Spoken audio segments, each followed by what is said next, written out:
Your timer doesn't fit? Aw.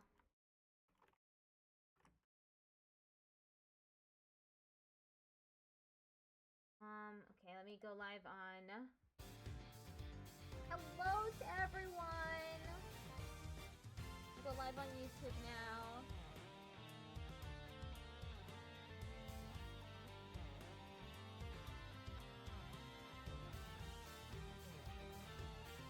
Okay, hello YouTube, hello Twitch. We're gonna be playing more of the Ace Attorney Investigations collection. We are in Game 2, Case 3, Turnabout Legacy. Last time, we were playing as Miles Edgeworth's father, who was investigating a murder that took place during a confectionery contest at the Dragonborn vessel. They never... Oh, you had your broken right earbud in.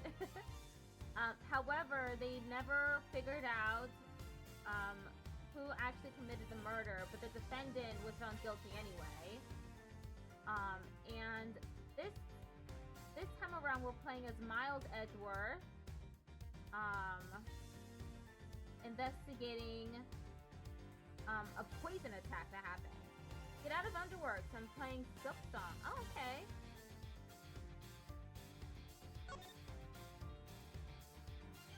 This should be a nice long stream. My only Ace Attorney exposure is through objection videos.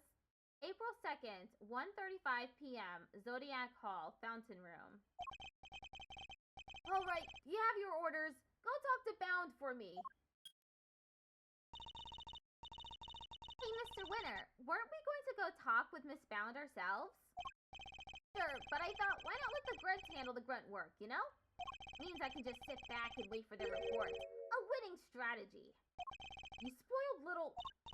he's so exhausting. I need a break. Huh? There's something in the fountain. Eek! Oh my god! It's a body! What on earth? The name of the painter again? What painter? Oh, Lorice. Order in the court. Somebody call forensics. Bad news, sir. Real bad news. Order. I will have order, detective. The ice sculptures in the winter wing. They've all melted. What? The body wasn't in the previous scene. Yeah, it wasn't. Huh? Say? A Gavel baguette name moment, yeah. What is the meaning of this? Now we have 2 victims? Eesh, talk about deja vu. It's just like 18 years ago. Even the ice melted again. I guess this screams summoned the body into plot relevance. Absolutely. Again? This is like some weird rework. Same people, same everything. I said it before and I'll say it again. This is no coinky-dink. You're with me, right, Malzarino? I am. And I think the answers lie in the IS-7 incident itself. In fact, I'm convinced of it. Great minds think alike. Alrighty then. Time for another trip down memory lane. They hit me with a to be continued.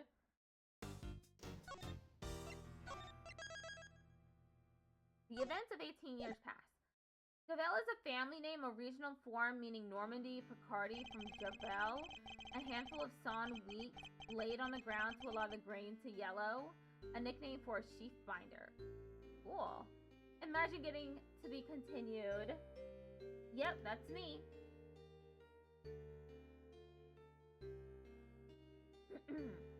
I still can't believe the IS-7 incident was Gregory's last case. Or that it's been 18 long years since. A murder at a confectionery contest, and of one of the participants, no less, Artie Frost. They pulled his body out of a treasure chest that was a part of Samson Tangaroa's chocolate tableau. He'd been hit in the head with a large rock salt lamp, and subsequently bled to death. We found the lamp hidden inside the candy castle Delicious Scone had made for the contest. But then, before anyone had the chance to investigate Mr. Frost's own room... You have a Brittany name?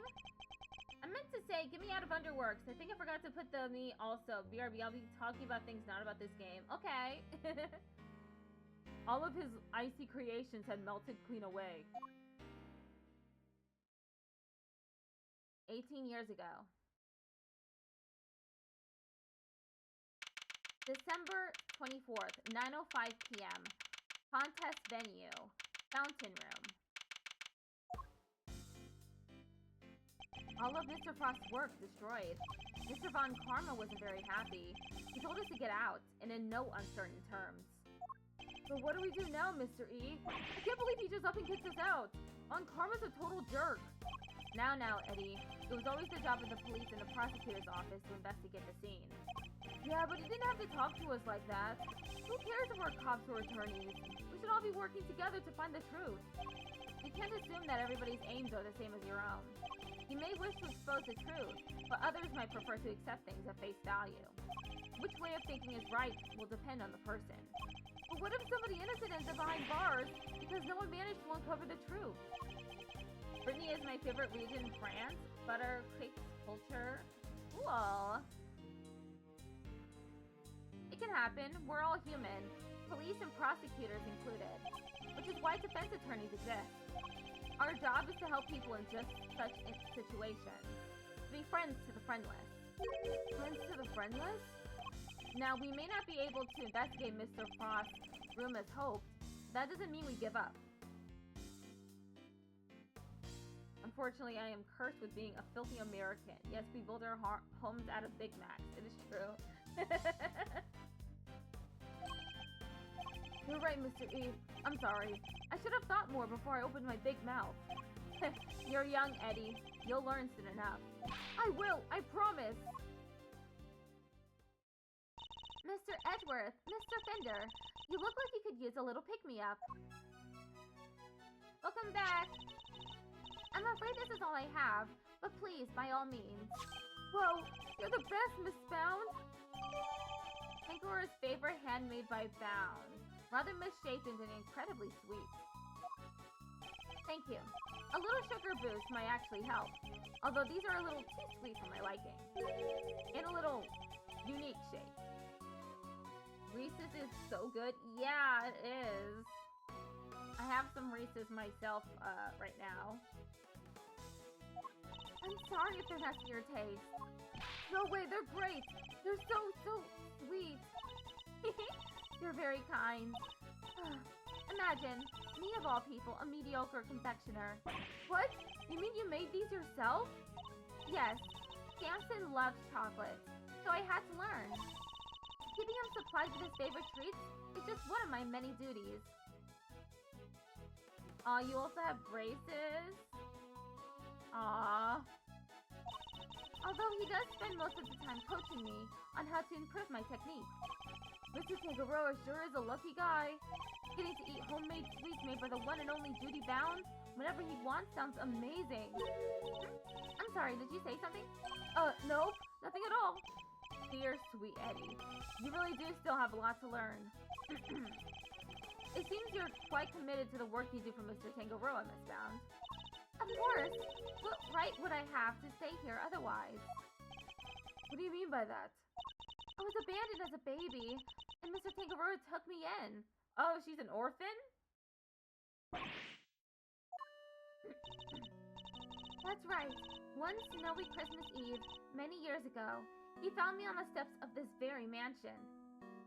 I've had this one video very badly explaining Fallout 4 on loop for like 2 hours now. The video's 30 minutes long. I also rewind videos a lot. I use them to sleep. So when I'm unable to sleep, I just rewind the video in cases where I really enjoy it. He saved my life and became the father I never had. I can never repay him. So my work for him is the least I can do, and I'll be here for him for as long as he needs me. That's the most beautiful thing I've ever heard. I must be getting old. I'm welling up a little myself. And to think today is Christmas Eve. And I can't even get him his present in person. I'd do anything to save him. Anything! Please, if there's something I can do to help, just say it. We're very grateful, Miss Bound. Perhaps you could help us by answering a question. Did you know the victim? Not very well, I'm afraid. Oh, but if you wanted to see some of his work, I have a picture of the sculptures he made for the final.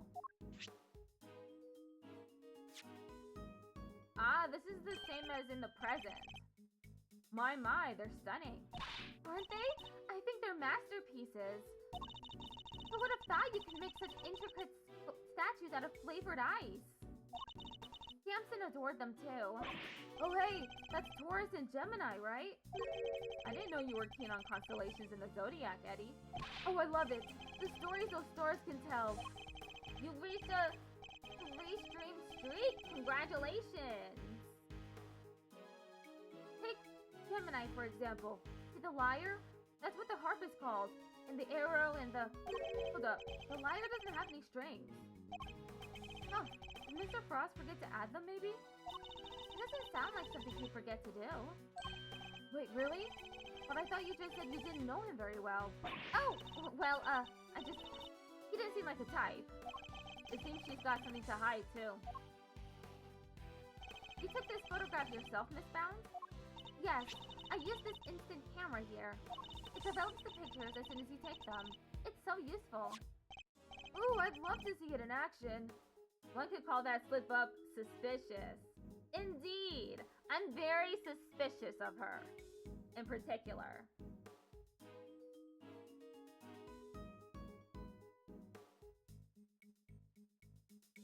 There's just something about her that's just not right to me. Then why don't I take your picture? Yes, come on, Mr. E. Let's get a shot of the both of us. Well, alright then. It would be a shame to waste a good hair day. Ready? Say cheese! There, all done. And the picture's yours to keep, Mr. Fender. Oh my gosh, thank you so much! It's such a cool camera. Out of curiosity, did you commission someone to make your VTuber model, or did you make it yourself? My friend made it for me for free as a part of her portfolio. The VTuber models that I made are all 3D. You can still see the profile pictures on some of my accounts. I've been using the Live 2D almost exclusively since I got it, just because it's so easy to set up. Well, it's the only one we've got, so we use it for all our picture-taking needs. It's very convenient, but the lack of negatives is something of a shame. So there aren't any negatives for us to reference, huh? I assume Mr. Tangaroa used the same camera during the contest? Yes, you assume correctly. Just noticed there are subtitles on Twitch? Yeah. It's a plugin that I have installed on OBS. He used it for some work-in-progress pictures of his seascape, and later to take some photos of the other contestants' works. But didn't you take a picture of the body when you discovered it? And didn't you discover the body while the judging was still underway? Ah, yes. Samson wanted pictures of all the entrance completed rooms. But the film ran out just as he finished photographing Mr. Gusto's work. So he asked me to go put in a new cartridge. He seems to think there should have been more shots left than there were. In other words, the film ran out sooner than expected? Yes, the number of shots he took didn't line up with the number of shots remaining. But he thought maybe he just lost track somewhere along the way. But had he really, though? I went to our living area to change the film, and was passing the fountain room on my way back, when I heard the sound of something break and collapse in Samson's room. Samson, are you in here? My understanding can only increase now with my baguette English level. Ah! Mr. Frost's body was just lying there. I was in total shock. It was all too much. But I remember, I called the police, and then I went to tell everybody else. And the camera been with me ever since. I see. I'd be grateful if you could lend us the camera in this picture, Miss Bound. Of course. Here you go. Thank you.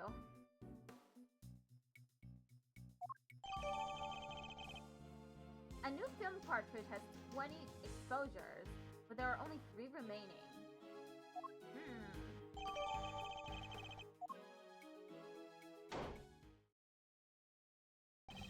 Detective Bat, Miss Scone, are they done investigating? They're done with me, that's for certain. The big meanie told me to clear off. All that's missing is an option to translate into French. Honestly, that mannequin will be the end of me. The cheek of him. Guess he got tired of people cluttering up his crime scene. Did he run you off too, Detective Bat? Yeah, Von Karma seems to think I'm a nuisance. Can't do things his way with me around. Why would Mr. Von Karma go so far as to exclude his own detective? You should probably add a caption thing to your stream layout, because why not? Time to jam yet another monitor into the already cramped set. There are 2 types of the caption thing. There's an OBS plugin, and there are also extensions on Twitch that you can use instead. But they require that you have Google Chrome open. That's why so many people use the plugin instead, because you only need to have OBS open and it activated in order to use it. Still, got a pretty good look at the scene. As for Gusto, he's enjoying a nice little chat right now in Frost's room. What about? About the fact that Miss Bounce said she saw him going in there during the contest. Mr. Gusto went into Mr. Frost's room? That's right. And I have to say, he looks very much like he didn't want to be seen. I don't know what he could have been up to. Well, he's candidate number 1 at the moment, as the guy who melted Frost's work. Is that really why Mr. Gusto went into Mr. Frost's room? Got a photo of the room right here. If you need it, it's all yours. Wait, what? Why would you just give it to us? Do I gotta spill it out for you, kid? I'm offering to help you guys. I want the truth about this case to come out. Detective? Really, Detective Bat? Mr. Von Karma won't be happy about this. Yeah, well, I'm not Von Karma's stooge.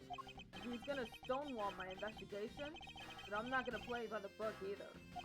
Can't let some pesky rules keep me from finding the truth. Now can I... Mr. Edgeworth? Indeed. Thank you, Detective Bat.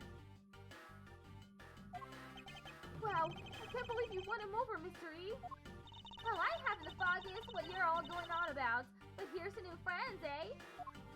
It's definitely nice to have the good detective on our side, that's for sure. Alright, let's take a look at that photograph. Here.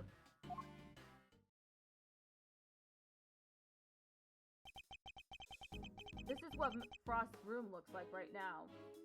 Guys, there's nothing left of his flavored ice sculptures but puddles. The floor appears to be completely covered in a pale blue liquid.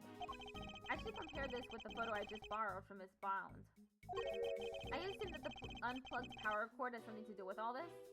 Yeah, once that was out of the socket, the display case just lost power, and up the temperature went. It looks like they were all connected to the same power strip. Do you have any idea when it was unplugged? Nope, still working on that. Those sculptures were beautiful. What a waste. You could say that again. I should have taken a few more bites out of them while I had the chance. So they tasted good? Oh, wrong voice. Did they ever? I've never tried ices so scrumptious in all my life. Connecting 2 massive display cases to a power strip does not sound like a smart idea. It definitely does not. You're right about that. It sounds dangerous, in fact. Hello, you miss. How you doing? Really? Man, I wish I could have had a bite. Well, scrumptious except for the salty bit, of course. That was unbearable. The salty bit? It's in the other photo you've got there. This bit, the harpy thing. Gemini's liar. Wait, that's why I had no strings? Because you ate them? I didn't eat that much, you cheeky little devil. I told you, it was all horrible and salty. It's interesting that only one particular part of this one particular sculpture tasted different from the rest. And could somebody other than Miss Stone really be responsible for eating the rest of the strings? Did you notice anything else, Miss Scone? Come to think of it, I did. There was a funny little mark on Chillywink's work. It was 2 little letters. Let me see if I can draw it for you. There we go. Yes, it looked just like that. It's almost like a signature or something. Wait. I have a, let's see. Yeah, it's this. If she said they tasted bad, why did she eat some of the strings? Wouldn't she just break off one, realize it tasted bad, and not eat more? I think that's exactly what she said. That she ate one of them, realized that they were incredibly salty, and she didn't like it, and didn't eat the rest. But someone else must have done something to the strings, the rest of the strings. I just knew Mr. Frost wouldn't have made that harp without strings. He's not the type to skip an important detail like that. I hope you don't mind me asking, Miss Bound. But are you certain you didn't know Mr. Frost particularly well? What? No, I barely knew him, I swear. That's so. You certainly seem to have some strong opinions about his attitude toward his work. No, I just... The sculptures were so carefully made, I didn't think he'd miss something so important. I'm sorry, but I don't believe you. You have a more personal connection to his work than that. What makes you say that? I have an item of evidence that appears to have been one of Mr. Frost's possessions. And it shows a key feature with another piece of evidence. Well, I won't know what you're talking about if you don't share. She's sweating suspicious. Very suspicious indeed. So what are these 2 pieces of evidence of yours? Which 2 items point to Mr. Frost?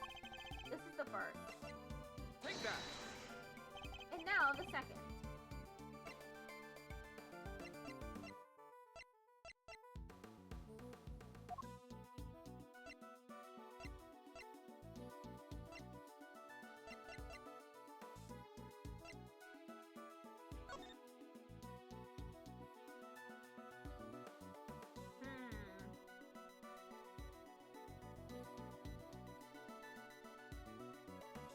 What is the second piece of evidence?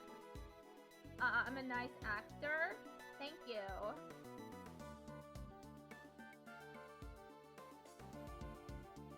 What is...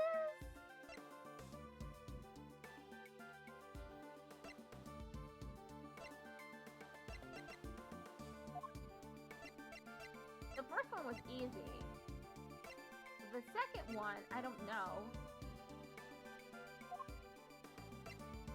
Take that! The link between these 2 pieces of evidence reveals a shocking truth. I got it wrong. Really? Not sure I'm seeing this link, Mr. E. Ah! Burnt. That wasn't right. Miss Bound is especially fond of one of the pieces of evidence we've gathered. But I should take another look over them all, I suppose. Now then, which 2 items point to Mr. Frost? This is the first. Take that! And now the second. I don't know. Take that!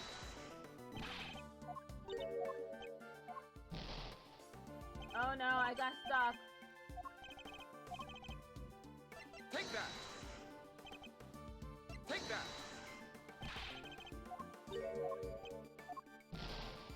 Oh no! Take that!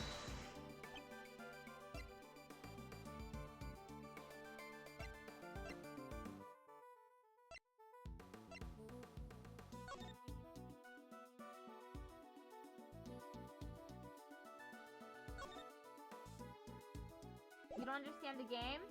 Well, so people give testimony and you press them, meaning you further interrogate them on their statements, and then you present evidence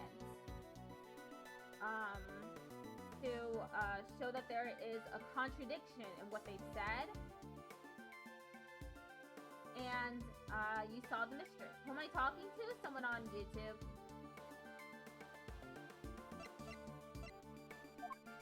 I just don't have the YouTube chat overlay on my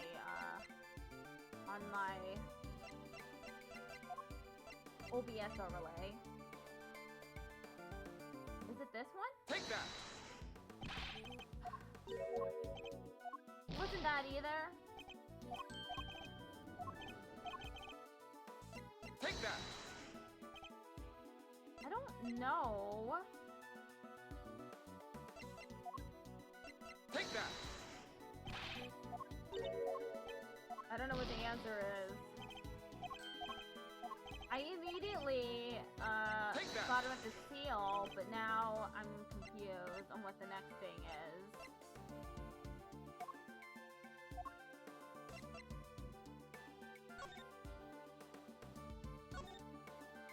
This lamp isn't working. No, unfortunately, it appears to be broken. Would have been nice to see it all lit up just once. Miss Bone said it's good for relaxation, right? I could use some of that. Perhaps I'll get one for the office. So the lamps both have these hexagonal stands on the bottom, right? Yes, I imagine the indentations in the pillars were made to accommodate them. And boy, do they fit like a glove! You accidentally closed out of the stream.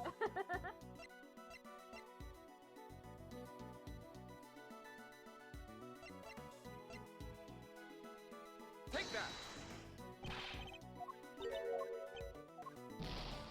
Oh, come on! Don't embarrass me in front of all my viewers.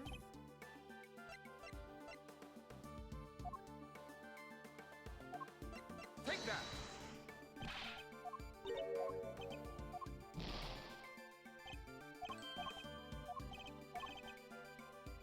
Take that! I've done this so many times that now I'm actually not sure which I've presented. Take that!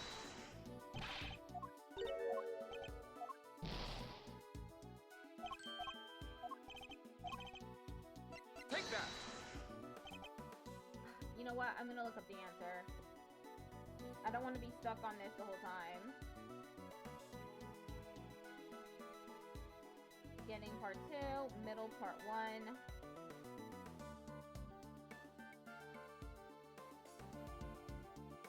Middle part 2.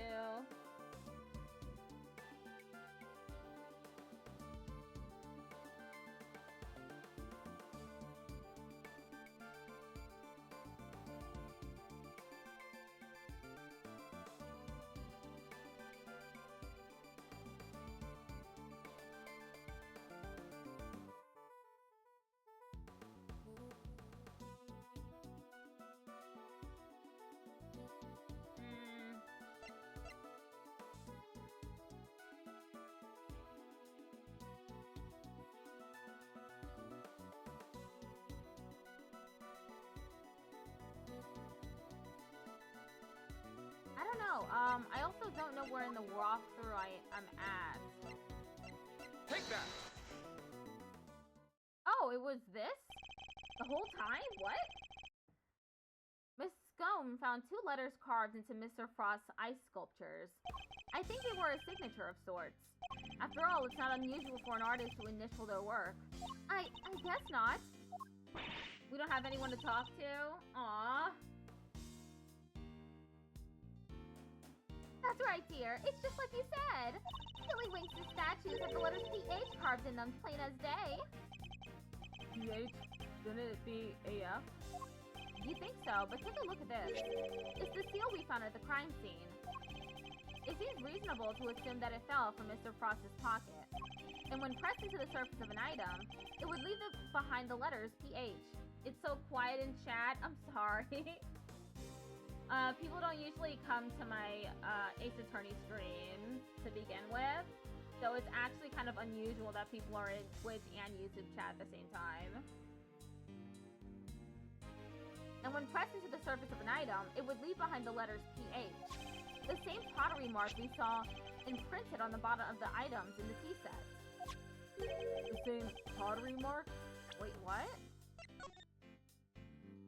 Oh, I was there the whole time! Oh, shoot. We have already established that the tea set is the work of the sculptor, Paul Alik. From that, we can assume that these same letters would mark any item out as a piece of his work. A fact of which you are well aware, correct, Miss Bound? Well, yes. I know that he always marks his work with his initials like that. I love the ability to change your voice and get into character. It's so funny. Thank you! I do work really hard on the voice acting, even with the masked voices that I have real difficulty with.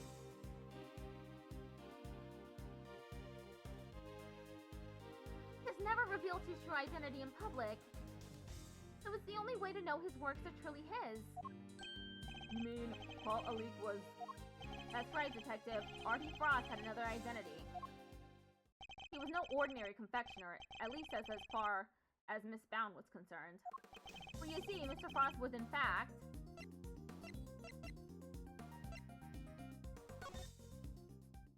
Mr. Frost was, in fact, none other than famed sculptor Paul Alik.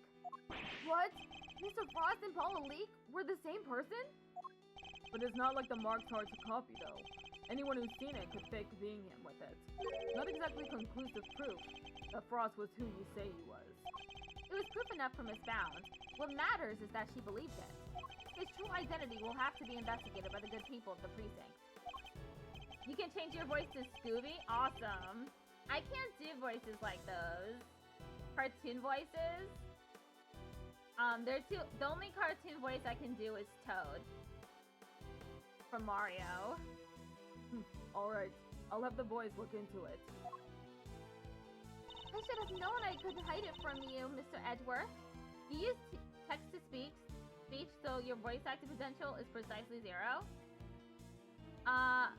They can't see you on the overlay, on the OBS overlay, because Twitch chat is right there. I should have known I couldn't hide it from you, Mr. Edgeworth. So you admitted, you were aware of who Mr. Frost really was? I was... When I discovered his body, I saw the seal you found. Don't ask me how, but I just knew straight away that he was my dear Paul Alik.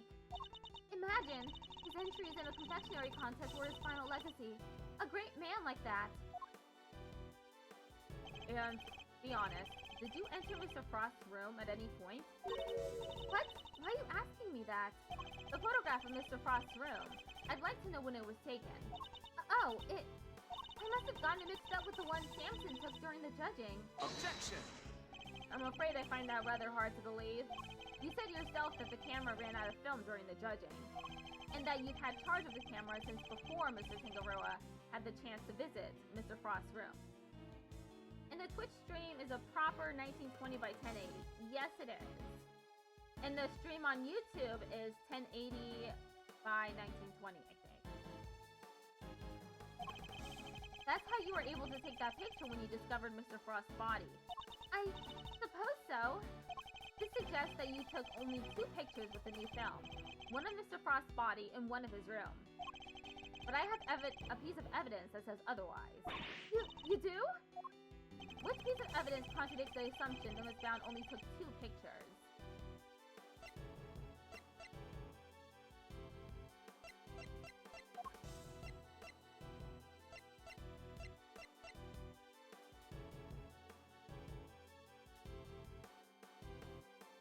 Take that!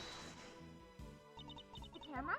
You gave the picture of the body to the police, and the picture of Mr. Frost's room to me.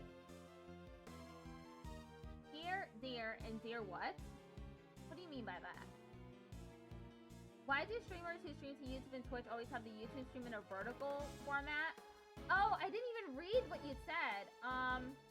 The reason why is because then you get into the YouTube short feed, and that gives you a whole lot more viewers than if you just stream it regularly. A ton more viewers. Like, my live streams hit like 100 viewers, which is huge for me. But I wouldn't get any viewers on a regular live stream. Oh, and you gave us that picture you took of me and Mr. Edgeworth, too. 3 photographs in total. And yet, the film cartridge in this camera only has 3 exposures remaining, out of a total of 20. You took more pictures, and I want to know what. This only makes it harder for me to learn English? All the homonyms, you mean? Homophones? I'll need to see all the pictures you took. Perhaps then we'll finally learn what you were really up to. I'm so sorry. I confess, I've been lying to you. Like work, world, and word. English is a tough language to learn, so it's impressive that you even are. Huh. These are all shots of Frost's room. I'm so sorry. Looks like she took pictures of his work from every possible angle. And when they were taken, the ice still hadn't melted yet. English is definitely a very unique language. Wait, don't tell me it was you. It was. At least, I'm pretty sure it was. You are? Why? Well, you see, I'm a huge fan of Mr. Alik's work, as you know. I was petrified that they might be ruined, but with the investigation that was going on and everything. So I thought I should at least capture the sculptures on film for posterity. And? How did that make them melt? I think perhaps I was so intent on getting the perfect photographs that I might have tripped over the power cord without noticing. A mistake? Are you sure? I didn't notice it at the time, but, well, how could I have been so careless as to cause the loss of his final masterpieces? That seems a little convenient to me. I'm not sure I believe it, but I'm not in a position to refute it either. Hi, Jonas! How you doing?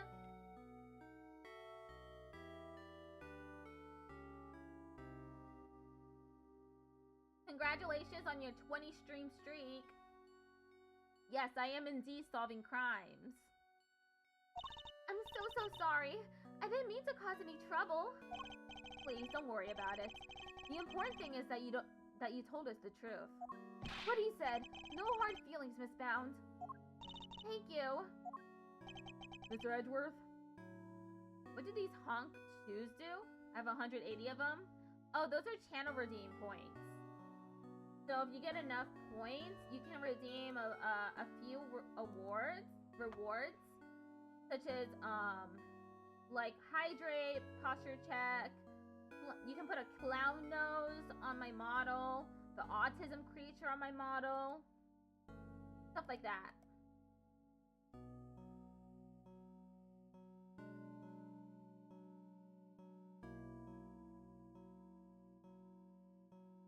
Yeah, they're just silly things. Mr. Edgeworth, picture's yours. Hope it helps. 2 photos, one from Bounds and one from Detective Bad.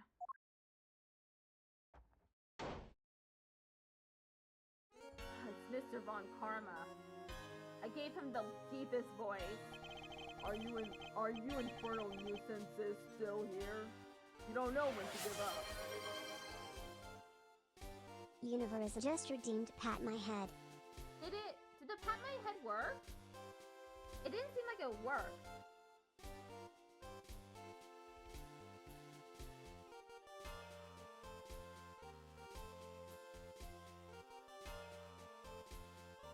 Let me check to make sure I'm logged into Twitch.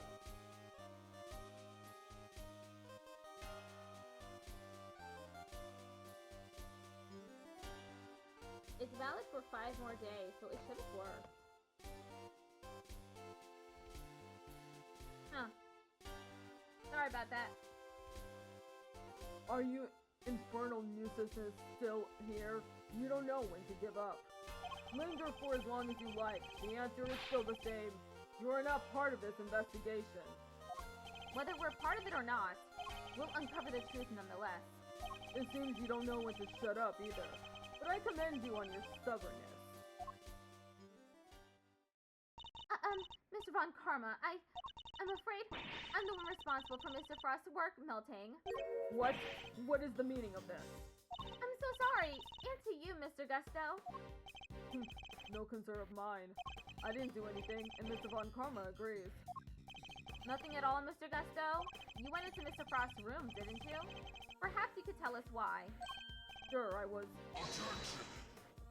Silence. You are not to give the attorney even the tiniest shred of information. Duty bound, you're coming with me. I have reason to believe that you are an accomplice of the accused, Samson Tangaroa. No, I will be interrogating you personally, so you had better get your story in order. I understand. Wait, please. I'm not done questioning her myself. And you think I care because... Ugh. Bad, Gusto, and you, Scone. I have questions for all of you, and I expect answers. Fine by me. Oh, you could at least ask nicely, mannequins. He took literally everyone with him. Indeed. Well, I suppose that means there's little point in us hanging around either. Perhaps it's time we get going anyway. It is rather late. I hope the snow has let up. You're right, home time. Looks like he's hungry. Guess my stomach's in agreement too. Alright, so let's go grab a burger. Before my own stomach starts grumbling too. Sounds good to me. Let's eat up and rest up. We'll need to be fighting fit for tomorrow. We will indeed. And our first port of call will be with Mr. Tangaroa. Orgar! To be continued. These to be continues are, kinda short. Just take a sledgehammer to an American home for free burger? True. December 25th, 10 a.m. Detention Center, Visitors Room. Hey, it's Miss Bounce. Oh, Mr. Fender. Mr. Edgeworth? I'm so sorry about what happened yesterday. You look rather tired. Has Mr. Von Karma finished interrogating you? Yes, though he really only seems interested in how I melted those sculptures. Are you here to see Mr. Tangaroa too? Yes, I'm terribly worried about him. Detective Bad? What are you doing back there? Oh, just happened to be here. I'll be heading back to the scene soon. Not sure how anyone just happens to be at a detention center, but okay. Good morning. Mr. Tangaroa, what happened to you? His hair has gone white! And talk to other Brazilian on the leave? Oh no! Samson, what did they do to you? They didn't seem to want to let me sleep. I had no idea interrogations could be so involved.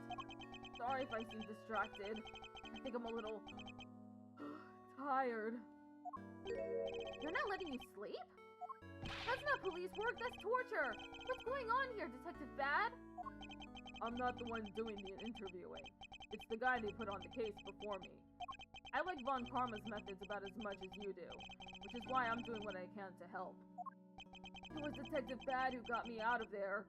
I'd still be in that interrogation room right now, if it weren't for him. Detective Bad really is trying to look out for Mr. Tangaroa in his own way, it seems. Or has his hair always been white? Now I'm confused. Did I make that up? Hold up. Profiles. Oh, his hair really did change to white. It was black before. Look at that. Alright, Eddie. Let's share yesterday's findings with Mr. Tangaroa. You got it, Mr. E. My notepad is at the ready. Anyways, I gotta go. See ya.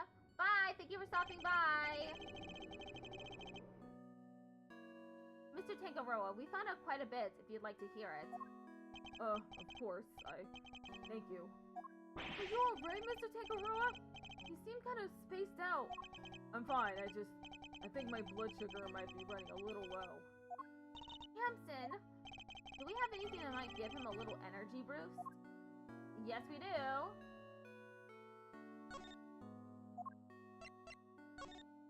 Huh? Is that chocolate? For me? Oh, those are the chocolates I wish I could just give them to you, Mr. Tangaroa. But the rules here don't exactly allow me to do so. Sorry, Melody. I gotta go. See you. Bye! Thank you for stopping by as well. It's just you and me, rather me. XD. Oh, that's a shame. But rules are rules, I suppose. There must be some way we can hand them to him. I hope Detective Bad is noting the meaningful looks in his direction. Just let me take a look at them. If they seem legit, I might consider passing them on to the suspect. Thank you, Detective Bad. My hero! I'm touched. Thank you, Detective. Yeah, whatever. Just sit tight.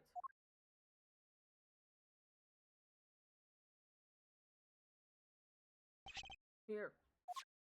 You don't know how much this means to me. Yeah. Keep it down, will ya? For both our sakes. Of course, Detective. I wouldn't wish to put your livelihood at risk. I feel like my voices for these two characters are not that different from one another. Now to sample these treats. Detective, I apologize for putting you in a tight spot. I didn't do it for you. It was my call.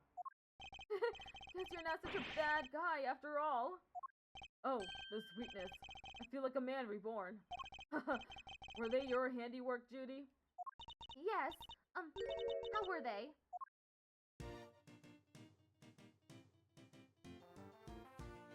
Feel them melt. Soft and smooth. Chocolate. That'll comfort and soothe. Ear to ear. Head to toe. Smile and savor the taste as it flows. Delicious. They're not exactly beautiful, but they're sweet and oh so flavorful. Thank you, Judy. I'm so glad you like them. And I'm glad you're back to your old self. My apologies, friends. The food they serve here is just so flavorless. Between that and the lack of sleep, I was about ready to collapse from sheer despair. Wow, is the food here really all that bad? Just the usual. French fries, ham sandwich, stuff like that. Yes, and yet I couldn't taste a thing. Anyway, I'm heading back to the scene. Gregory was like, that's weird. About him not being able to taste anything? Interesting. Before you go, Detective, do you have any new information to share? Oh yeah, you were right about the victim's identity. Frost worked as a sculptor in France, where he was known as Paul Alique. Honey Frost was Paul Alique? I never would have imagined. Pardon, Mr. Alique. The famous French sculptor wasn't a Frenchman after all, huh? Stop eating paper! This all would certainly explain why Mr. Alique was such a recluse and refused to show his face in public. He was busy working on his greatest masterpiece, apparently. Bunch of zodiac statues. Guess he'll never finish them now. Never finish his greatest masterpiece? No. Seems he was making statues for each season. But he never got around to the winter constellations. The winter constellations? You mean Taurus and Gemini? The two he made out of ice would have completed the set. Yeah, and now they're nothing but puddles. What a bummer. I'm so sorry. Oh no, Miss Bound. I wasn't blaming you. One last thing. Seems he had himself a bit of a spending habit when it came to his work. Every statue cost him millions to make. Which means he was always strapped for cash. We're checking to see if there's any chance someone calls it a debt. I guess not even famous artists are safe from money problems. Do you have any idea why he entered the confectionery contest? None. I didn't even tell his family. I see. Alright, I really gotta get going. I'll go fetch another guard, but I can't be hanging around here any longer. Understood, Detective. We'll see you again shortly. I need water. ASAP.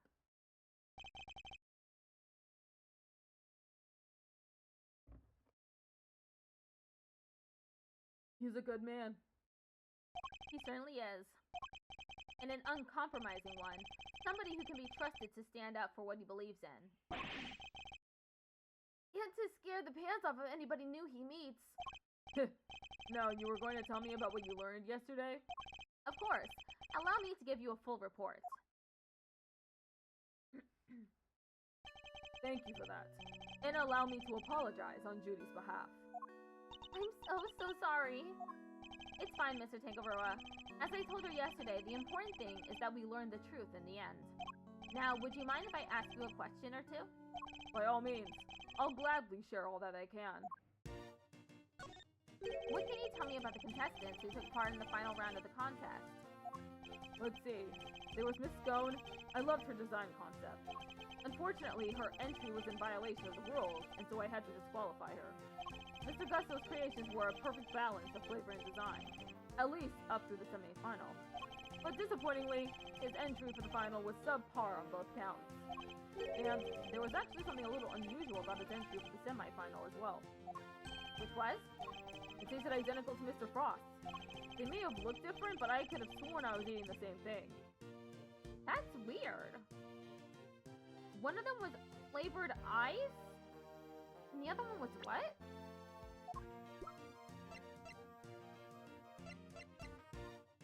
Candy. Huh. Huh? What exactly did his work look like? Oh, there should be a photograph back in my mansion. I'll show it to you later, Miss Edgeworth. Much appreciated, Miss Bound. But Mr. Frost's entry for the finals, that was truly sublime. So you were able to finish judging it? Even though his body had been discovered in the meantime? Yes, I wasn't aware of what had happened until after I completed my assessment. Mr. Frost wasn't in his room when I visited, so I took the liberty of sampling a bit. Part of the lyre, I believe. I never tasted anything like it. It was like a dream. I was so moved that I burst into song. I'm sorry, but are you saying that the lyre tasted good? I'd like to hear more about that if you don't mind. What? But the lyre was full of salt. You're quite sure it was the lyre you tasted when you sampled Mr. Frost's work? I'm certain of it. It was part of the Gemini sculpture, which was the only sculpture in that display case. Mr. Tangaroa, would you mind taking a look at this photograph for me? Why is my mic so low? Hold up, let me fix that. I don't know why that keeps on happening.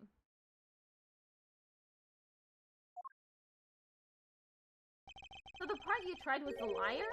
The one shown here without any strings? Oh, there were strings originally. That was the part I ate.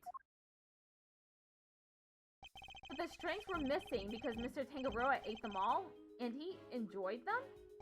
Miss Scone told us she ate a part of the lyre as well, but she said it was far too salty for her to finish. Then it's true.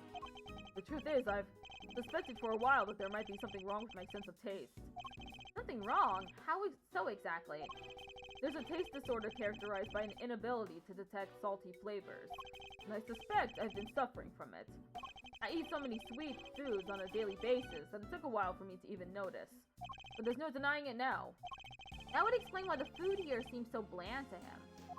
What? But your taste buds are your livelihood! Even if there were some long-term treatment option, I highly doubt a total cure for your condition exists. Nevertheless, you should put in a request to the police for a proper evaluation. Oh, that won't be necessary. I have a recipe for a cure back in my mansion. You do? I do. You can take a look at it for yourself if you like. Samson, you can't show that recipe to just anybody. Judy, Mr. Edgeworth is hardly just anybody. He's my attorney and I have no secrets from him. Yes, you're right, of course. That is what you wish. What on earth is this secret recipe for a miracle cure that they've been hiding?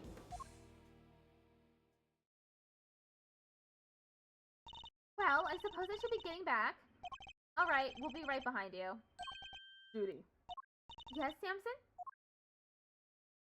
There's more to life than just me. Please, Judy, think about the life you want to live. Because I won't always be around. Don't say that! Without you, I don't have a life to live! So I'll be waiting, right there at the mansion, until you come home. Now, if you'll excuse me.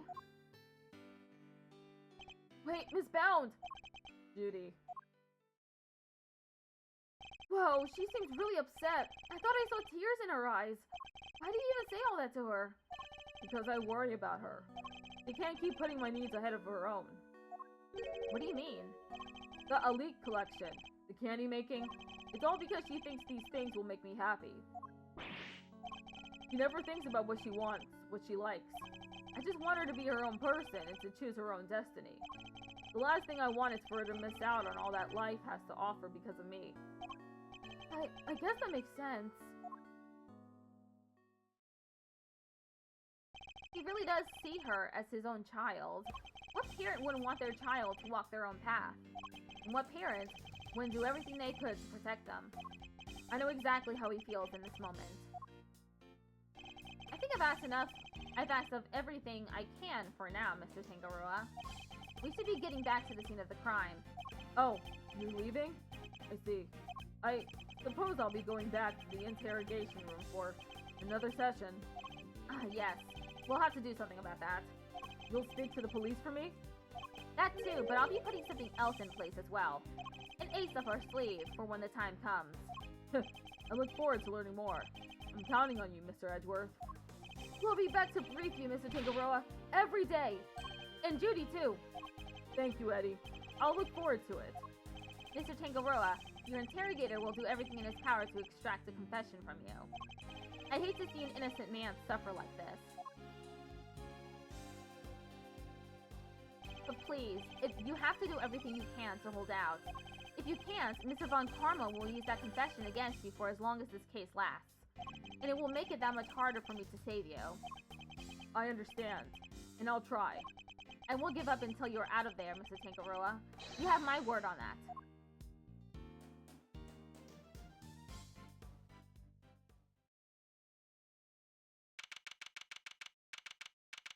December 25th, 11:03 a.m.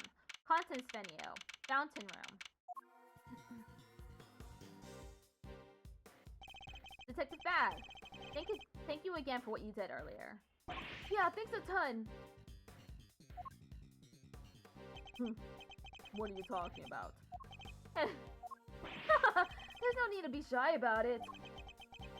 Just never mind that now. I'm guessing you two are back here looking to investigate some more.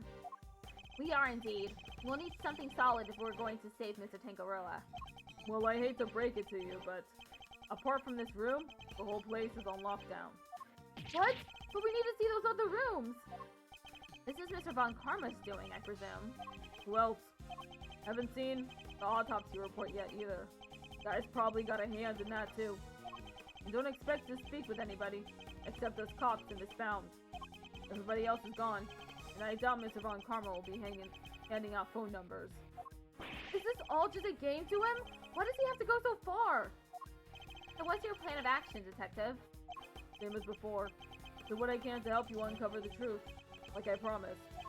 You have my gratitude. Just you wait, Mr. Von Karma. We're gonna beat you and your bag of dirty tricks. Detective, may we conduct a brief investigation of the area? Sure, but like I said, everywhere else is off bounds. You probably won't be seeing those rooms again. That's fine.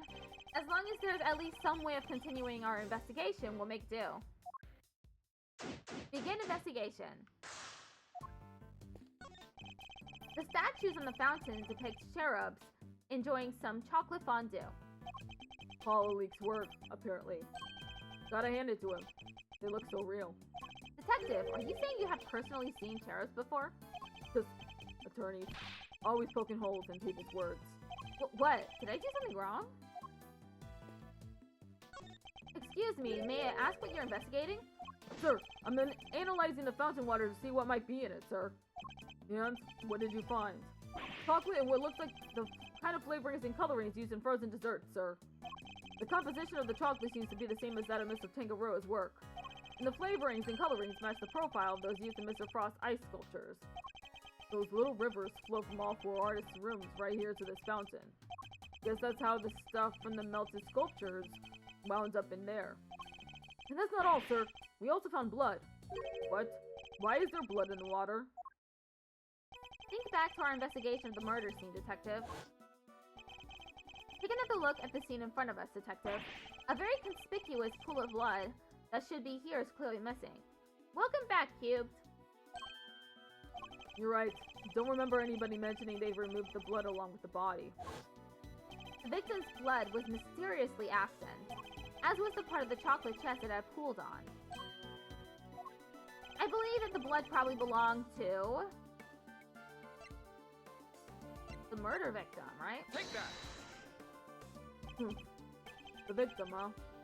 I'll have the guy compare it with the blood on the murder weapon.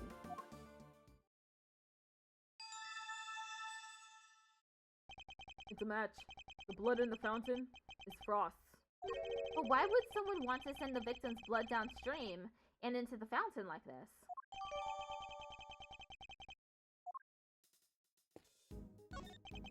This sign shows which artist's work is on display in which room. From left to right, Mr. Tangaroa, Mr. Gusto, Miss Scone, and Mr. Frost. Incidentally, this sign is also made from candy. What were they going to do with all this candy? Was somebody going to eat it when the contest was over? Rhythmix is just redeemed Hydrate. Thank you for redeeming Hydrate.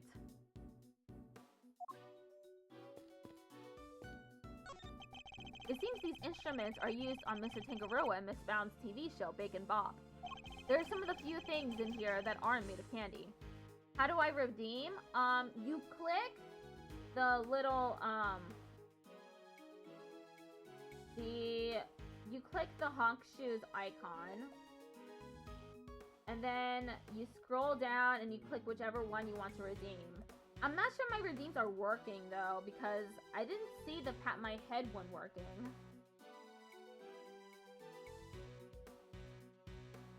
There are some of the few things in here that aren't made of candy. Is it just me, or does the detective seem a little disappointed? There's a lyre here, and some maracas designed to look like ice cream cones. They're so well made that it's hard to tell what's candy and what's not just by looking. I'd reach out and touch them, but then I'd be disturbing the crime scene.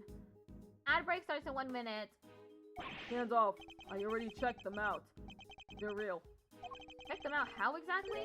Did you manhandle vital evidence, detective? I didn't touch them. Not with my hands, at least. Did he... Never mind.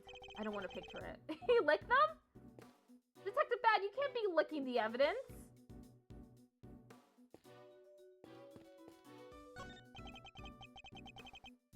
Our drip is going to have us speaking English and speaking sauce, speaking 2 languages and having the sauce. I call that bilingual. Highlight my message. Ah, it highlighted.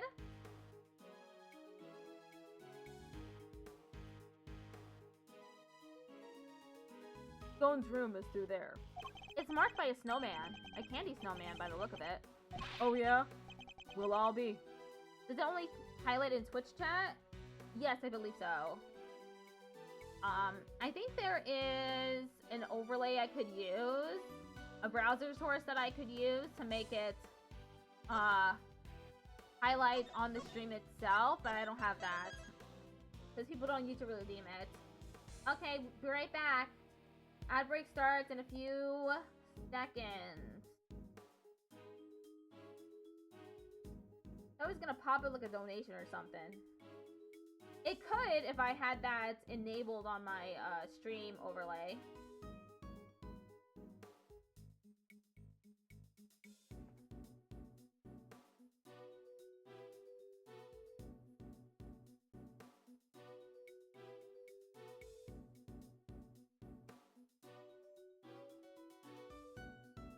People don't do a lot of redeeming on my streams, so I have them pretty bare bones.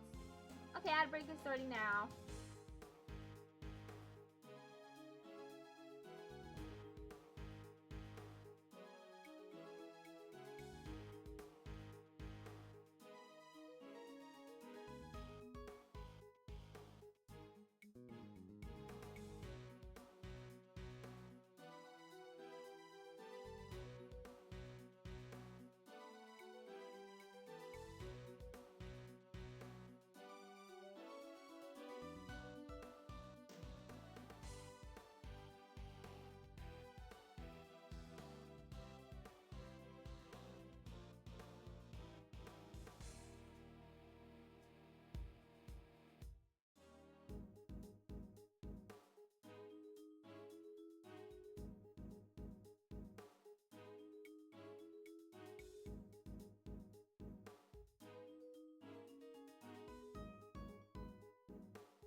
Okay, we're back.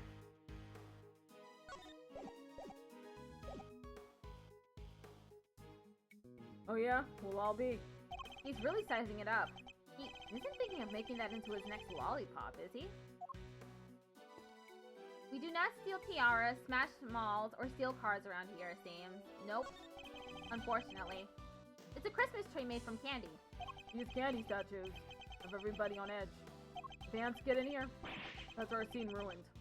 Yes, it would be pretty disastrous, I suppose. These trophies all belong to Mr. Tangaroa. But they're not all for confectionery contests. Some appear to be for charity work. A testament to both his character and his professional achievements. What's this one here? In recognition of Bacon Bop's long-standing achievement in making children's dreams come true. That's so sweet. It's got me wanting to watch it. Where does this elevator go? The second floor. Tangaroa and Bound live up there. Sounds like they live a pretty charmed life. Tea parties, candy making, that kind of thing. They even have a garden. Must be nice on a sunny day. That does sound nice. Perhaps they'll invite us when all this is over. You'd come, wouldn't you, Detective? Don't get ahead of yourself now. I'm not in the habit of palling around with attorneys. This is quite the trophy. Awarded to Tangaroa. First place, International Confectioners Association Annual Spectacular. It's made of candy. I guess it wasn't meant to last forever. Makes sense. Prizes, fame, none of it lasts forever, right? I doubt it's anything quite that deep. That's the door to Gusto's room. I guess the candy reindeer is meant to show the way. Big antlers like that must be a bull. I think not. Male reindeer shed their antlers in winter. Therefore, this must be a female. Thanks, Mr. Trivia. Attorneys. They don't teach you about reindeer in law school, Detective. A Santa Claus statue. Hello, dashing Doge. How are you doing today? A Santa Claus statue. Is this made of candy too? The door leads to Tangaroa's room. So yeah, could be he made that thing too. Speaking of Santa, that reminds me, I still need to find a present for Miles. It's the 25th, Gregory! It is December 25th already. What do you mean you still need to find a present for your son? He wanted an attorney's badge. I wonder if Mr. Tangaroa would make one out of candy for me if I asked.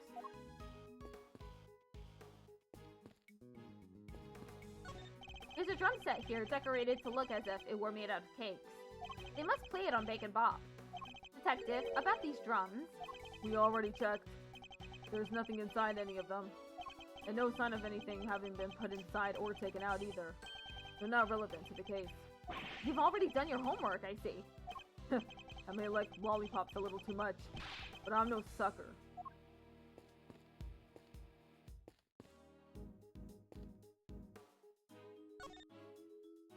What is it? Any thoughts on the case, Detective? Officially, as a cop, my thoughts are, Von Karma's right about everything. But as myself, I'm not happy. We need to investigate more, here and elsewhere. I put a word in for you, with forensics. Ask the guy whatever you want. Much appreciated. I am in your debt, Detective Bad. I didn't do it for you. I did it for the investigation. He's busy investigating the fountain. I probably shouldn't disturb him again. Traces of Mr. Frost's blood were found in the fountain water. But why would someone want to send the victim's blood downstream and into the fountain like this? A moment of your time, Eddie? Sure thing, Mr. E. What's up? Do you have any thoughts on the case? Oh, you bet I do! Mr. Tangaroa's amazing display being used to store the body? Miss Stone's beautiful dreamscape being used to store the murder weapon. We're really seeing some beautiful things being used for ugly purposes on this case, huh? I suppose we are. To make things worse, this bound seems super down. When I asked if you had any thoughts on the case, I was thinking more about useful insights. Oh, sorry, Mr. E. Did I do something wrong? I worry about you sometimes, Eddie. How are you liking your first crime scene investigation, Eddie? Oh, it's great! I've been taking notes about everything, and I'm learning so much! Have you also been eating your notes? I'm so happy you let me tag along, Mr. Edgeworth. So you want to be an attorney, huh? You bet I do. I'd give anything to be a hero of justice, to help the helpless and fight for what's right. The first time I saw Mr. E do his thing in court, I knew I'd found my calling. You know, cops look out for people too. Sure, but I want to be an attorney. This case is making you hungry? I understand. Good thing I don't need to eat. Well, good luck to you. I get the feeling Detective Bad might be pining for an apprentice of his own. Miss Bound, we're here to continue our investigation. Oh, Mr. Edgeworth, I'm so sorry about earlier. He's still looking kind of down in the dumps, Mr. E. He must have been greatly taken aback by what Mr. Tangaroa had to say. Because you're a clanker. Oh yeah, that's right. I found the photograph of the semi-final entries for you. Here, it's all yours. Wow, Miss Scone sure knows how to make a cute cake. Yes, Samson loved her design for that one. And he loved the designs and flavors in Mr. Gusto and Mr. Frost's entries too. Only problem was, as Samson mentioned earlier, they tasted exactly the same. However, their respective entries for the final tasted nothing alike, it seems. Was there anything else of note that changed between the semi-final and the final? You will eat Frost? I understand. Nothing major, but I guess there was one thing. Mr. Gusto's son was always here with him throughout the contest. But he was nowhere to be seen during the final. Why would his son hang out at a contest venue of all places? You're sure you're happy for us to keep a hold of this? Of course. I hope it helps with your investigation. Oh, and I also have the book containing the recipe for the cure Samson mentioned. We've seen this book before. It was in the chocolate frame in Tangaroa's room. That's right. He put it on display there so that everybody could see the grand prize. What? The cure is in the ultimate cookbook? So it's not a book of dessert recipes, I take it? Oh no, we told the contestants, of course. But I guess nobody told you yet. So the contestants all knew what the ultimate cookbook was this whole time.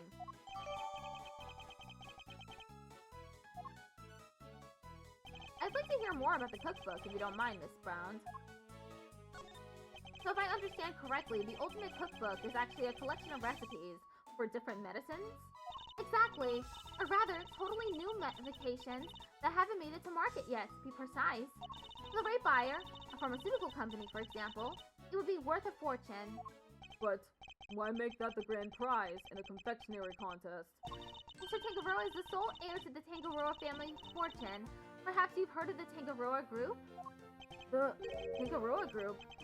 Yeah, I think I've heard of them somewhere before. It's a major pharmaceutical corporation.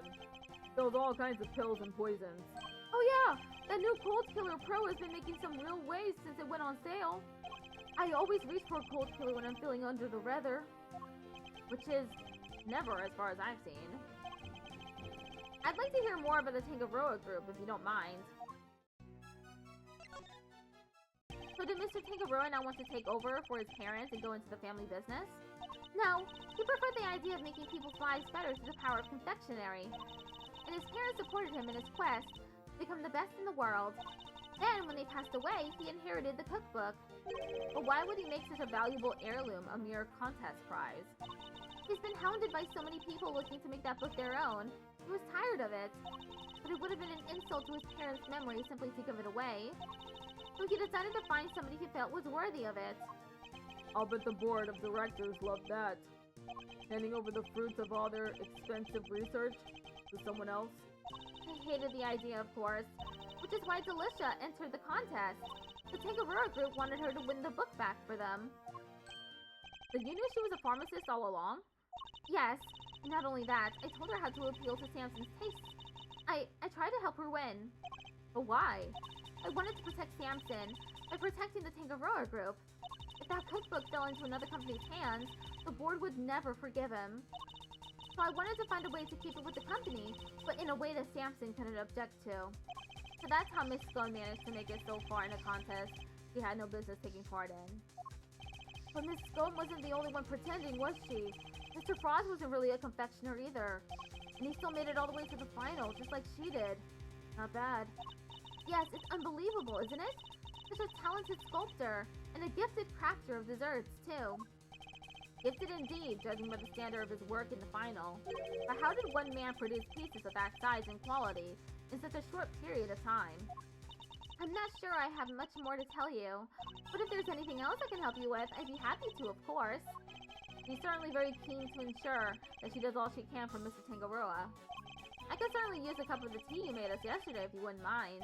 I think that might help me move the investigation along nicely. Ooh, I'll have some too. Your tea is to die for, Miss Bound. Well, how could I possibly refuse? I'll bring it right out.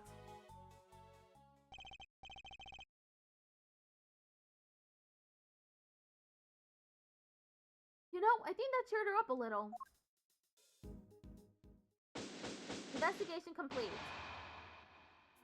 We've learned a little more about the contest participants, but there's still one question involving Mr. Gusto for which we never got an answer. Nothing at all, Mr. Gusto? You went into Mr. Frost's room, didn't you? Perhaps you could tell us why? Cub just redeemed posture check.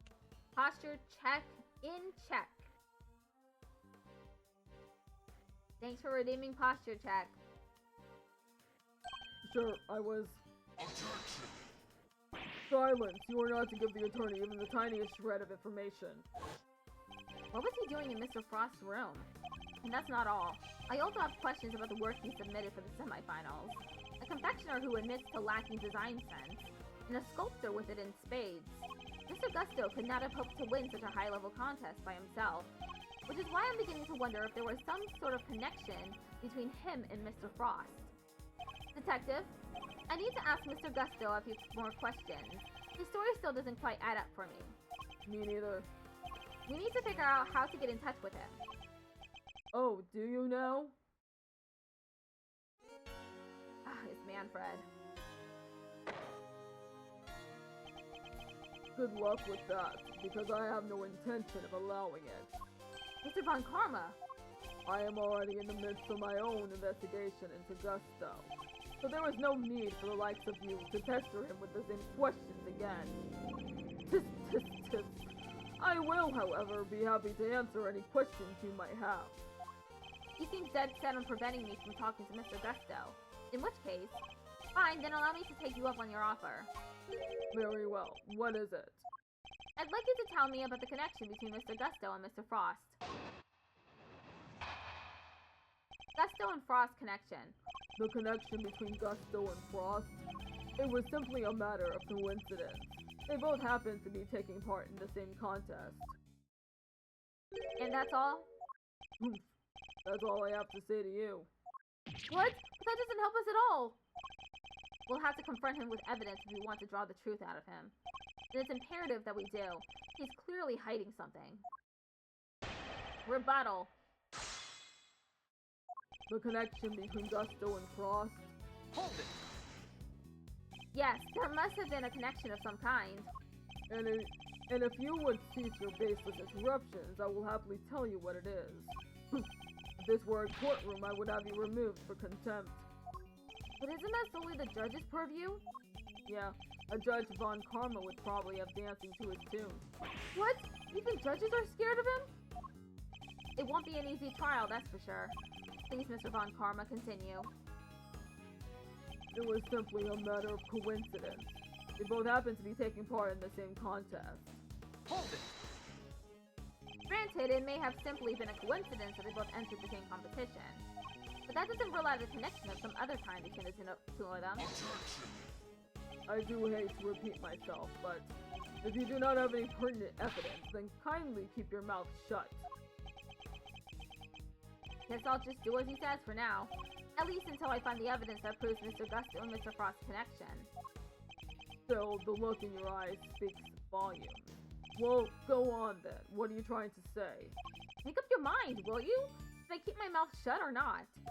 It seems Mr. Von Karma is keen to keeping us away from the truth. Which means the truth must be inconvenient to him somehow, right? Mr. Gusto and Mr. Frost had something in common. I just need to present the thing they shared to Mr. Von Karma.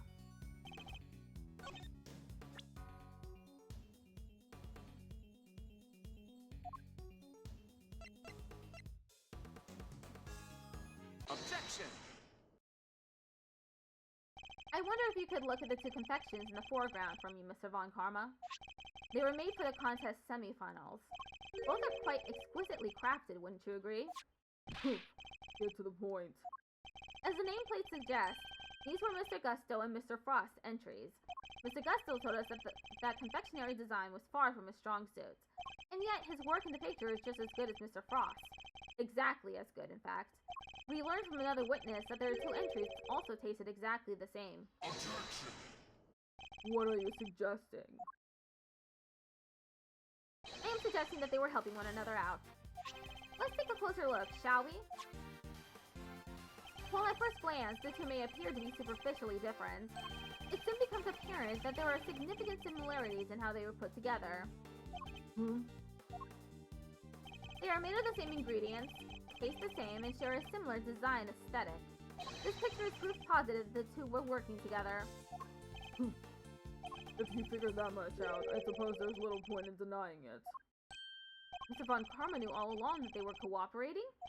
But I'll warn you, none of what you're about to hear will be to your advantage. Gusto and Frost's real connection. Let me confirm what you seem so desperate to prove. Gusto and Frost were indeed working together. Gusto spelled out the details of his relationship to Frost during his questioning last night. It seems they were helping one another right up until the day before the final. So, you knew that the two were cooperating. Mr. Von Karma, why are you trying to bury the truth? Objection! Please, enough with the petty slander. I merely wanted to avoid you poking your nose around before I could provide proper context in court. It simply slipped my mind to explain that to you. It doesn't explain why he's been so slippery with the facts, though. I need to figure out what it is he's hiding. I can't let things end like this. Rebuttal. Let me confirm what you seem so desperate to prove. Gusto and Frost were indeed working together. Hold it! So you did know that there was a connection between the two. Why were you trying to hide it? Tisk, tisk, tisk. I don't just hand out information like candy. And certainly not to the defense. Not like that lollipop nursing fool of a detective over there. You do things your way, and I'll do things mine. And you wonder why I refuse to share information with a traitor like you. Gusto spilled out the details of his relationship to Frost during his questioning last night. Hold it! Last night, after Mr. Frost's work melted, correct? Yes, I interviewed Gusto personally. Yeesh, a one-on-one with Mr. Von Karma, that must have been terrifying. I imagine Mr. Gusto probably meditated his way through the difficult parts. He most certainly did not. Every time he closed his eyes, I brought him back with an almighty snap. No one dares to plead the fifth with me. That even worked on him? And that is how I was able to perfectly learn every last detail of Gusto and Frost's relationship. It seems they were helping one another right up until the day before the final. Hold it! But why were they cooperating? Gusto's sense of design is subpar, and Frost was an amateur confectioner at best. Neither of them stood a chance of making it through the contest alone. So what was their endgame? Why cooperate only until the day before the finals? Gusto claims to have ended the scheme. Allegedly, he wanted to win the final on his own merits. His one and only goal really was to be crowned the world's best confectioner, and his pride would not allow him to do so with the help of another. Leaders can only ever win hollow victories, I guess. I was under the impression that their collaboration had only lasted through the semifinals, but I'm starting to think it might have lasted up through the final itself. Mr. Von Karma, I'd like to ask you some more about how long they worked together for, if you don't mind. If you must. Gusto's sense of design is subpar, and Frost was an amateur confectioner at best. Hold it. Before you ask, I'm not objecting to your characterization of Mr. Gusto's design sense. Yeah, he admitted it himself he isn't all that great. He made what he alleged to be a likeness of me. Just thinking about the abomination he came out with turns my stomach. Yeah, I kinda like the guy's work. An artistically rich amateur, and an artistically impoverished professional. In a way, it was inevitable that they would wind up working together. The two cooperated until the day before the final. Cub just redeemed Clown Nose. Thank you for redeeming Clown Nose. The two cooperated until the day before the final, then decided to compete on their own merits. Hold it. You really believe that they were cooperating until the day before the finals and then just simply stopped? That seems a little strange to me. Wouldn't you agree? Objection. I have told you the truth. Whether you find it strange or not is none of my concern. He was concerned enough to try to hide it from me only a few minutes ago, though. Which means there must have been a reason for that. Based on Mr. Kangaroo's assessment, it sounded as if Mr. Frost's entry for the final was the clear winner. Which means he must have still been working with Mr. Gusto, right? That's precisely what I was thinking. I must have some evidence that proves they were cooperating right up through the finals.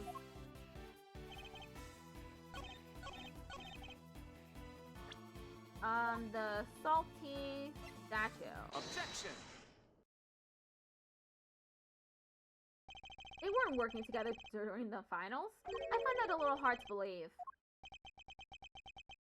Miss Scone is on record as having described Mr. Frost's creations as scrumptious. And while he was certainly skilled, I doubt even he could have become a world-class confectioner overnight. It seems far more likely to me that he and Mr. Gusto were still cooperating during the finals. Objection. How many times must I explain this to you? Assertions require proof, and one person's entirely subjective statement is not proof of anything. Besides, even amateurs can occasionally make delicious food. Perhaps Frost was simply lucky. My wife, for example, is an amateur whose cooking puts first-class chefs to shame. How is that not an entirely subjective statement? Furthermore, you're ignoring another crucial part of the pharmacist's testimony. Manfred von Karma revealed to be a wife guy. Namely, that she also describes some of Frost's work as having been unbearably salty. In other words, your evidence actually shows that Frost failed to produce the perfect confectionery. Ugh! Gurk! Tisk, tisk, tisk. No more objections, I take it. There must be some way I can prove that Gusto and Frost were still collaborating. Mr. E? There's something that's been on my mind. Yes? What is it, Eddie? Mr. Frost's entry for the finals. Wouldn't it have taken a while to make? I would imagine so. Making flavored water, freezing it all, and then carving 2 whole sculptures? Could he really have done all that and helped Mr. Gusto with his work? If it was me, I'd have barely gone as far as the setting the flavored water up to freeze part. I just can't see how Mr. Frost could have pulled it off. Perhaps there's some loyalty instinct in you after all, Eddie. Do not... He ate it. Your ponderings certainly point to another possibility. Eddie's right. Mr. Frost would have needed to freeze his own large blocks of flavored ice to create his art. And there wouldn't have been time to do that during the contest itself. So what must Mr. Frost have done in order to finish his flavored ice entry within the time limit? He ate the paper again. Ah, I know, he keeps doing it.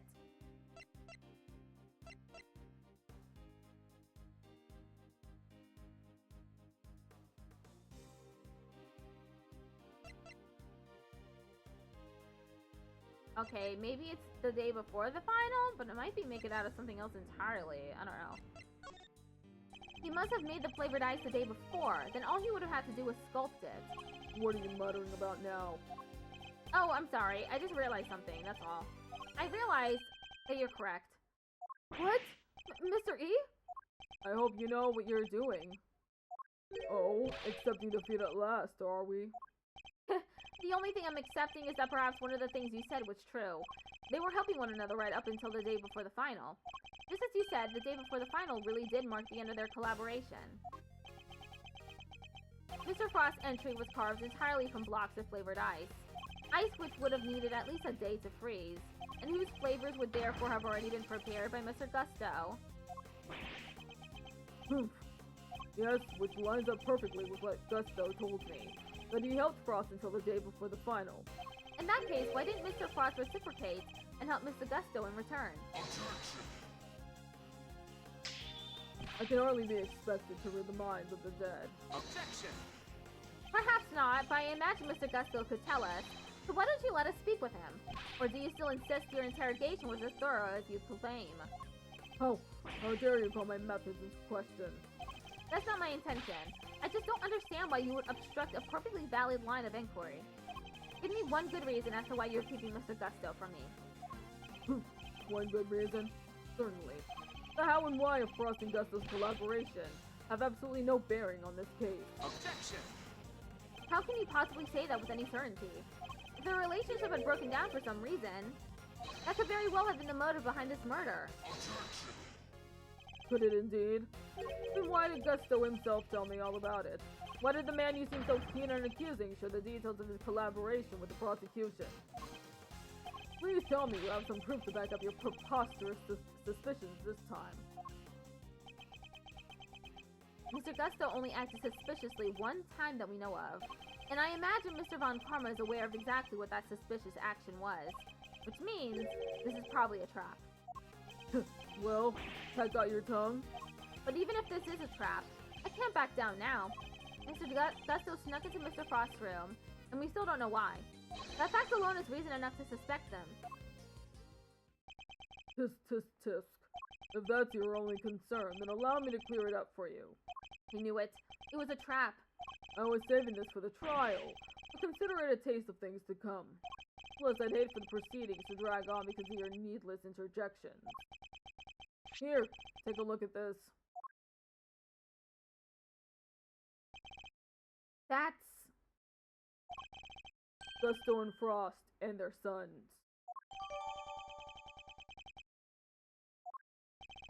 Gusto snuck into Frost's room in order to retrieve this photograph. But why? It seems their sons attended the same elementary school. Gusto was concerned that the fact of Mr. Frost and his acquaintance might place him under undue suspicion.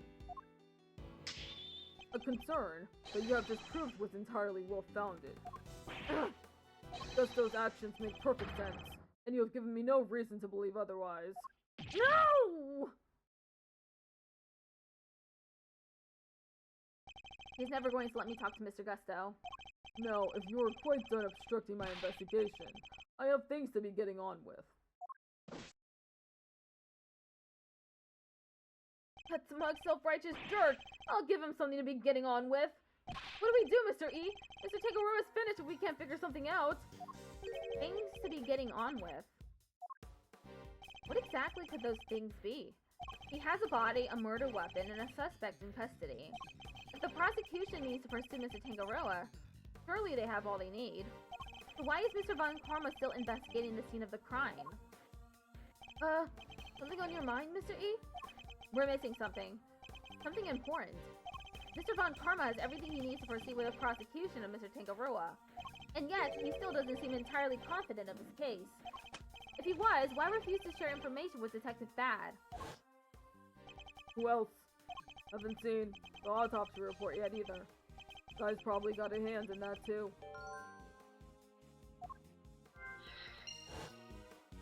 In addition, we still haven't solved the mystery of what happened to the evidence that went missing.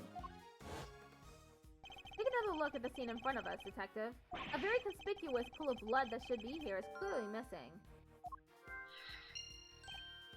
You're right. I don't remember anybody mentioning they removed the blood along with the body. Evidence that turned up not in Mr. Tangaroa's room, but in a most unusual place. It's a match. The blood in the fountain is Frost. So there were no traces of Mr. Frost's blood left in Mr. Tangaroa's room. Yet we found some in the fountain instead. Why?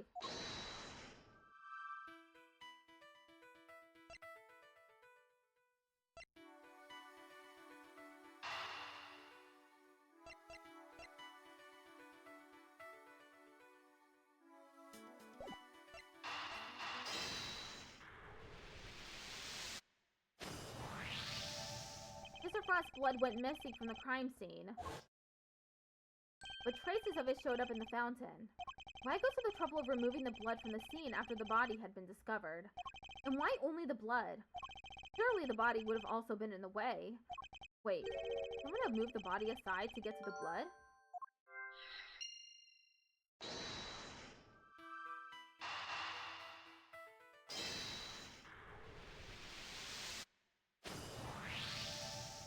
So the body might have been moved aside, or even removed from the scene of the crime entirely. After all, as far as we know, there's still no autopsy reports. We've learned plenty about the murder weapon and the suspect, but very little about the body itself. Our assumption thus far has been that the body had been recovered by the forensics team. But what if that assumption is false? What if Mr. Von Karma wouldn't show Detective Bad the autopsy report out of something other than spite? What if we've been thinking about this the wrong way around all along? The question isn't why didn't Mr. Von Karma hold back information about the body? It's did Mr. Von Karma even have any information about the body in the first place? How do things look from that angle? Perhaps the body hadn't been removed by the police in order to carry out an autopsy. Perhaps it had already been removed and hidden away by the culprit before their arrival. Mr. E? We've both heard the rumors about Mr. Von Karma's questionable methods. Fabricated witness statements, shady deals, forged evidence even. Sure, everybody's heard of that stuff, but what's that got to do with us right now? I would never judge a person on the basis of rumors alone. Even Mr. Von Karma. I've tried my best not to let my preconceptions color our interactions with him. Nonetheless, it appears he may indeed be willing to twist the truth to his own ends. Twist the truth? You mean he's been playing dirty? I fear he might have been, and still is, and I'm not about to let him get away with it.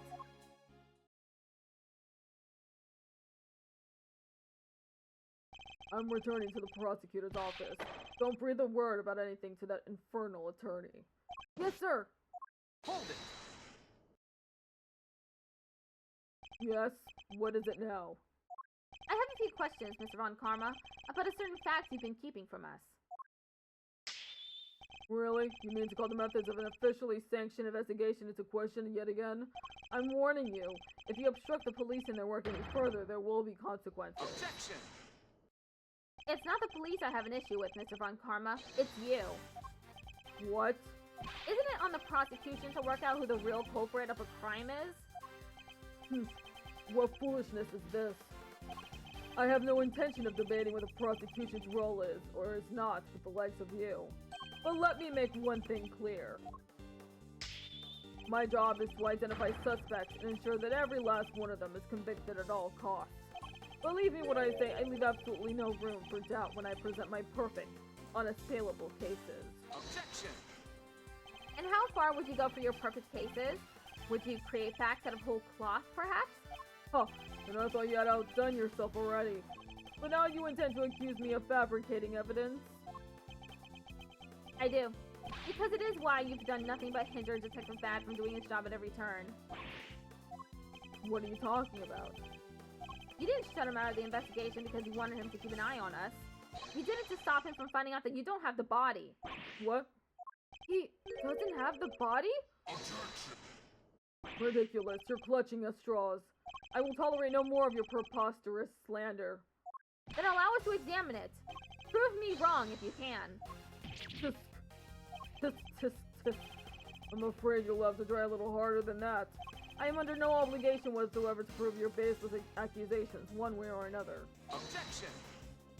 As you must have seen for yourself, a piece of bloody chocolate is missing from the scene of the crime. Why did it disappear? And where did it go? What does it matter? Some blood went missing from the chest where the body was found. So what? So what indeed? That's precisely my question. If the body was still at the scene when the police got here, removing the blood would accomplish nothing. However, let us suppose for a moment that the body was not. If someone had wanted to erase any trace of what had happened in that room, then it all makes perfect sense. Objection! What is this petty obsession with the bloodstain? But since it's so important to you, why don't you tell me where you believe it went? Of course. After all, evidence is everything, as you never tire of telling us. I believe this should back up my theory quite nicely. What evidence do I have that shows where the blood from Mr. Tangaroa's room went?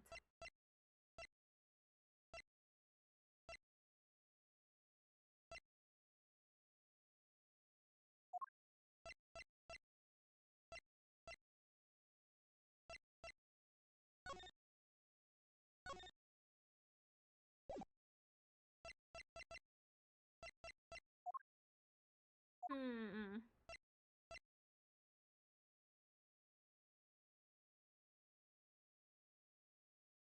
Is it the fountain? I mean, there is blood on the salt lamp. But maybe it's the... Take that! Traces of the victim's blood were found in the fountain, along with traces of the chocolate from Mr. Tangaroa's room. I believe the missing piece of blood-stained chocolate was dumped into the stream that flows to the fountain, which strongly points towards one certain fact. Someone purposely disposed of the blood after the body had been removed from the chest. Drink. Mr. Von Karma, where did you find the body? You didn't find it, did you? Answer me! You, where did you get your hands on that kind of evidence? You have neither the authority nor the means to carry out that kind of analysis on the fountain water. No, but I do. Curse you, Bad. You've been a thorn in my side from the moment you were assigned. Well, no longer. As of now, you are officially off the case. I was barely in it in the first place. Mr. Von Karma, you still haven't answered my question. Will you admit it? Will you confirm that no body was ever recovered? Tisk. It's really quite the claim, you know. One that you'll never find any proof for, I'm afraid. What must I do to get an answer out of him? No, if you don't mind, I've given you quite enough of my precious time already. I look forward to destroying you in court, Gregory Edgeworth. Your precious logic and theories won't save you then. Nothing will. Mark my words, Mr. Von Karma, your methods will be your undoing. No matter how you try to hide the truth, I'll bring it all to light in the end.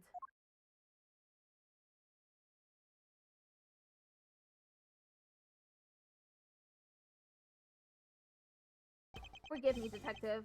I didn't mean to put you in a difficult position. Don't sweat it. It was always gonna end this way. Honestly, nobody's ever sidelined me the way he did before. First time for everything, huh? You know, I think you might be right about the body being missing. I am, and I'll prove it in court. Well, if there's anything I can do to help, just say the word. Since, you know, I'm off the case now. That's very kind, and I'm sorry to keep asking favors of you, Detective Bad, but there is one more thing. Hey, what are you guys whispering about? Come on, let me in on the secret. Alright, Eddie. The detective and I were just arranging a little insurance for the trial. I think we have enough to see Mr. Tangaroa acquitted. But I'd prefer to have an ace in the hole, just in case. And? What is it? You'll find out in the courtroom. Wait, what? You're letting me join you? Of course I am. You are my assistant, after all. Huh, I'll be more than that by next year. I'll be a full-fledged attorney, you know? We can take on Mr. Von Karma together. Indeed.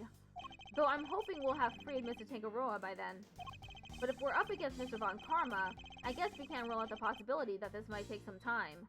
Right, but we'll do everything we can in the meantime. I know you can beat Mr. Von Karma, Mr. E. I believe in you. We can't allow Mr. Tangaroa to remain imprisoned for a crime he didn't commit. And we won't. I'll expose Mr. Von Karma's lies if it's the last thing I do.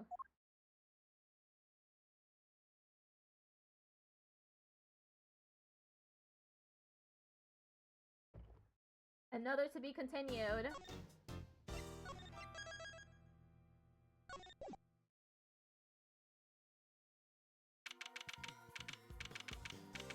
April 2nd, 2:10 p.m.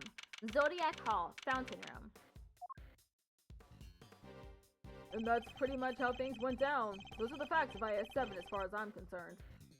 I'm finally learning the truth about my father's last case. So what happened at the trial? Well, we lost. Von Karma did a real number on us. Really? You couldn't prove that Mr. Tangaroa was innocent? Oh, we could prove it all right. Had a decent little pile of evidence in our favor. Problem was, we underestimated Von Karma. He fought even dirtier than we feared. I can imagine. Secure a conviction at all costs. That was always his guiding principle. Yeah, ain't that the truth? Anywho, the trial dragged on and on. Whole thing took about a year in the end. I'll never forget the day the verdict came down. December 28th that following year. It's April now, so... Ooh, mama. We're talking over 17 years ago. Time sure does fly, huh? December 28th. I was there that day 17 years ago, sitting in the courtroom gallery. Just before the trial got started, Gregory noticed that Samson was looking even worse than usual. Turns out the poor guy had finally reached his limits. It was so bad, he even said he wanted to be found guilty. Wait, you mean they forced a confession out of him? Yeah, Von Karma got what he'd been pushing for from the very beginning. And when Gregory tried to drop the bombshell about there being no body to speak of, he learned that Von Karma had used the power of the police to head him off at the pass. He even had himself a fake autopsy report. But that wasn't the end of it. Von Karma had gotten Samson to falsely testify against himself to being an accessory to murder in court. Combined with his confession, the poor guy's goose was well and truly cooked. But Gregory still had his ace in the hole, though. The same ace he asked Detective Bad to help him with? Oh, sorry, that was Edgeworth saying that. Exactamundo. He knew he needed one last card to play if they squeezed a confession out of Samson. So he had Bad record all of Samson's interrogations. I guess Detective Bad really wanted to know the truth too, huh? We all did. But he was a trooper. Stayed with the case even after Von Karma took him off of it. He was tied up in some other big case too. Good old Bad. They don't make him like that anymore. Anyway, Gregory presented the recordings as proof that Samson's confession was coerced. And you know what? It almost worked. A cop named Ian Seidman got fired. Samson's interrogator and the initial detective before Bad. He took the fall for pretty much the whole thing. But Von Karma didn't get away scot-free. In fact, he was disciplined by the chief prosecutor. For the one and only time in his 40-year career. Still, Samson himself couldn't stomach another day in court. So when that guilty verdict came down, it didn't just signal the end of the day, but of the whole sad affair. I don't remember a lot myself, but my father's face when they declared Mr. Tangaroa guilty? I was a young child at the time, but even I could tell how much he was hurting inside. Gregory wanted to appeal the ruling, of course. He would have done anything to clear Samson's name. But then, well, you know what happened next. Poor guy, he never got the chance.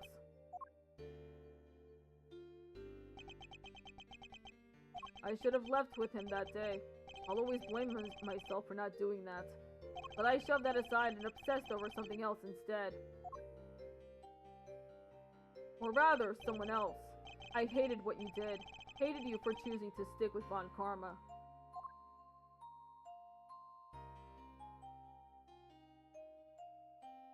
I hope you can forgive me. No, you had every right to hate me. I went on to become a prosecutor as planned, and that's when Mr. Von Karma showed me this case file. According to these records, Mr. Tangaroa was convicted as the main culprit in Mr. Frost's murder. Nope. That's not right. Samson was convicted as an accessory to murder. Strange! The file clearly states that he was the perpetrator. Plus, I'm fairly certain that all of Mr. Von Karma's cases were successfully solved. Mind if I take a peek at those? This file's been doctored. The part about the verdict has been changed. What? Here, feast your peepers on this. Suspect data. Samson Tangaroa, age 39, organizer of confectionery contest. Victim's body was found inside one of his creations, leading to his arrest. While in detention, Tangaroa discovered that he had a taste disorder, which was subsequently cured via medication. Verdict: convicted as an accomplice based on his confession.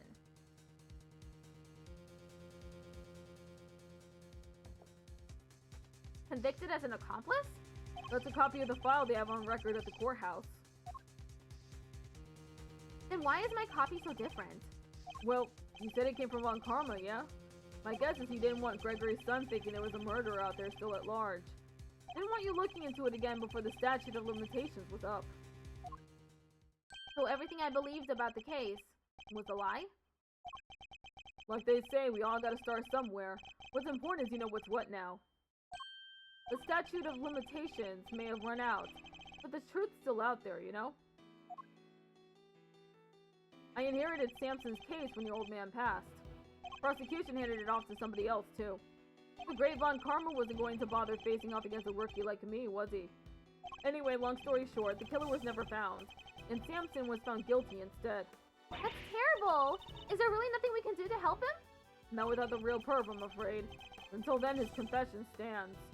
Speaking of which, I didn't find out until after the verdict had been handed down, but When Karma had threatened Samson and made him a deal.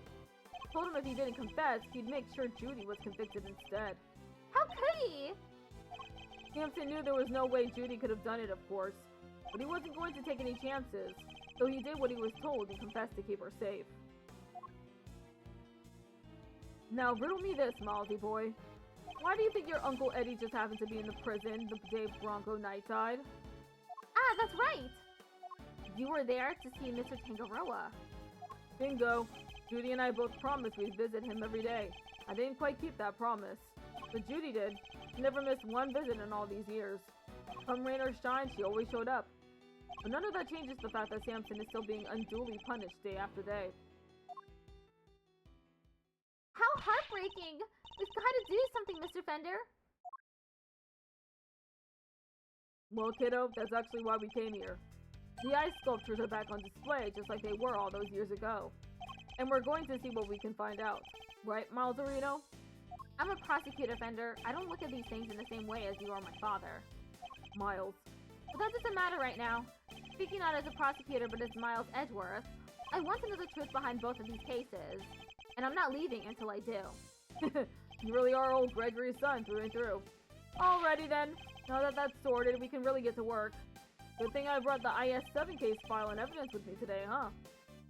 Here, documents first. Who doesn't love paperwork, am I right? The parts in red ink are my annotations.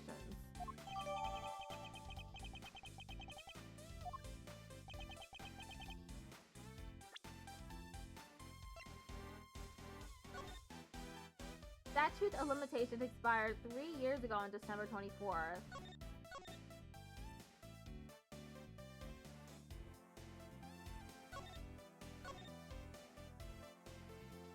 Okay, cool. I just finished implementing this input overlay for my OBS layout. Cool! Thank you, Fender. And here's some evidence for you. Enjoy! There's quite a few, so I'd take a minute to scope them out if I were you. Small mountain of evidence from the IS-7 incident received from Fender. Yes, I see. I'll take a look at them in a bit. You know, our current case is just full of loose threads too, come to think of it. Indeed. The key players of that incident 18 years ago who just happened to get caught up in another incident. The ice sculptures in the winter wing that are perfect replicas of the ones from 18 years ago. The poison gas attack in the autumn wing, which has been disguised to look like the winter wing. The two chemicals that were found inside the Pisces statue's display case, ubiquium and asphyxion, that form a poisonous gas when mixed together. The victim of the gas attack, Carmelo Gusto, who is no stranger to the events of 18 years ago, and who is still unconscious and undergoing treatment in the medical room. And finally, we come to the body floating face down in the fountain. And the fact that the ice sculptures have melted, just as they did all those years ago. The events of the present day would appear to be intimately linked with the events of the past, which means they may be able to help us learn more about what happened 18 years ago. Sounds good to me. Let's get investigating. Objection! Oh, no, you don't. Aren't you forgetting somebody? I could have sworn this is my investigation. Yes, this is quite right. I do hope you aren't intending to obstruct him in his duties, Mr. Edgeworth. I would hate to have to add a guilty to my report to the committee. What am I guilty of now? Of course not. I'm simply offering once again to do what I can to help with the investigation. Your offer is duly noted and duly declined. Oof! He isn't pulling any punches.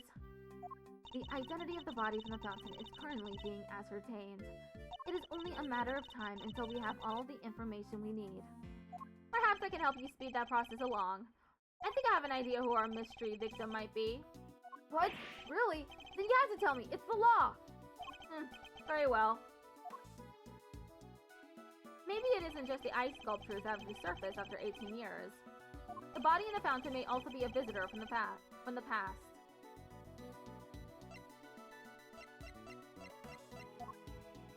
Take that! I believe the body in the fountain is that of the man who was murdered here 18 years ago. Mr. Artie Frost. What? You're saying that was poor Chili Winks? Wait, what? Wait, who the heck is Chillywink or Artie or whoever it is you're talking about? Artie Frost was a famous sculptor at Eustace, although he was better known as Paul Alik. The sculptures on display here are all his works. No way!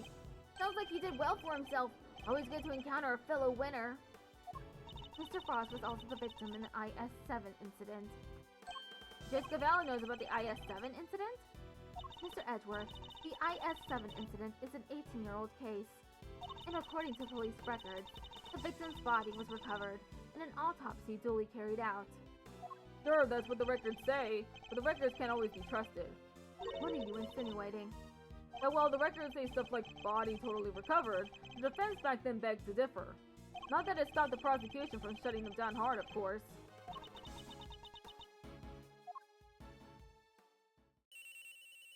Someone's phone is ringing. Eustace's. Yeah, this is winner. What? Really? What is it, Eustace? The body. We've got an ID. Some sculpture called Frost or something? So I guess Edgeworth called it? Goddess of Justice. So my father's deductions were right all along. Well, Judge Cavell, I'd say this changes things, wouldn't you? Perhaps now you'll admit that I might be of use to this case, more than a certain junior prosecutor, anyway. No fair! You're trying to steal the win! I'm doing no such thing. All I want is to uncover the truth. And if we're going to get to the bottom of what happened here, we'll need to work together. You do not need to do anything, and you do not need to know the truth. This case is none of your concern. Objection! Well there, Judge G. I think you might be wrong about that. Another of your interruptions, Mr. Fender. Yep. See, I was on the defense team for IS-7, so this case is very much my concern. I was one of the pesky kids pushing the theory that the body had actually gone missing. The prosecutor at the time may have brushed us off, but you can't deny the testimony of your eyes. Or, to put it a little more bluntly, the prosecution's case was rotten from the ground up. When there's been a miscarriage of justice caused by the prosecution, it's the committee's job to fix it, no? Ugh. And who better to help you unpick the mess than someone who was there at the time? Unless you have an ulterior motive? Jessica Vale seems to know the facts of the IS-7 incident in some detail. In which case, I suspect she must be here on the committee's behalf. Your connection to the case is noted, Mr. Fender, but I fail to see how it concerns Mr. Edgeworth. He's the son of the original defense attorney, and the protege of the case's lead prosecutor. If that's not enough for you, he was at the trial, too. I think it's just possible he might have a little something to bring to the table, don't you? Ugh. Very well. You may both assist in the investigation, but only if you refrain from interfering with the work of others. The winter wing is off limits for now. This room, however, is all yours. Alrighty! Great to hear we're on the same wavelength, G. Why don't we bring it in to show we're all on the side of justice? Do not test me, Mr. Fender. Your permission to investigate can be revoked at any time. Duly noted, Your Honor. This is a turnout for the books, huh, Milesy? We get to do our thing after all. Thanks to your immeasurable help as always. No sweat. Besides, I was mostly doing it for me. Okay, I'll be investigating my own thing, so just holler if you find something interesting. I will. Well, okay, shall we? Heck yeah! Let the investigation commence! We're still unclear on two key facts. How Mr. Frost's body came to be where we found it, and the source of the ubiquium. You're right! We need some more intel! Indeed, let's focus on the ubiquium first and foremost. It's used in stuff like dish soap and paint, right? Correct. It's also bright red in color and has a distinctive minty fragrance. Okay, sounds like we know what we're looking for. Begin investigation. It's a sculpture of a brave warrior battling against a serpent. Did Paul Alik make this one too, Miss Edgeworth? He did. It seems he was fascinated by fantasy and mythology when he was a young man. Dun dun dun! This piece embodies the tragic yet gritty determination of the young as they face an impossible situation. It's called the math test. And it starts in 1 minute. Talk about relatable!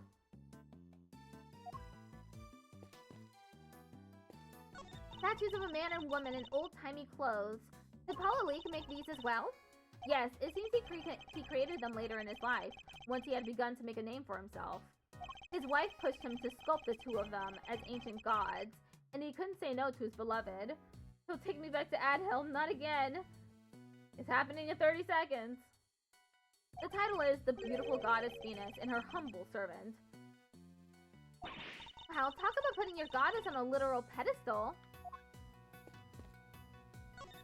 This thing in front of the door is a fir tree, right? Yes, they're usually associated with winter, but this door leads to the autumn wing. I suppose it's all part of someone's elaborate ruse. I could paint it red for that autumny feel. Evergreens stay green all year round, Kay. Hence the name. Sure, I knew that. Okay, time for another ad break.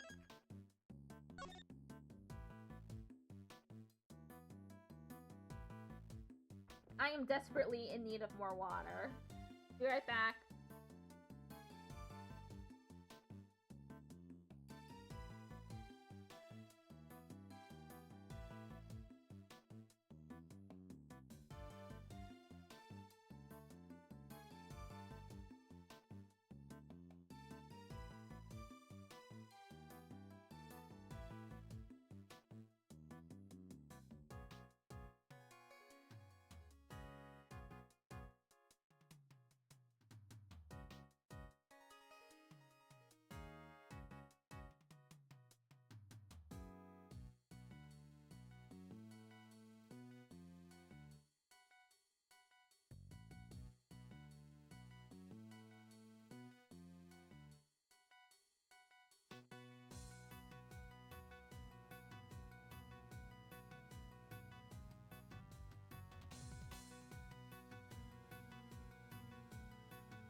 I forgot I got a Frosty from Wendy's.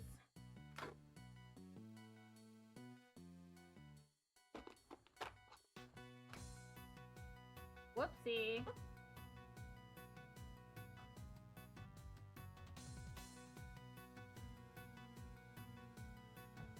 threaten the stream with ad breaks. You can only trigger an ad break shortly after an ad break has already started. What did I just say? No, I mean that you can't trigger an ad break after it's already started, so a threat wouldn't really do anything.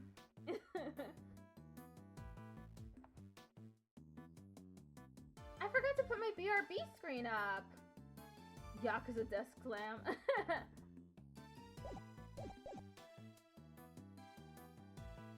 Okay. Look at this. It's a selection of trophies won by Paul Elite, or rather, Artie Frost. Evidently, he was a very well-respected artist. Well, you got one too, Miss Edgeworth. So it's about time I won one too. Guess I'll have to find some thieving contest to enter. Or you could set something up. Something with a nice ceremony at the end, all that. Yes, followed by a swift round of arrests. It seems the elevator is only accessible to select individuals. I wonder what's upstairs. Among other things, the medical room. That's where Mr. Gusto is being treated. I hope he's alright. We've got some questions that need answering as soon as he wakes up. Since there's no way of knowing when that might be, we should explore other avenues in the meantime. How do you rename the stream? You go to your stream. You can either go to the stream manager and there's a little pencil icon. That's for editing the stream info.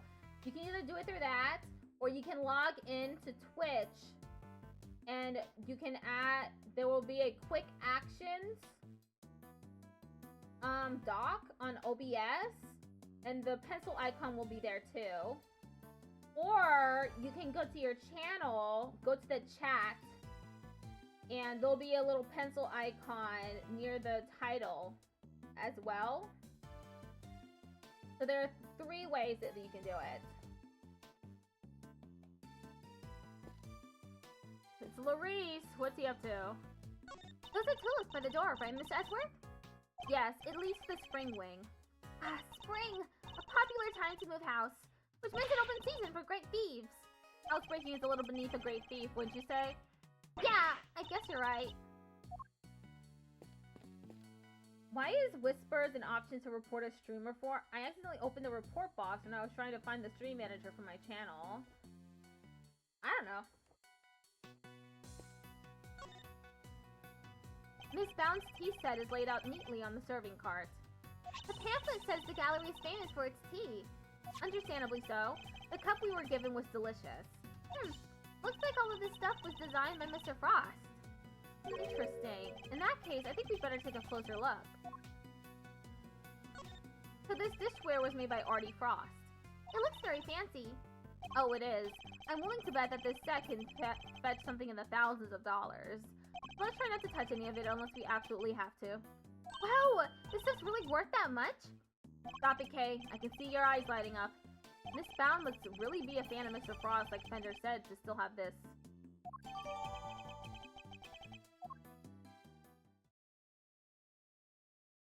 Hey, Edgy!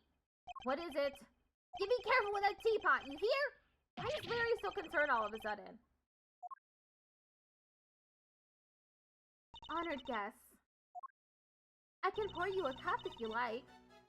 Miss Bound. Ah, Judy! I'm good, thanks. No tea for me.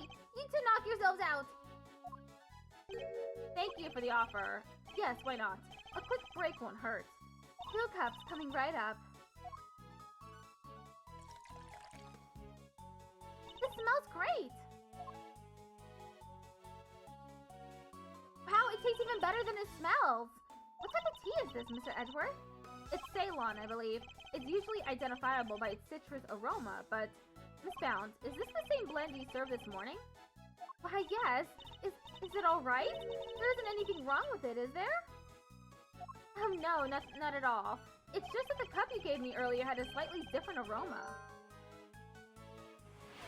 Oh, thank you for patting my head. Cub just redeemed pat my head. I think Larry is now has a crush on Judy, and that's why he's like, you better be careful with that teaware.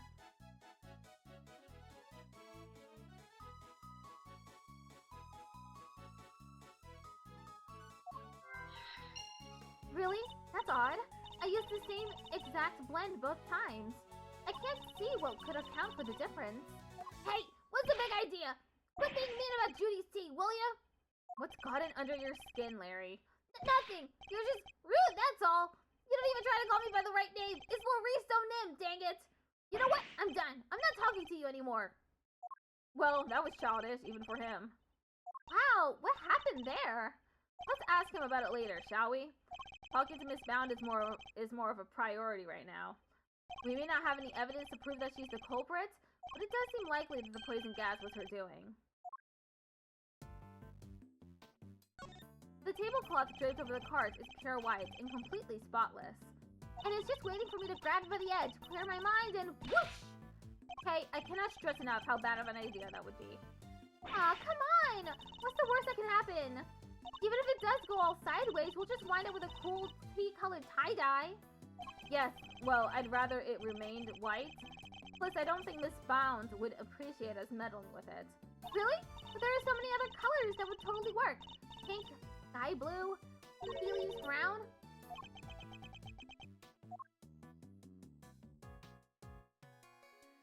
A caddy containing Ceylon tea leaves.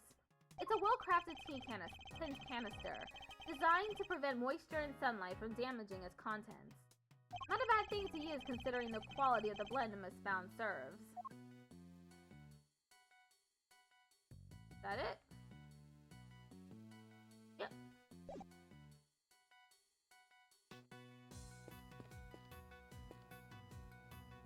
It's a man with a moon-shaped head and a woman with a sun-shaped head. The man's got a real pained look in his eyes, though. Is this another Paul Alik piece? Yes, from his younger years, when he was something of a dreamer. He depicted those closest to him by means of a motif taken from nature. The piece is titled My Parents. Guess the moon shone brightest in that house. The body's been taken back to the lab, sir. Autopsy's underway. And how's the rest of the fountain looking? Rather beautiful, actually, sir. The water's crystal clear and it's kind of soothing. Almost as if there wasn't a body floating in it not so long ago,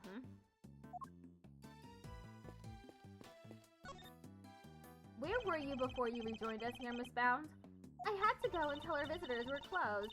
Oh, and hand out a little something in apology. Was there something you wanted to talk to me about? Yes, a few things actually. Not least of all, the fact that I think you might be the one who set the poison gas trap. The original ice sculptures melted 18 years ago, correct? How did you manage to recreate them? Oh, you know about what happened back then? In that case, you might also know I took pictures of them during the contest. I commissioned the creation of a set of replicas based on those photographs for this current exhibit. Why go through the trouble of creating replicas? Mr. Frost's Zodiac series was his great unfinished masterwork. I wanted to see it completed at last. Or rather, re-completed. It was my fault that the original set melted in the first place, after all.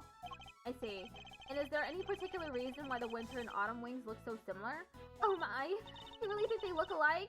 Perhaps I used some of the decorations from one and the other by accident? She's clearly lying. But I don't have the evidence to prove it just yet.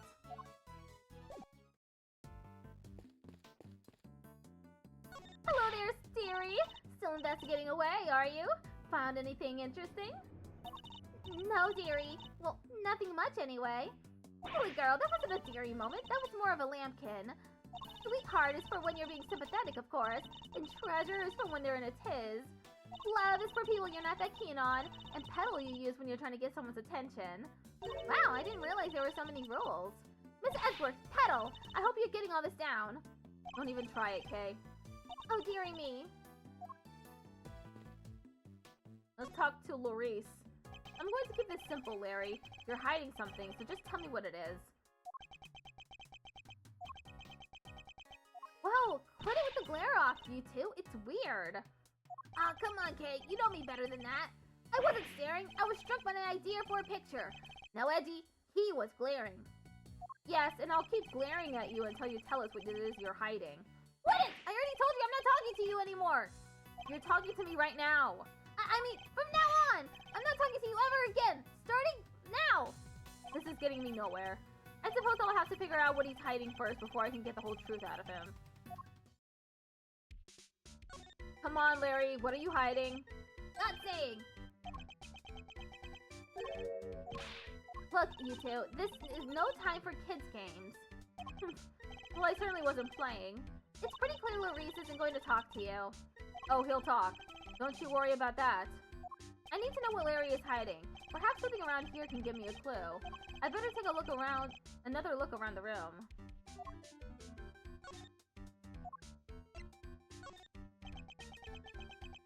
Okay, nothing.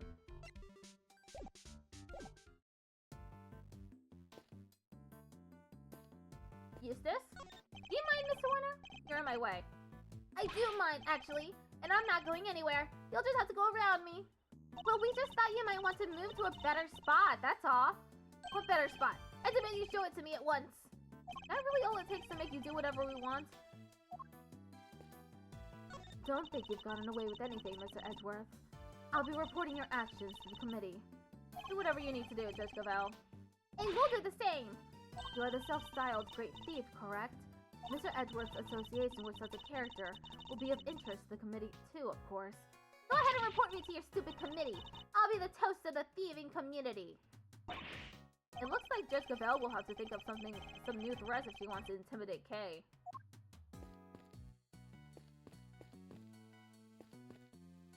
Mr. Winter was very clear that you're only allowed to investigate in this room. So I'm afraid I can't let you pass. Sorry, sir. It wouldn't make much difference if you did, officer. You're standing in front of a wall. Oh, but we all know a few bricks won't stop you, Mr. Miles Edwards, sir. Wow, he actually sounds kind of scared of you. What kind of reputation do I have down at the precinct? Why is there a lift cart just sitting here out in the open? Guess somebody must have been moving something heavy. The top of the platform seems to be wet. You know, I've got a funny feeling I've seen this thing somewhere before. You mean like 18 years ago? Yeah, it's all coming back to me now. I last saw it in Frost's room. You must have used it to move the ice sculptures around. It's one of those fancy numbers where you can change not only the platform's height, but even its angle. If you had one of these, you can move giant lumps of ice around no sweat. Ooh, just think of the possibilities. I could really use one of these. Still doesn't explain what it's doing here, though. Bit of a head scratcher, but we should give it a think, yeah? Indeed. After all, it just might have something to do with our case. Hey there, Malzarino. What's the situation with the investigation? Things are progressing. I think a fuller picture of what happened is beginning to emerge. Good to hear. Guess I better step up my game too, then. This case seems to have a lot in common with the incident from 18 years ago. And now, it's got the lot. Melting statues in the winter wing and even the murder victim's body. But how did nobody ever figure out that the body had gone missing? Ross had no family apart from his son. And well, the kid kind of vanished. Nobody's seen him since around the time of the incident. Gusto's son, too. Him and his best pal from school book just up and disappeared. What? And they were never found? Gusto's boy wasn't, not as far as I heard anyhow. Guess Frost's kid turned up in the end, though. He collected his inheritance at some point. But yeah, with no family around just after the incident, Frost got no funeral, no nothing. So no need for the police to release the body. No need for anybody to find out they didn't have it. They filed their fake autopsy report and nobody was any the wiser. Well, almost nobody. I still can't believe Mr. Von Karma would have stooped so low.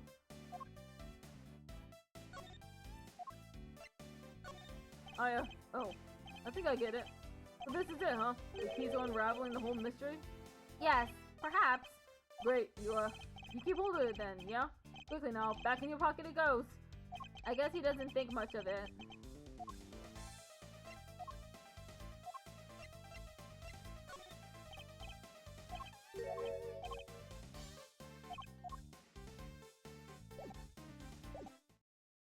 I've got to look around again. It seems the police have already removed the body. I hit the gate again? What gate? I'm gonna need to make a counter for that.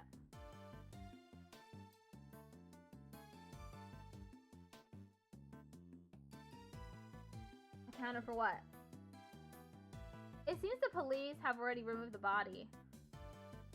The timer gates insert. Oh, okay, you're playing a game. But why did the body of a victim from 18 years ago turn up in this fountain? And why wasn't it all run and stuff? Did it slowly shuffle its way here? Need I remind you that zombies aren't real? It seems likely that the body was preserved somehow. Really? Is that even possible? Hey, Mr. Forensics guy, anything to report? Yes, ma'am. Traces of both ubiquium and asexual have been detected in the fountain. I'm gonna say they probably carried here by the stream from the autumn wing. In addition to those two chemicals, there's also a large amount of sugar. The composition of the sugar is being analyzed as we speak. There's sugar in the fountain? Where would it even have come from?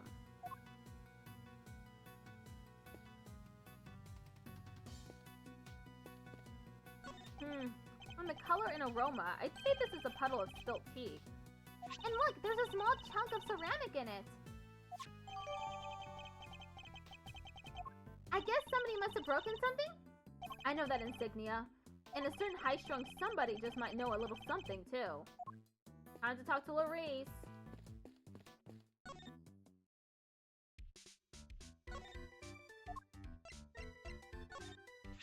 Would you mind taking a look at this for me, Larry?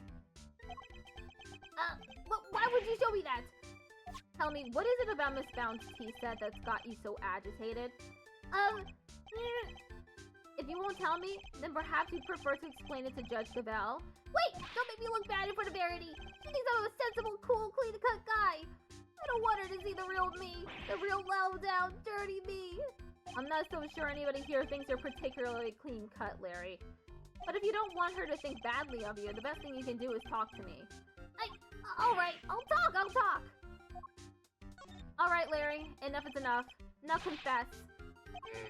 Is there any way to treat your best friend, Edgy? Is this any way for you to treat yours? By lying to him? Hiding things? I get the picture already, so stop glaring at me like that. I'll tell you everything, okay? Earlier, I thought Verity might like a cup of tea, so I went to pour one for her. But I got distracted and my hand slipped and smash! I broke the teapot! A priceless work of art! It's in pieces because of me! No words exist to describe how far away I saw this coming from. Ouch! You really messed up this time, Larice. See, Edgy, everyone's going to think less of me now! Judy's never gonna forgive me for this! Crying to me won't do you any good. I think you need to apologize to Miss Bound. He's on his hands and knees. My teapot? I see. I'm sorry, Judy. I'm so sorry. I don't have any money, but I'll paint your portrait. I'll paint you 50 portraits. Please, Mr. Donim. It's really me who should be apologizing. How could I have failed to notice that there were broken pieces of ceramics on the floor? Nobody could have been hurt. Here, let me make sure that's safely disposed of. The teapot in question was designed by Artie Frost, correct? I understand it was something you've long treasured. You must be upset. Oh, I am. But of course, all things break eventually. And as luck would have it, I have another identical teapot. It's far from the end of the world. Is she less attached to Mr. Frost's work than she used to be? I can't believe this, Judy. You're the sweetest, the kindest. This other teapot you're talking about. It's the one sitting on top of the cart right now, right? What do you mean? Yeah, so when I smashed the first one, I tried to hide the pieces in the bottom of the cart. And that's when I saw that other pot under there. So I took it out and basically switched the two pots. Oh, I see. Yep, and that's everything I have to tell you. I'll be extra careful not to break the other one, I promise. You have no shame whatsoever, do you? I'm sorry. It's really quite alright. Thank you for being so honest. See, Edgy, isn't Judy the absolute best? I trust you won't take advantage of her kindness and will make amends somehow? I sure will! Once I make it as an artist, I'm going to give her one of my paintings. She was one of my models, after all. It's only fair. At this rate, I suspect he's likely to make more trouble than amends. Don't you think it would be better for you to keep out of her way for a very long while? Oh, but I will be keeping out of her way, because I sketched her and the others already. Her and the others? Need to see my work, huh? Yeah, I drew a few great sketches of some ravishing beauties. Wanna see? Interested in Larice's ravishing beauties, huh, Mr. Edgeworth? I'm afraid you've greatly misjudged, Kay. I simply wish to see if Larry has captured any unusual details this time, too. Unusual details? Nothing's unusual about these. They're my best work yet. Really? Now I want to see them, too. Aw, you're a sweetheart, Kay. Alright, let me dig them out for you. Give me a sec, okay? I suppose we might as well take a look. So, these sketches of yours. Seriously, Edgy, if you wanted to check out my art, you should have just said so for the get-go. Here, feast your eyes on this. What am I looking at here? I told you already, ravishing beauties. There's a few of the fair faces that have caught my eye since I've been here, you know? There's Verity and Judy, and somebody else. Why did you draw them all on the same page? Well, I mean to draw the room at first. Just something to pass the time. And then I saw one beauty and another, and well, I just scribbled them all down as I went. So these were all drawn at different times? Huh? Yeah, I guess. I did one of you too, Kay. You're on a different page, though. Wow, you did? I'm flattered. How true to life are these sketches? Did you only draw what you actually saw? Of course! You think I draw things I can't see? Like using my imagination? Nope, these are 100% true to life, right down to the exact shade of each color. So the colors are accurate. Interesting. Much as it pains me to admit it, Larry may have provided me with a useful piece of evidence yet again. The serving card in the sketch, for example. If I compare it to the one here in the room, there's a clear contradiction between the two. Yeah, it's got candies on it. I think a little deduction is in order. Can I borrow this page for a while, Larry? Sure thing! You want me to sign it for you? Just the page, please.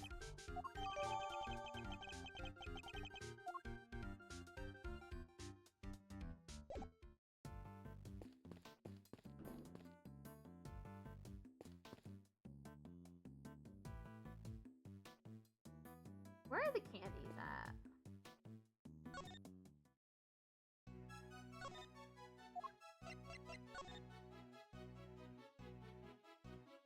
What is Miss Scone doing?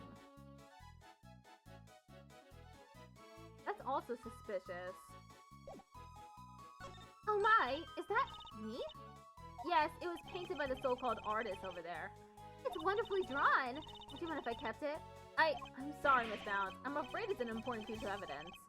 Oh, I see. That's a shame. I suppose Larry's charm is something of a talent if he can impress a gallery owner with sketches like these.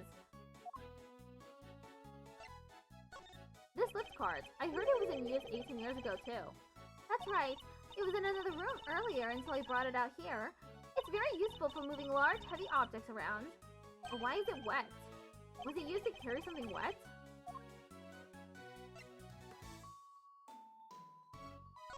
The hunt is on. The truth will come out. But I don't know what that's about. Ping! I guess we're going to find out. Have I inadvertently stumbled onto the set of Hate Crimes the Musical or something?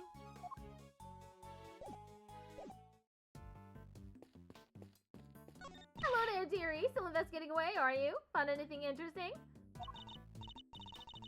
Oh, okay. I already,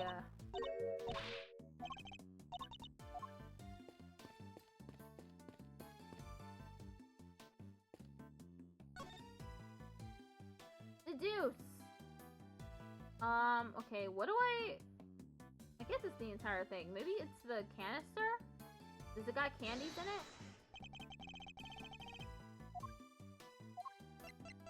Eureka! No, it wasn't that.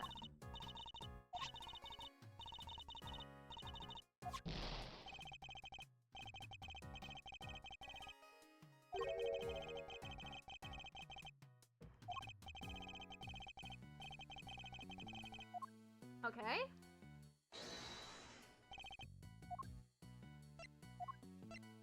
Eureka!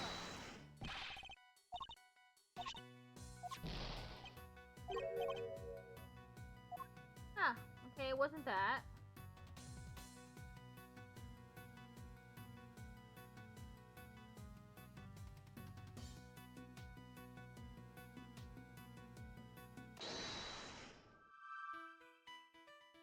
Vitamin gummies taste amazing.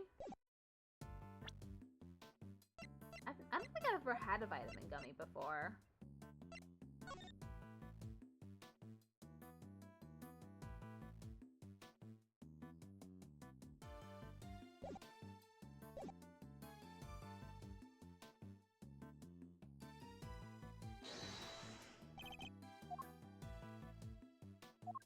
Particularly these calm magnesium gummies. Cool. Eureka! Larry, can I ask you something about your sketches? Fascinated by the work of the great Laurice Donim, huh? It's the composition, right? Not exactly.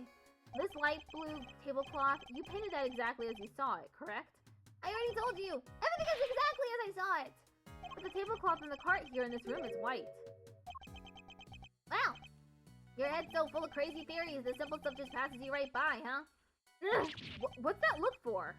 Listen, just before I drew that sketch, I was in the middle of some business with a cart with the tea set on it, okay? What kind of business? That's right, it was the hiding the pieces of the teapot I smashed kind. That's nothing to boast about. Anyway, I was still in the middle of cleaning it all up when Judy came out of the winter wing. I didn't want to get busted for breaking the pot, so I quickly dove out of the sight.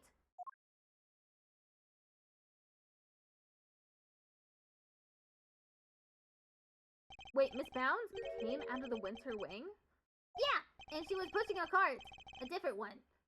That's the one with the light blue tablecloth on it that I drew. And what did she do with the second serving cart? Well, I saw her wheel it into the summer wing, but I don't know what happened to it after that. When she came back out, she was pushing one of those other carts, the kind you can lift stuff with. A lift cart? Yeah, so I called out to her, but she just ran off and left it behind. Never had her down as the shy type, but it just goes to show, you never know. Another serving cart and a lift cart. Is there maybe another tea set too? We better check with Miss Bounds.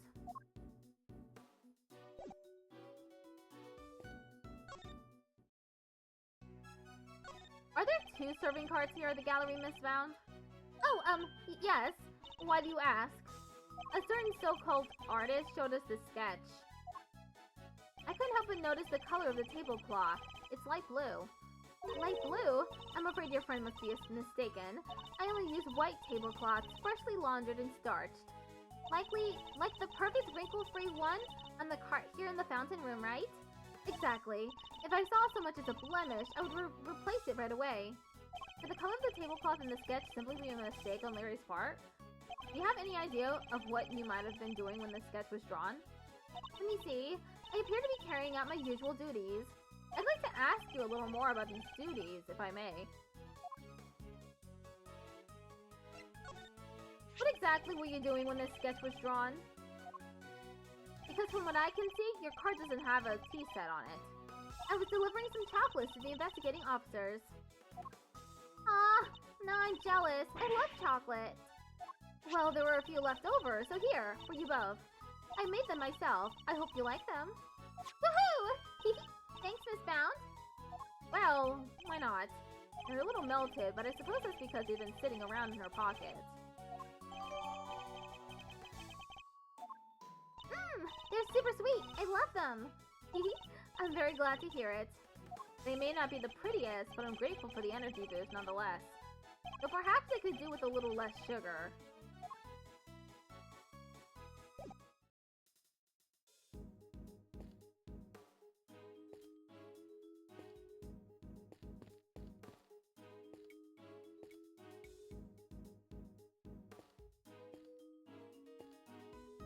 Which way is the summer wing? This is spring, right? So this must be summer?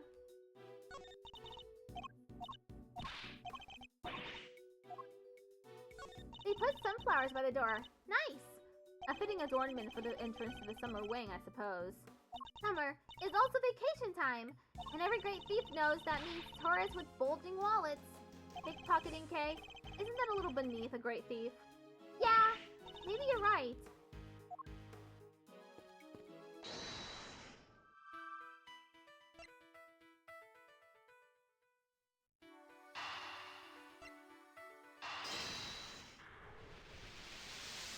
Oh, they went together. I suspect the difference in aroma we notice is due to the teapots having been switched. You do? I can't see what else it could have been. The tea itself hadn't changed. Why don't we ask Miss Bound, just be sure? Miss Bound, the difference in aroma we noticed, do you think it could have been because of the different teapot? I suppose so. The cup just now had a subtle minty scent, rather like uva tea. Oh, I just remembered. I made some peppermint tea in that pot only yesterday. That must be where the minty aroma is coming from. Can that really be it?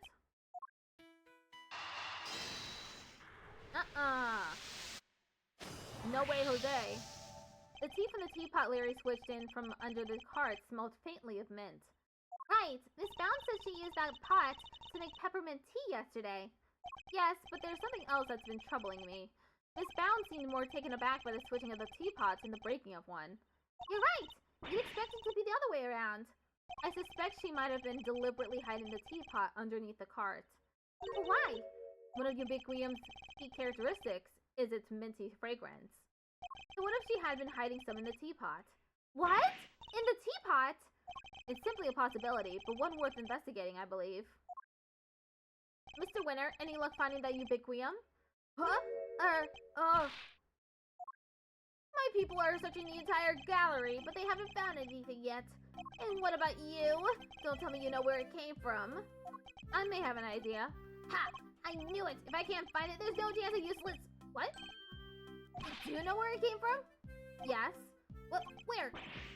Miss Bounce teapot. Wow! Nice piece! I like it. Yeah, this looks like a fitting prize for a natural-born winner. It's not a prize, it's a vital piece of evidence. Oh, it's just evidence. Then I'll have one of the forensics people check it out.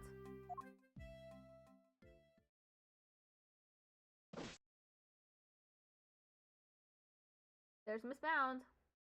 Mr. Edgeworth, is there some sort of problem with my teapot? Possibly. The minty fragrance we noticed coming from it. I think it just might be the scent of one of the chemicals used to make the poison gas. But, Mr. Edgeworth, surely you don't think I had anything to do with that? I'm afraid I do. The method used to create the gas would have required considerable preparation. Nobody would have had the time or the opportunity to set that up except you. That's not strictly true. It took around a week to get Zodiac Hall ready for the exhibition. There were all kinds of people coming and going through here during that time. Delicia, for one. But you see, I'm not the only person who could have set it up at all. Miss Scone is on our radar too, of course. You needn't worry about that. And besides, I wouldn't know the first thing about making poison gas. So even if you did find some ubiquium in my teapot, I wouldn't have had any idea what to do with it. But I suppose we should see what the test results say first. Miss Bound claims she doesn't know the first thing about making poison gas. I need to find a way to prove that she's lying. Oh, whose phone? It's Edward's phone. Edward speaking. Sure, it's me. Is everything alright, Detective? Everybody's left the winter wing. It's just me in here now. Which means I can tell you what we found out. You really shouldn't be sharing information about the investigation. But after the past week or so, I'm not about to stop him now. The exhibits in here have all completely melted. All that's left in the display cases is some stuff at the bottom. More of it in the Taurus case than the Gemini case, though. Describe this stuff for me if you can. Yes, sir! It's like a pale blue liquid. I had the lab run some tests just now.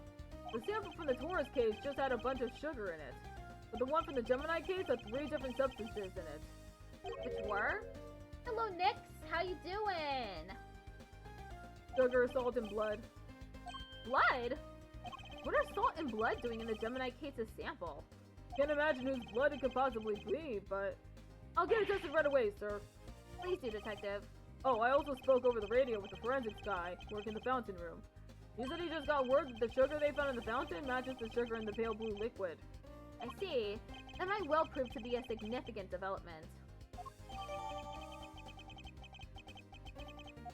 Anything else to report, Detective? Yes, sir. We found one of those light-emitting devices here in the winter wing, too. There were a few of those being used in the autumn wing to disguise it as a winter wing, as I recall. It seems that the equipment from 18 years ago is more than just for show. I need to talk to Miss Scone about this. Anyhow, I better be getting back to it. I'll let you know as soon as we hear from the lab about that blood. Yes, thank you, Detective. Was that Gummy? Seemed like he had a lot to say. He did, and all of it very useful. If I'm going to prove that Miss Bound's claims about who could have set up the poison trap are false, I'll need to talk to a certain somebody else who was here 18 years ago. Miss Scone, I'd like to ask you a few questions, if I may. Of course, dear. Fire away! Anything for you, Milesy Smilesy, and dear sweet little Tootsie K. I'd appreciate it if that was the last time you called me Malsy Smalsy. I'm not a fan of Twisticate either. Oh, you'll just have to like it or lump it. I can't change a nickname once I've settled on it. Well, I guess we tried. What can you tell us about the various devices used to decorate the gallery's exhibits? There seem to be some pretty specialized items in use. Light-emitting devices, luminous fabrics. Oh, I can tell you all about those, dearie. After all, I'm the one who gave them to Moody Judy. It was my way of saying sorry after I broke the rules all those years ago. I bought her 4 lovely new salt lamps, and I gave her the 4 pieces of luminous cloth I used for the contest. Wow, that's super generous of you. Well, us girls have to do our best, don't we? Not everybody understands, of course. That better not be a dig at me, Delish. I told you how kind I thought that was. Yes, back when you were a dear, sweet, innocent baby boy. What happened to you, eh? Dear, sweet, innocent baby boy? Mr. Fender? Can't quite picture that, I have to say. So these decorations, they're all the same as the ones you saw 18 years ago, correct? Yep. Salt lamps, glowing fabric, light-emitting doodads, the whole bit. There were 4 luminous cloths in use in the autumn wing, but I'm sure I saw another one somewhere. I'm not lying. Oh, it's in my bag somewhere, I'm sure of it. What is she looking for? That's not it. That's not it. That cloth looks familiar. Maybe I should jog her memory with something so Miss Scone will tell us more. Miss Scone, you're something of a specialist. How far did you progress during yesterday's stream? That was Hollow Knight Silk Song, right?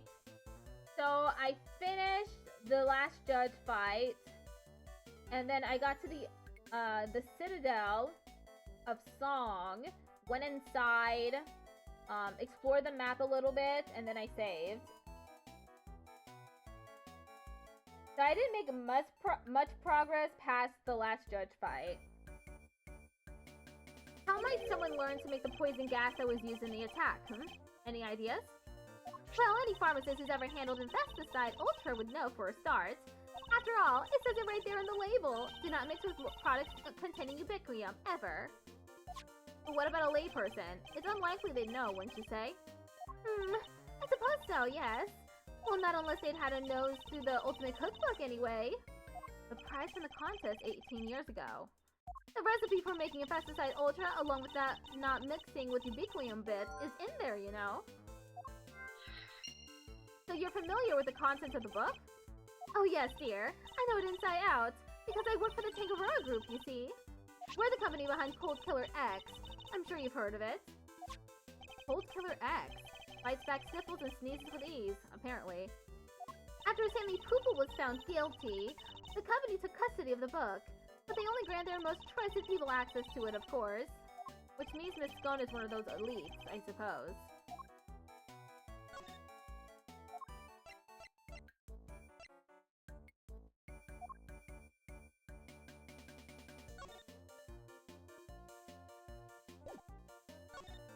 Ooh, you really do carry some cute rubbish around with you, don't you, Milesy Smiles? What I could do is cover it in whipped cream for you, then sprinkle a few. There'll be no need for that, thank you, Miss Scone. Oh ho, those are Moody Judy's chocolates, aren't they? Oh, but dearie me, they're all a bit melted. You're supposed to eat them before that happens, you silly Billy. Actually, they were already like this when she gave them to us.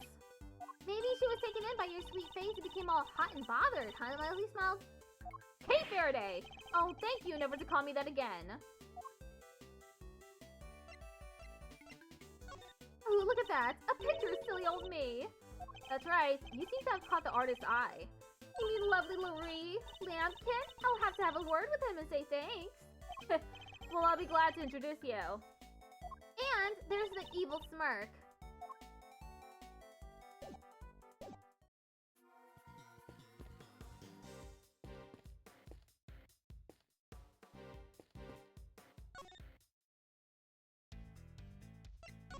Tell me, Fender, what kind of person is Miss Bound? Huh? Wait a minute. Don't tell me you've got a thing for a monster. I do not. Chill. I'm just yanking your chain. Anyway, what can I say about Jude's? Well, she's a real brave trooper, for one. What else do you call someone who waits around for 18 whole years like she asked for Samson? Even after his extended family kicked her out of this place. What? They threw her out? Yup, Jude wasn't technically part of the family, so there was nothing she could do.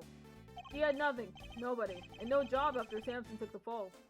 So she had no choice but to take what he taught her and make her own way in showbiz. She's retired from all that now, though. Yes, why did she retire? She'd finally made enough money to buy the old place back. She even got the Ultimate Cookbook back from the Tangaroa group after they basically stole it. Guess this place and everything to do with it was all she ever cared about. So she just wanted it back, all of it. Fender seems very sympathetic to Miss Bound's plight, but from a less charitable perspective, she has, in a way, taken everything in Mr. Tangaroa's for herself.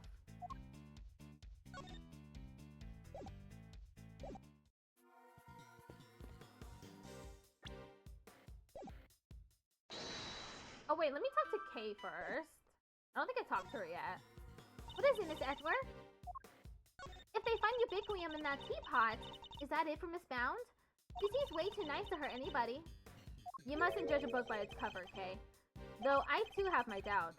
I should talk to Fender and Miss Scone and see what they have to say on the matter. We've learned a lot about our case and about IS-7 too. Perhaps, and yet the truth remains shrouded in an impenetrable mist. We still don't have enough evidence to pierce the fog?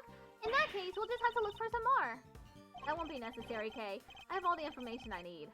Now it's just a matter of logically piecing it together in order to eliminate the truth. Sounds good to me. Have at it, Mr. Edgeworth.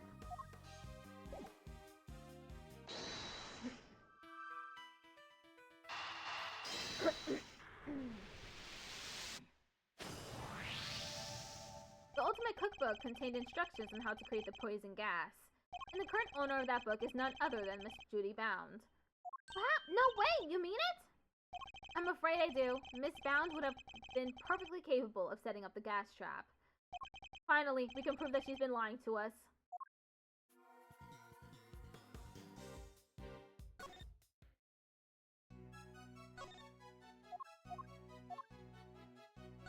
What kinds of pharmaceutical recipes are in the Ultimate Cookbook? Oh, there are so many. It would take a while to go through them all. But if you really want to know, well, then let's start the show. Come join me as we sing this song. It's a nifty-thrifty 2 hours long. Now, one by one, we'll sing the things that the world's best little cookbook could bring. What do you think, Miss Edgeworth? Want to listen to the rest? No, that won't be necessary.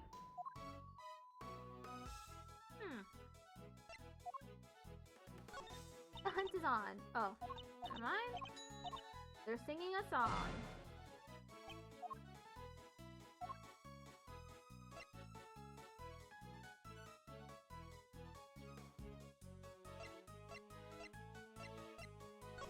This looks cards. I heard it was in use 18 years ago, too. That's right. It was in another room earlier until I brought it out here. It's very useful for moving large heavy objects around. But why is it wet? Was it used to carry something wet?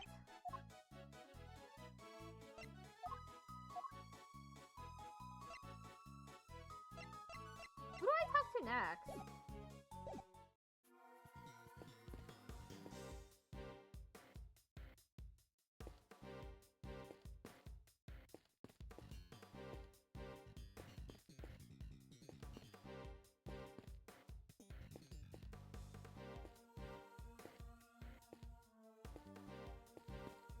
Confused.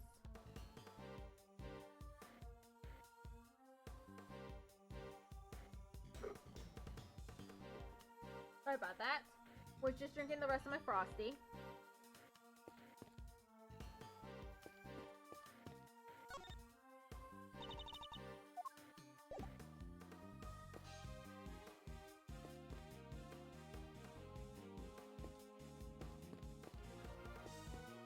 What do I do next? Oh, I haven't looked at this. The door here is marked with a nice autumny looking tree. And yet, it leads to the winter wing. I suppose it's all part of the deception. I could still believe if you like. Make things a little more wintry. I think you'd better leave them alone, Kay.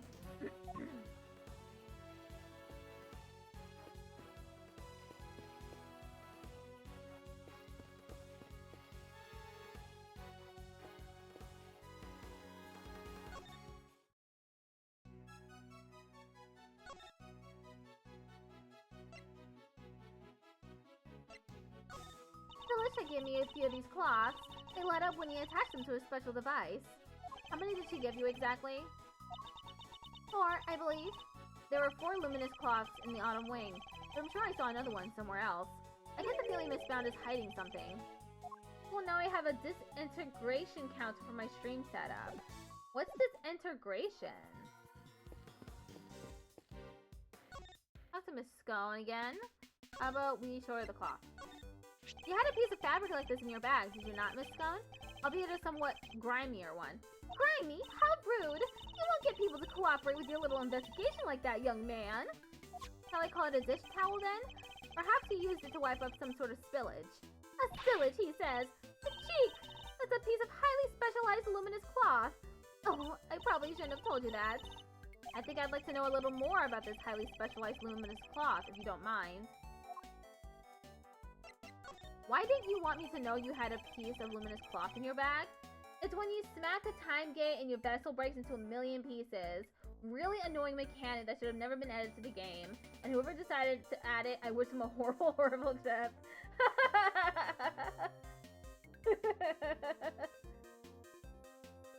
Okay. It's cool that you have a counter for that on your stream setup now, though. Oh, well, I suppose there's no point hiding it now, is there?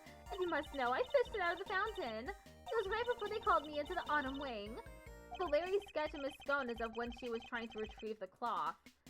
At first, I thought it was one of the ones I'd given Moody Judy. One of the 4 you'd given to the gallery, correct? Exactly, but all 4 were being used in the autumn wing, weren't they? I realized. It must be the one that went missing all those years ago. I'd already had my infesticide ultra pinch-in used to make poison gas. If one of my cloths turned out to have been used as some sort of dastardly deed too, well, I was going to look guilty as sin, wasn't I? So I kept it hidden in my bag and hoped for the best. I see. Oh, it does feel good to get it off my chest, though. Stress is no good for the complexion. So the cloth that disappeared 18 years ago, the one that the victim was wrapped in, this happens to reappear in the fountain at the same time as the body?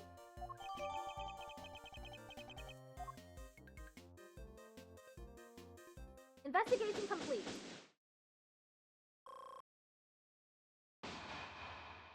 And that's that. All that's left now is to await the results of the test on the teapot. To be continued. Wow, how much is there left?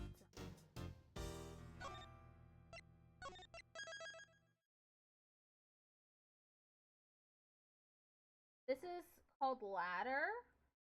I'm just checking to see how much left I have, how much time I have left. And if I'll be able to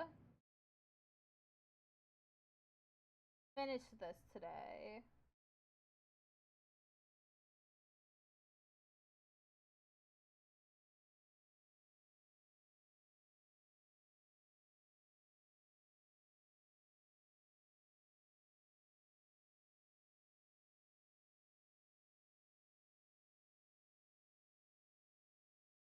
Okay, I think I will be able to finish this today. Not in the next 34 minutes, but probably the next hour. April 2nd, 2:33 p.m. Zodiac Hall, Fountain Room. The test results have just come in, sir. Traces of ubiquium were found in the teapot. They were? Just like Mr. Edgeworth said!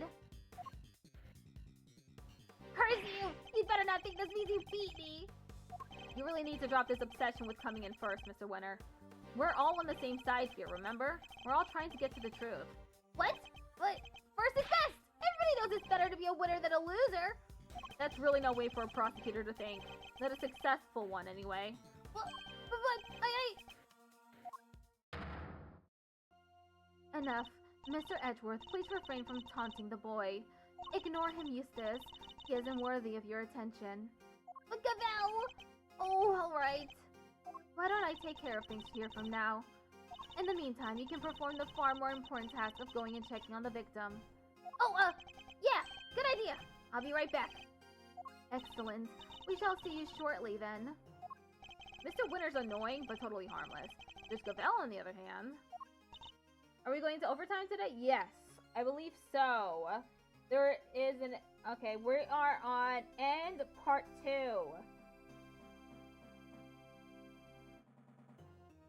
according to the walkthrough. Now,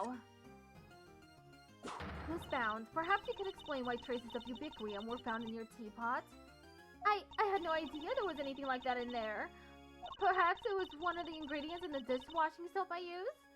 So you are telling the court that you did not intentionally put ubiquitous in the teapot? Yes, exactly. Why would I? Until today, I had no idea that it could even be used to make poison gas.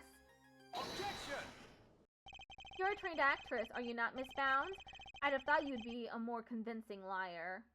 What do you mean? You have access to the Ultimate Cookbook, correct? A book that just happens to contain instructions on how to create the poison gas used in the attack. Meaning it's perfectly possible for you to know exactly how to make it.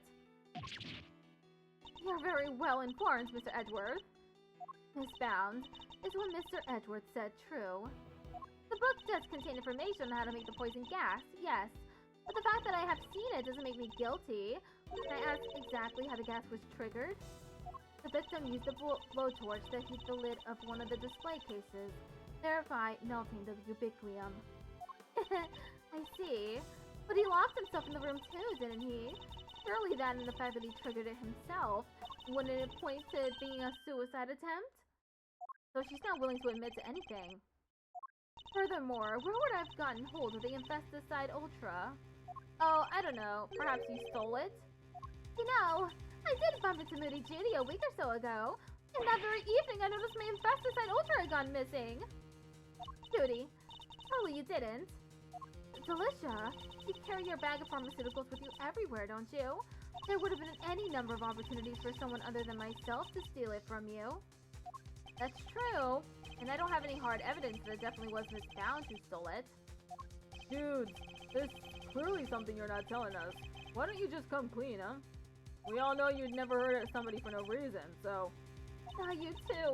You think I'm guilty as well, Mr. Fender? Can you blame me?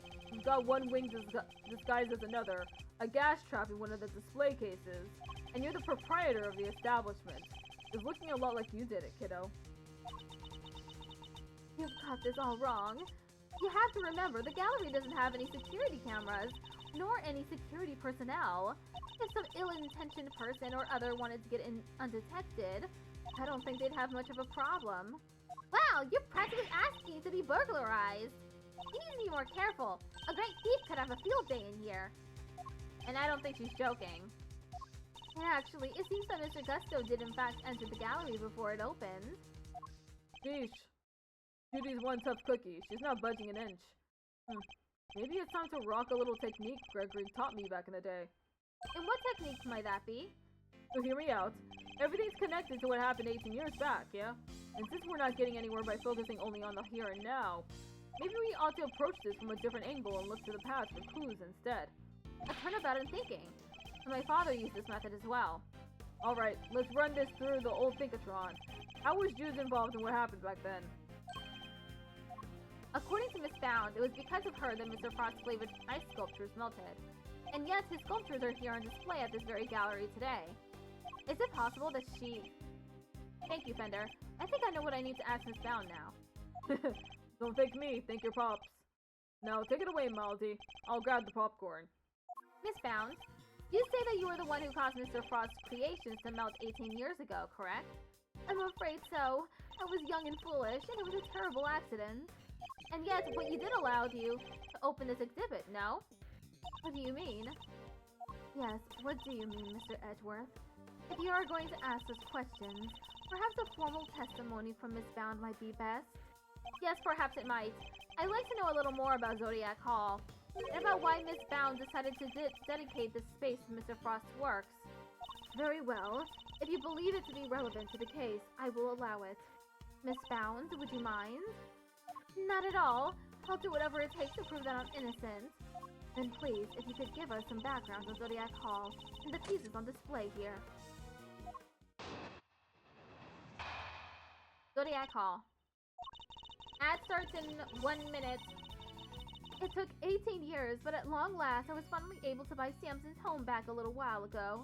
But a place like this is expensive to maintain, so I decided to turn it into an art gallery. To that end, I collected as many Hall Elite pieces as I could from around the world, because, if I'm honest, It's always been something of a dream of mine to open a space dedicated to his work. What does the judge have an extendable mallet? For the flair of it. And so she can swing it around. Thank you for your testimony, Miss Bound. How wonderful it is that you are able to fulfill your dream. Well, Mr. Edgeworth, everything seems entirely above board to me. Judge Gabelle, that was simply the witness's preliminary statement. As you surely know, the value of that testimony cannot be evaluated without due cross-examination. Haha, spoken like a true attorney. Very well. You may do what you must. Rebuttal starts in a little bit after the 3-minute ad break starts. Be right back. This time I have my BRB screen on.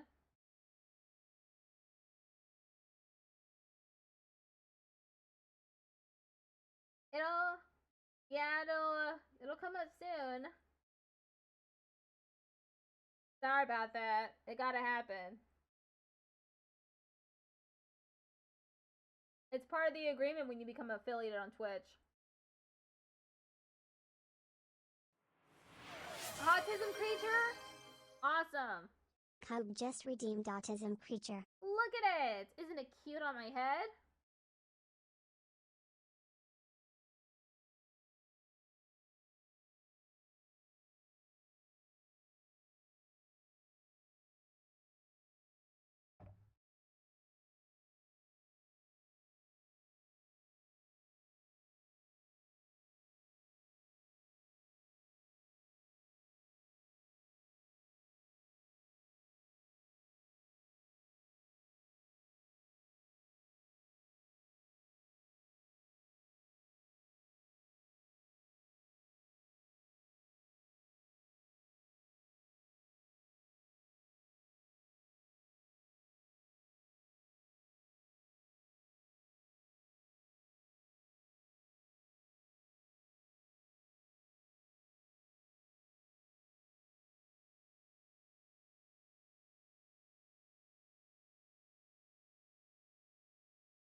Okay, we're back.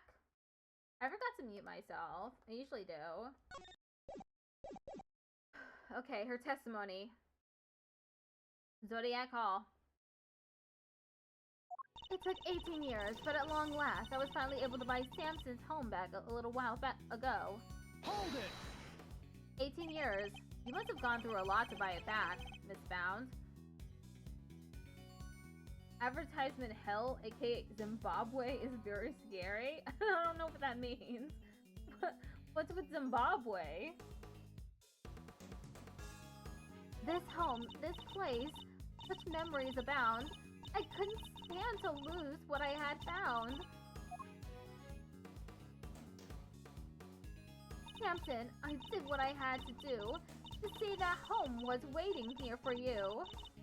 How did she make it look so easy? I'll say, but I wouldn't expect any less from a trained triple threat performer. If you could continue with your testimony, Miss Bound, minus the singing, if you please. But a place like this is expensive to maintain, so I decided to turn it into an art gallery. Hold it! You manage the gallery by yourself, Miss Bound? Yes, well, we only opened today, so I haven't done much actual managing yet, but I have to keep the mansion going. Can't have it falling down around my ears. Samson could come home any day, after all. But she really got the house back for him. I'm so sorry, Judy. I wish I could have done more. Oh, you've done plenty, Mr. Fender. If anyone should have done more, it's me. Even if the only thing I can do right now is to keep this place safe for Samson. To that end, I collected as many Paul Elite pieces as I could from around the world. Hold it! Paul Elite. That was Mr. Frost's pseudonym, correct? Yes, he adopted it while he was working as a sculptor in France. I see. I'm curious about some of the pieces in your collection. More specifically, how you were able to acquire the Taurus and Gemini sculptures.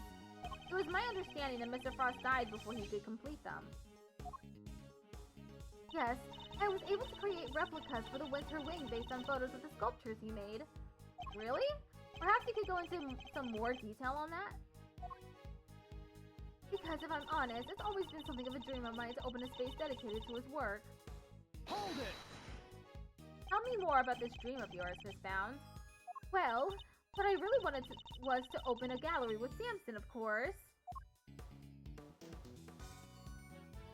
A gallery of dance, a gallery of song, a gallery of gaiety and candy all day long. That was the idea anyway. And here I thought art was to be appreciated in silence, not accompanied by musical numbers. Alas, Miss Tangaroa transgressed. Alas, Mr. Tangaroa transgressed against the edicts of the Goddess of Justice. And as such, that part of your dream may go permanently unfulfilled. No! He's innocent! That awful prosecutor refused to listen, but it's true! He'd never hurt anybody. Mr. Tangaroa gave a false confession in order to protect Miss Bound. The two of them really did what they could to protect one another, didn't they? I was able to create replicas for the Winter Wing based on photos of the sculptures he made. Hold it! These photos you mentioned, you mean the ones you yourself took in Mr. Frost's room 18 years ago? Yes, you certainly know a lot about what happened back then, Mr. Edgeworth. So those statues in the Winter Wing were just copies? And I didn't even get to see them before they melted. No, the sculptures in question were definitely not replicas. Which means the Miss Bound is lying. I know, it's such an awful shame. And after we went to the trouble to recreate them, too. The sculptures in the Winter Wing weren't replicas. They're the very ones from 18 years ago. I need to show her I'm aware of that, or I'll never get to the truth.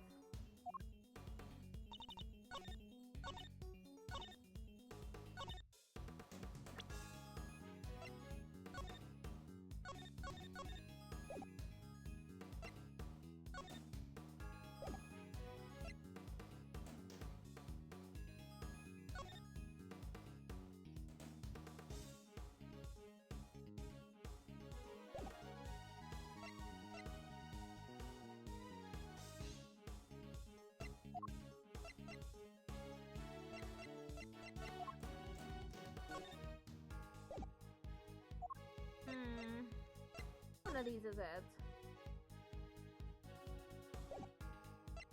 Objection! Oh, it wasn't that. Okay.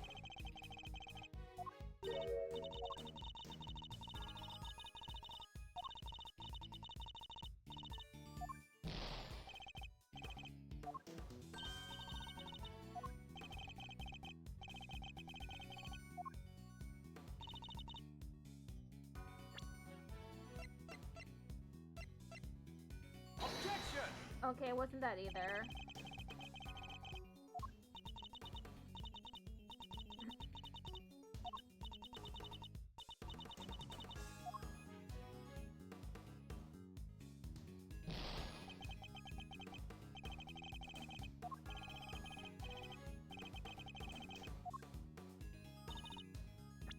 Hey, which is it?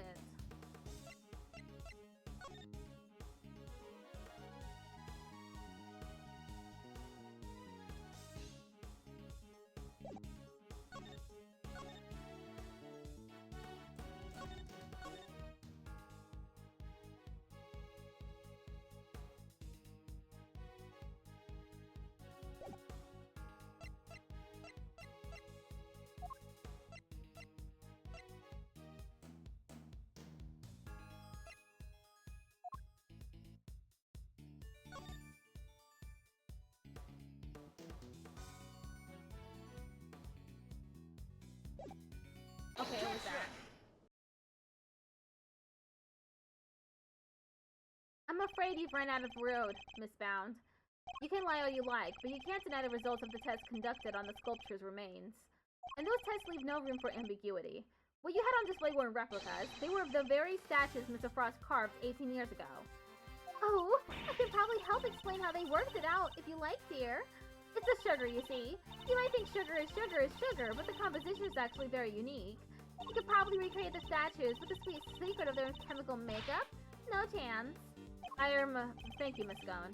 I don't recall asking for her help, but still. To put it simply, the statues didn't disappear back then because they'd melted. They disappeared because you spirited them away and kept them hidden for these 18 long years. What? She kept a pair of flavored ice sculptures around somewhere for all that time? It's not the most out there idea in the world, assuming you had a big enough icebox. Overruled. Quiet, all of you. Miss Bound, have you anything to say in your defense? So you've already learned that much? Should I take that to mean you admit to having hidden the flavored ice sculptures in question? No, I admit to no such thing. You haven't proved that I was the one who took those statues away. And you won't, because it would have been impossible for me to do so in the first place. The police were already here when they disappeared. How could I have done it without them noticing? How indeed. I don't yet know exactly how you did it, but I'm far from ready to say that it was impossible for you to have stolen them away. You're a very persistent man, aren't you, Mr. Edgeworth? I am indeed, and I won't stop until I get to the truth. I see. Then I'd better tell you exactly what I did that day 18 years ago. What I did that day. The whole time before judging began, I was waiting upstairs in our living area on standby. During the judging, I had to go change the camera's film cartridge for Samson. Before I could take the camera back to Samson, I discovered Mr. Frost's body. Later, around when your father arrived, I began to make the rounds and serve tea to everybody present. That was when I saw Mr. Gusto entering Frost's room. And those were my movements on the day it all happened. I hardly see how you could take issue with any of that. That's for us to decide, Miss Bound. Are you saying there's a contradiction in her story, Miss Edgeworth? I'm more focused on proving the fact that she did indeed steal those statues. The question is, when she would have had the opportunity to do so. If I can pinpoint that, I might be able to prove what exactly she got up to. Rebuttal. The whole time before judging began, I was waiting upstairs in our living area on standby. Hold it. And what were you doing while you were waiting? I was in my room practicing some dance routines. I was on a TV show called Bacon Bop with Samson, you see. Bacon Bop? What kind of show was it? It was a children's show. The two of them would sing and dance as they made a variety of sweets. Whoa, this sounds awesome! Hold the phone. Miles, you used to watch it? My father introduced me to it. I may have watched an episode or two. So Miss Bound passed the time before the judging began by practicing her dance routines. Was this the moment when Miss Bound stole the sculptures? It can't have been the moment she did it. I'd better listen carefully to what she says. During the judging, I had to go change the camera's film cartridge for Samson. Hold it. Were you the only one who was able to move around freely during the judging? Well, I wouldn't say freely exactly, but I was able to move around more easily than the contestants, yes. Even so, I could hardly have spirited the sculptures away while Samson was standing right there, could I? And I ran straight off to change the film as soon as he asked me. I wouldn't have had time. So changing the film and the camera as requested by Mr. Tangaroa. Was this the moment when Miss Bounce stole the sculptures? That can't have been the moment she did it. But before I could take the camera back to Samson, I discovered Mr. Frost's body. Hold it! You entered the room containing Mr. Tangaroa's work before bringing the camera back to him, correct? Yes, I heard the sound of something collapsing. Samson, are you in here? Ah! The sound of the chocolate ship falling over after a certain someone took a bite out of one of the supports. And Mr. Tangaroa was still in Mr. Gusto's room when he found the body? Yes, I'm fairly sure that was the case. He was judging each room in order, and he liked to take his time. To the point at which he discovered Mr. Frost's body. Was this the moment when Miss Bounce stole the sculptures? Later, around when your father arrived, I began to make the rounds and serve tea to everybody present. Hold it! Just as you did today? Yes, I went around and offered everybody working on the investigation a cup of tea. Present company included.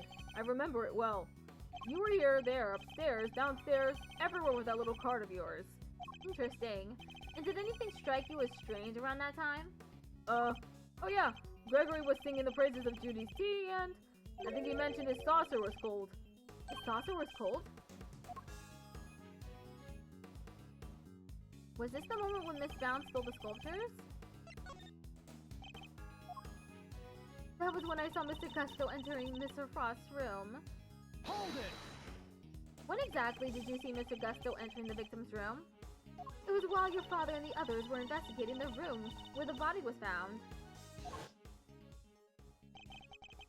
Gusto said he went in there to get back a photo of him and Frost and their kids. I think it was before, since the saucer was cold. Because he didn't want anybody to suspect they'd been working together, right? Pretty sloppy of him to get spotted, though. Definitely not great thief material. I think Mr. Gusto could live with that, to be honest. Maybe she brought the tea card into the display room? So the moment when Mr. Gusto snuck into Mr. Frost's room. No, not then.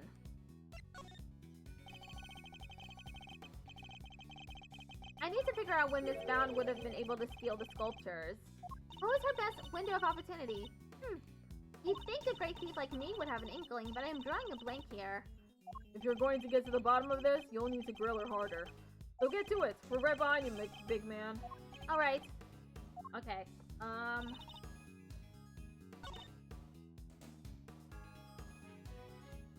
I think it was this moment.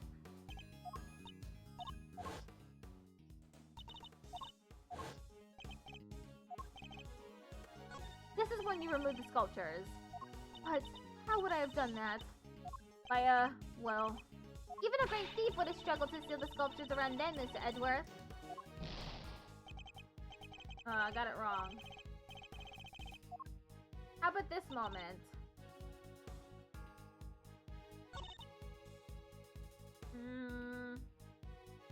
Maybe. Sorry, when the saucer was cold? Maybe. Hold it!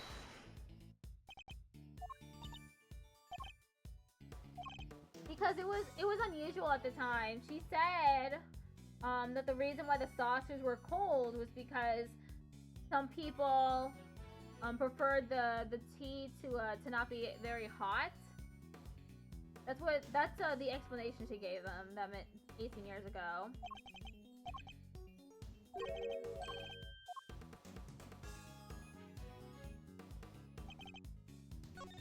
Miss Bound, I believe this is when you stole the sculptures. I hate to contradict you, but the fountain room was full of witnesses at that point, Mr. Fender included. Are you suggesting that I somehow got the sculptures out of Mr. Frost's room, right under everyone's noses? That is precisely what I'm suggesting. Miss Bound stole those ice sculptures, and she did it by hiding them here. Take that! I thought it was earlier, yeah. My father and Fender had no idea that one of the sculptures was mere inches away from them. Because it wasn't just a tea set you were pushing around, Miss Bound, but a hidden ice sculpture in a glass case. Ah! Overruled. Surely such a thing would have been impossible. How would a case of that size fit on a serving cart? It would have been spotted immediately. Objection! Who said anything about a serving cart? Well, I'm not sure I follow, Mr. Edgeworth. What are you suggesting she used instead? I'm suggesting that Miss Bound use this to transfer the sculptures. The lift. Take that! And this is... the cart that Miss Bound used to move the flavored ice sculptures out of Mr. Frost's room 18 years ago. And it would appear that the very same cart is still here with us in this fountain room.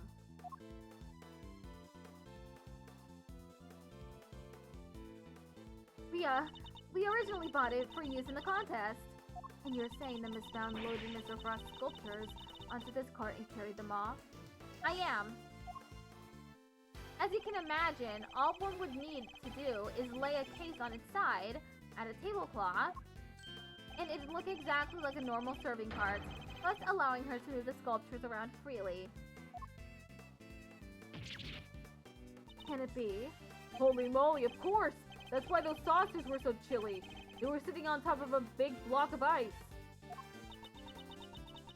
Dudes, how could you? Impressive. Then again, you are Mr. Gregory Edgeworth's son. I should have expected no less. There isn't a scrap of evidence that I stole the sculptures all those years ago now. And yet, I knew that no matter what I said or did, I'd always be under a cloud of suspicion. So you admit it. You admit that you stole them from Mr. Frost's room. Yes, I do. I took those sculptures in their glass cases out of that room 18 years ago.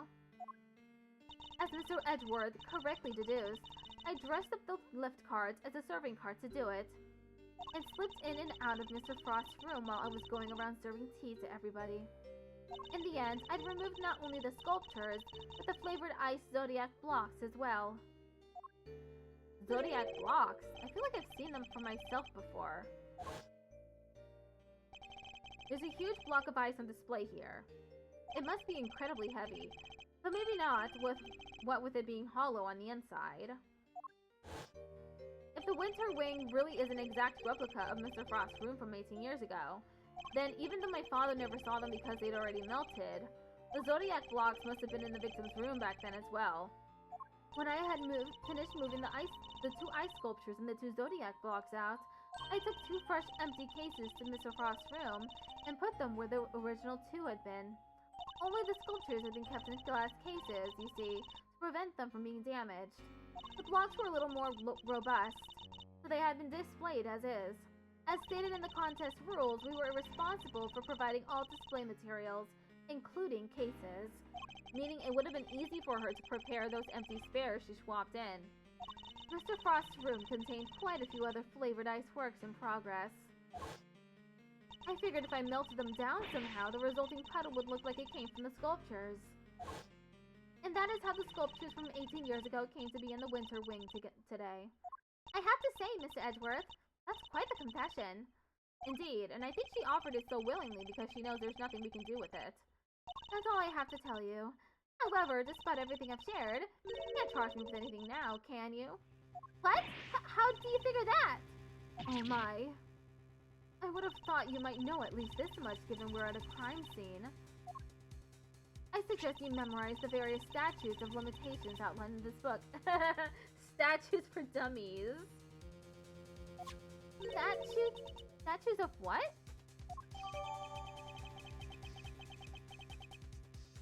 Simply put, Kay.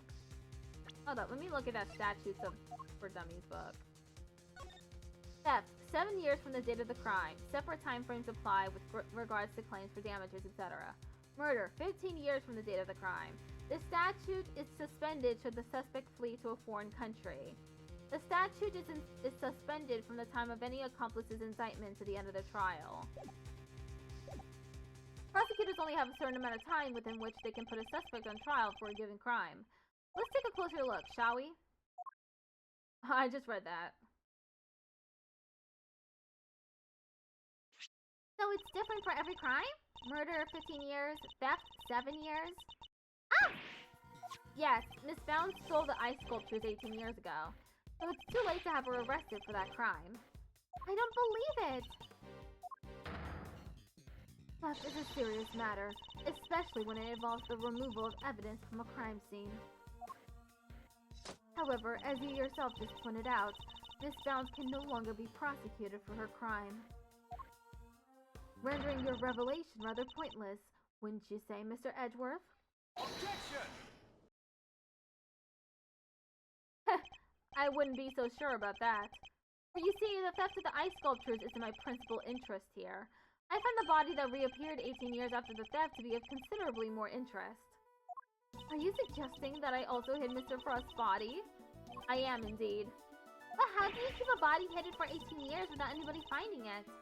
By hiding it in a very unusual way. Ooh, now this is interesting. Are you telling me that you know where the body has been for all this time, Mr. Edgeworth? It's not such a big leap if you think about what Miss Bound has told us already. Let's just say it wasn't just flavored ice that she removed from Mr. Frost's room back then. Very well. If you are confident in this claim, let us put it to the test.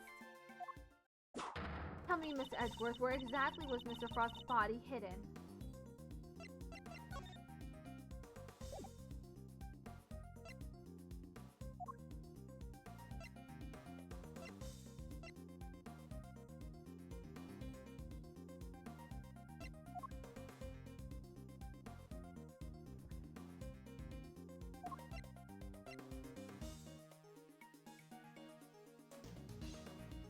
Take that! This is where Miss Bound hid the body. I'm afraid you will have to demonstrate to me how that works, Mr. Edgeworth. Come, show me how exactly a body could have been hidden there. Whoops.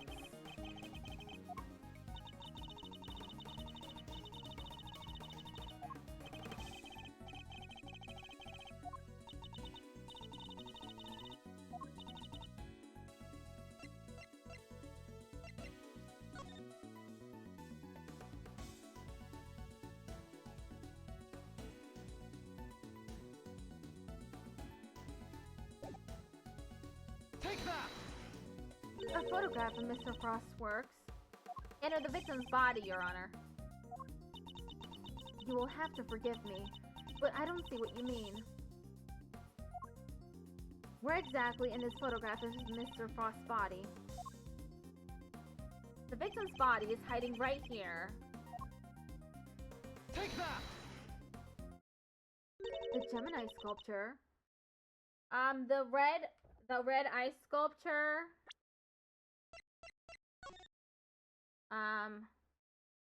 That's Ubiquium. Yes, it may look like a sculpture at first glance, but it is in fact Mr. Frost's corpse. What? Surely you can't be serious. I don't see anything in the photograph to support such a wild claim. Objection! That's because a certain piece of evidence was used to hide the body in plain sight. And what piece of evidence might that be? The court demands that you present what was used to conceal the body. Take that! One of the cloths from in the autumn wing. Yes, when it's made to glow in just the right way, it's so visually convincing, you might mistake it for ice. Isn't that right, Miss Scone? Well, yes, dear, but you can make it look like just about anything, really. Even blazing fire. And the right shade of blue would make it look like ice, yes. Exactly like it, in fact. Overruled. Is it not the case that a certain special device is needed to generate these colors, though? Objection! Yeah, if you would care to take another look at the photograph of the winter wing, Your Honor. You'll notice there is a small box connected to the bottom of the Gemini display case. Cub just redeemed posture check. Thanks for redeeming posture check. My posture has been checked. That's one of the very light-emitting devices in question.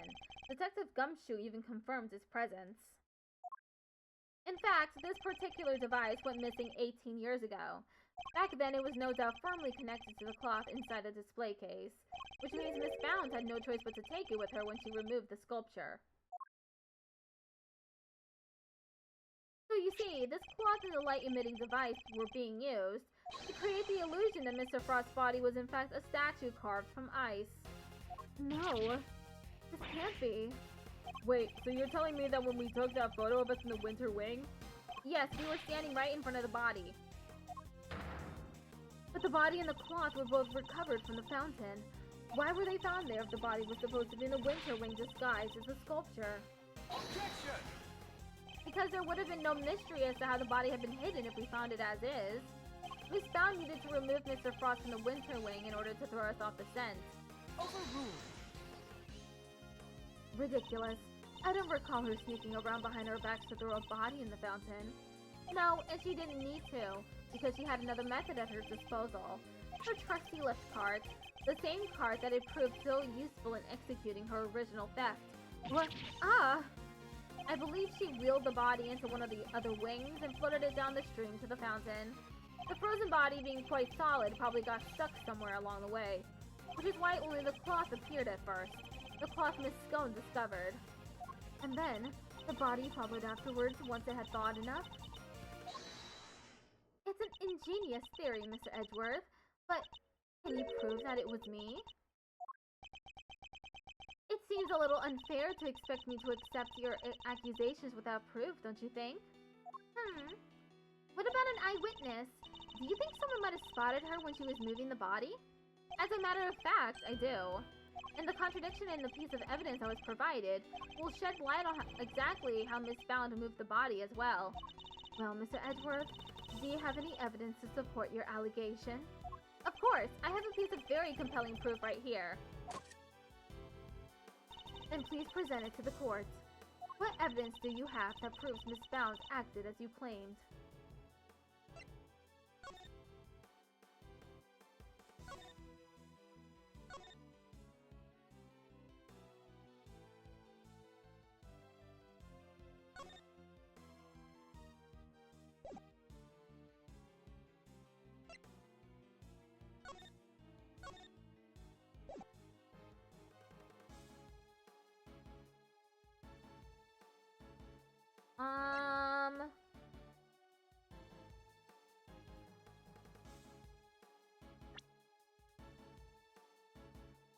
An eyewitness.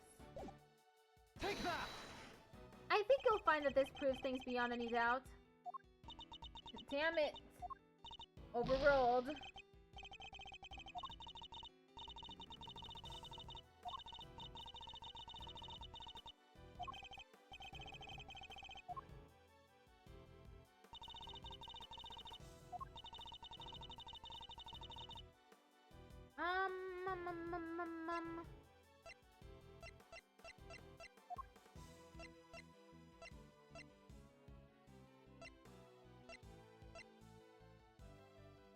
Take that! Okay, it was the other sketch. More drawings. And is that me? Yes, Mr. Butts drew sketches of people as I passed through the fountain room. But what I'm interested in is the cart we can see here. Miss Bound's serving cart. What about it? You don't see it? She's using the same trick she used 18 years ago. Ergo, we know that Miss Bound was busy moving Mr. Frost's body when this picture was being drawn. What? If I may, I don't see Mr. Frost's body anywhere in that sketch. All I see is a picture of me delivering chocolates to everyone. Really? Then allow me to direct your attention to the color of the tablecloth, Miss Bound. I'd originally thought that Mr. Butts had made an error, but he's assured me that couldn't possibly be the case. This tablecloth appears to be light blue. Yes, a shade of tablecloth that Miss Bound doesn't seem to own. The cloth only appears to be light blue due to the body hiding just underneath. What? But the shape of the card is perfectly rectangular, just as one would expect. Surely it would be immediately obvious if the tablecloth was being draped directly over the body. Objection!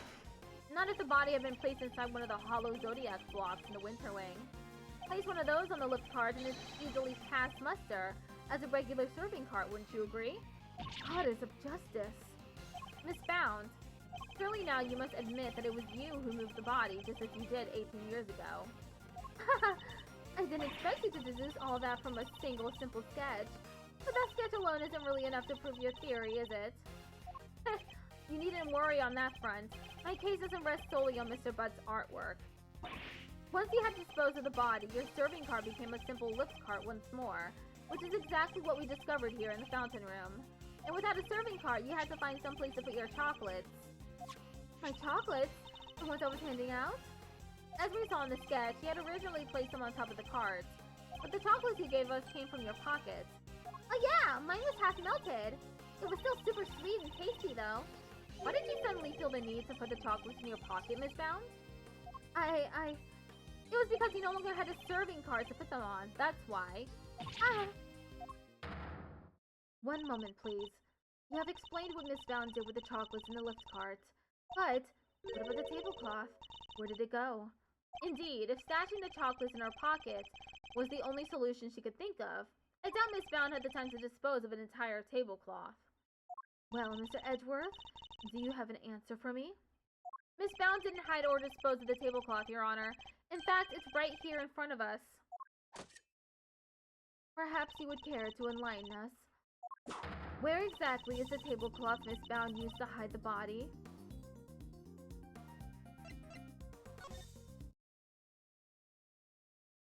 Miss Bound has the tablecloth on her person, and in plain view, in fact.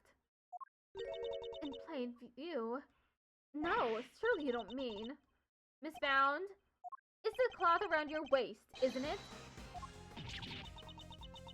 And given that the Zodiac blocks were kept in glass cases, that cloth would have been in direct contact with the ice. All we would need to do to confirm my theory is test the cloth for traces of the sugar used in Mr. Frost's work. The game is up, Miss Bound. It's time to come clean. You won't need to test the tablecloth. Everything you said is true. I stole Delicious Infesticide Ultra, and I moved Mr. Frost's body. It was me. It was all me. Delicia, I'm so sorry. Last week I went into your bag and I took it. And then, I put it in his pocket, hoping to make it look like he had tried to do himself in.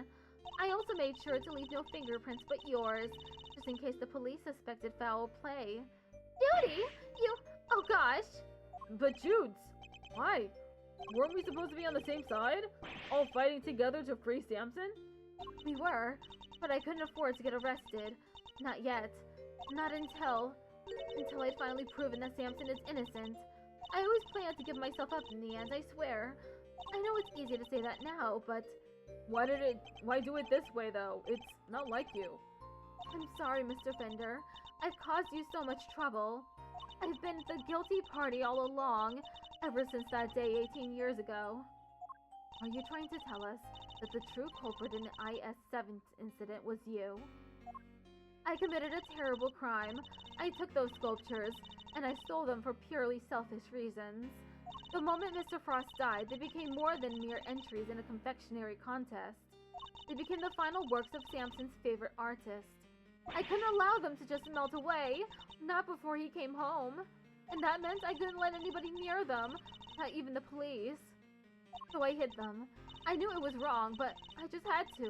I put them in a cold storage room for safekeeping. But what I had actually done was far worse than anything I could have imagined. Because who would have thought that Mr. Frost's body itself was posing as one of the sculptures? So she didn't know about the body when she stole the sculptures? Samson is a kind man, a saint. He could never kill anybody, never. And yet, because of what I did, the police never found Mr. Frost's body, and Samson was found guilty.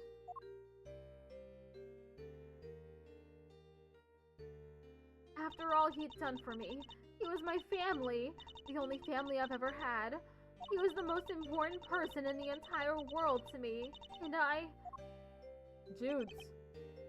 After his conviction, I was forced out of our home. No, his hair turned right after he was interrogated.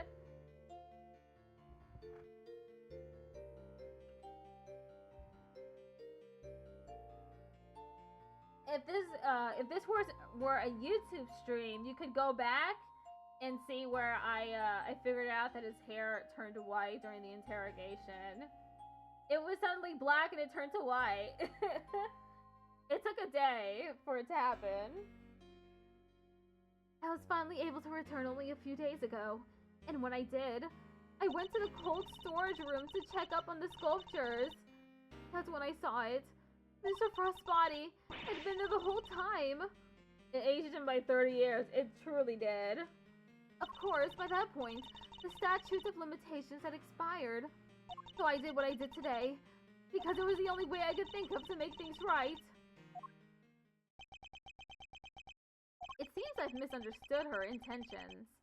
Everything she's done really has all been for Mr. Tangaroa's sake. Hey, what are you thinking about, Mr. Edgeworth? Something that's been puzzling me. Why did Miss Bound use poison gas? Why not a more reliable method? And why disguise the Autumn Wing as the Winter Wing? The only reason I can think of is to confuse someone who was here 18 years ago. Yeah, I wonder what she had in mind. Maybe she thought Gusto was the real killer. And that's why she tried to poison him? Huh. Maybe that's it. If she was trying to prove that Mr. Tangaroa is innocent, Miss Bound's ultimate goal must be to... Could she have been trying to discover the identity of the true culprits? Miss Bound, your ultimate aim was to see Mr. Tangaroa cleared of all charges, correct? And to that end, you had to expose the real killer and have the police find the body from 18 years ago. Is my understanding of your intentions correct? Exhibiting the sculptures was sure to force the killer to return to the crime scene. After all, they were the only person apart from you who knew that the body was hidden in the icework. So they would have been freaked out thinking the body was about to be discovered and come running, yeah? Exactly. But Miss Bound ran the risk that the killer might successfully cover their tracks this time. In the worst case scenario, they might even have been able to remove Mr. Frost's body from the scene. So how could she lure the true killer into revealing themselves without putting vital evidence at risk? Oh, I see what you're getting at. You're saying that's why the Autumn Wing was all winter wingy. I am. You were betting on one thing, Miss Bound, weren't you?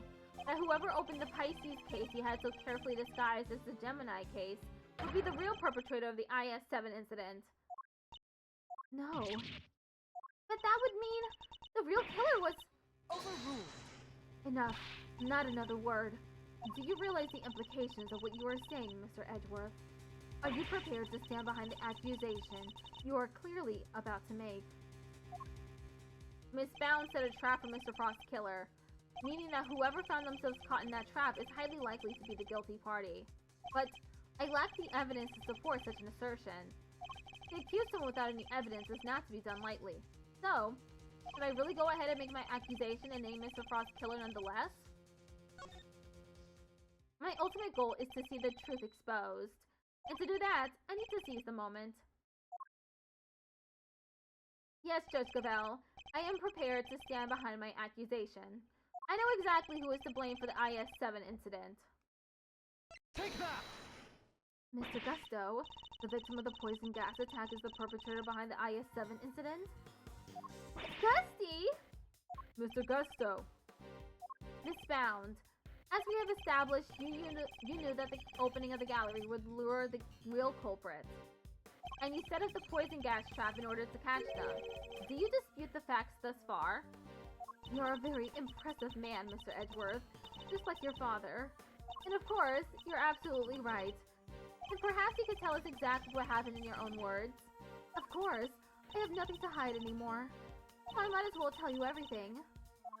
As you said, I set a trap here in the gallery to try and catch Mr. Frost's killer. Before we opened, I made sure that the door to the Autumn Wing was the only one that was unlocked. When opening time came, I went around to unlock the doors of the various rooms, and found that the Autumn Wing had been locked from the inside. The killer is on the other side of the door. The thought, well, it frightens me. And then she simply walked away, leaving him to fall victim to her poison gas trap. When I heard that Mr. Gusto was being treated for gas inhalation, that's when I knew he was the murderer. All that was left was for the police to find Mr. Frost's body, and then Hampton would finally be proven innocent. At least, that was my plan. Judes, why didn't you tell me? You know I'm always here for you, right? We could have found another way. It didn't have to be like this. Thank you, Mr. Fender. You've been so very kind to me all these years. But I'm the one who created this mess. It was up to me to try and clean it up. I didn't care what it took, as long as I could get Samson out of that awful place. Judy, Judy, Judy.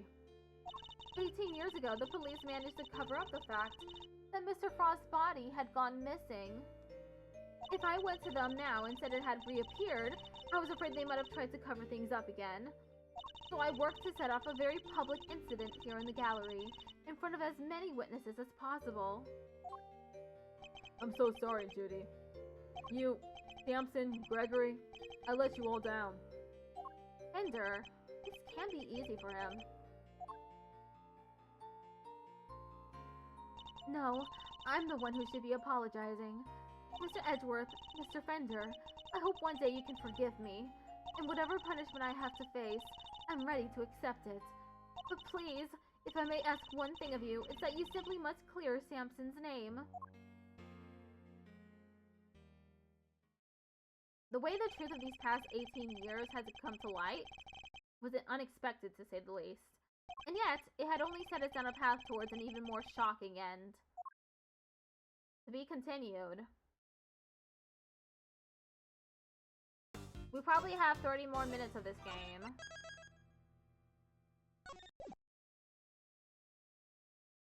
April 2nd, 3:11 p.m. Zodiac Hall. Fountain Room. Miss Bounds, are you feeling a little calmer now? Yes. Good. Then allow me to get to the point. Regardless of your intentions, you broke the law. Yes, I understand. Nevertheless, I understand that you did what you did in order to prove Mr. Tangaroa's innocence. Therefore, if the real culprit really is someone else, then we have a duty to reinvestigate the case. Overruled.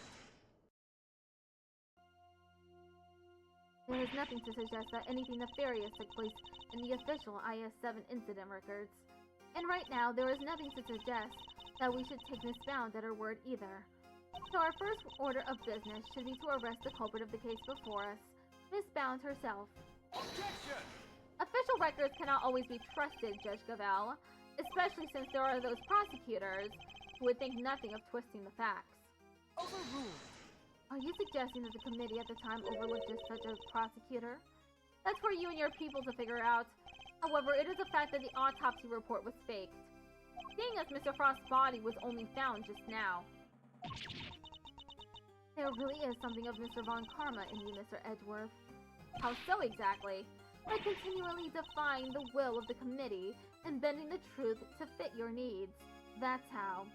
Perhaps it is time you understand how the committee sees this case.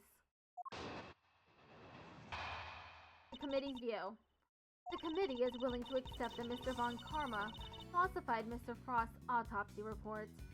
Even still, Mr. Von Karma only managed to have Mr. Tangaroa convicted as an accomplice. I personally have come to believe that the real culprit behind the IS-7 incident is Miss Bounds. Her plan to poison and kill Mr. Gusto today was her attempt to frame him for Mr. Frost's murder. And this is how the committee sees things, is it? It is. As always, I act solely in service of law and order. It sounds to me like all she's doing is acting in service of the committee and covering up the truth. And if I can't change her mind, there will be no saving Mr. Tangaroa or Miss Bounds. Rebuttal. The committee is willing to accept that Mr. Von Karma falsified Mr. Frost's autopsy report. Hold it! If you accept that Mr. Von Karma falsified the report, then why won't you reinvestigate the case? Because the goddess of justice is never wrong. Her verdict remains true, despite— Objection! Despite blatant evidence tampering? You sure your precious goddess is into that? Almost makes you think the committee might have other reasons for not wanting this looked into again. Further investigation is simply unnecessary, since the goddess of justice has already spoken. Is that right? Even still, Mr. Von Karma only managed to have Mr. Tangaroa convicted as an accomplice. Hold it! I believe it was a confession that sealed Mr. Tangaroa's fate in the end. A confession secured by Mr. Von Karma, which would surely cast doubt on the final verdict itself. Overruled! Samson Tangaroa confessed to the initial investigating officer, one Detective Ian Seidman. The official records state that it was his interrogations that led to the conviction. Therefore, all I can say to you is the goddess of justice has already spoken.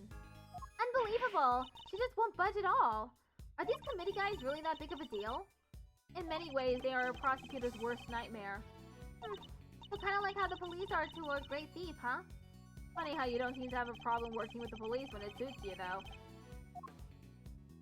I personally have come to believe that the real culprit behind the IS-7 incident is Miss Bound. Hold it!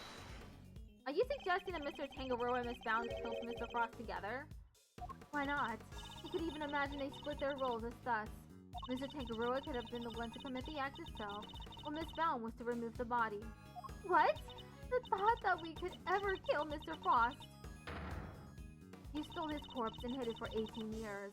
Is it really so surprising that you might be considered a suspect as a result? Miss Bound has freely confessed to all of her crimes. Now is not the time to speculate about what else she might have done in the past. Very well. Then let us pass judgment on what we know she did in the present. Her plan to poison and kill Mr. Gusto today was her attempt to frame him for Mr. Frost's murder. Hold it! Why would Miss Bounds have chosen to frame Mr. Gusto for the murder? No doubt because he suspected her of being the real culprit. He may have entered what he thought was the Winter Ring simply to see if the Gemini statue was genuine. Little did he know that he would be greeted by a trap designed to silence him. A trap that nearly worked. Objection! Do you have any evidence to support that line of reasoning? Unfortunately, Mr. Gusto remains in critical condition. It will be difficult to prove anything until he regains consciousness. In other words, there is little we can do for now.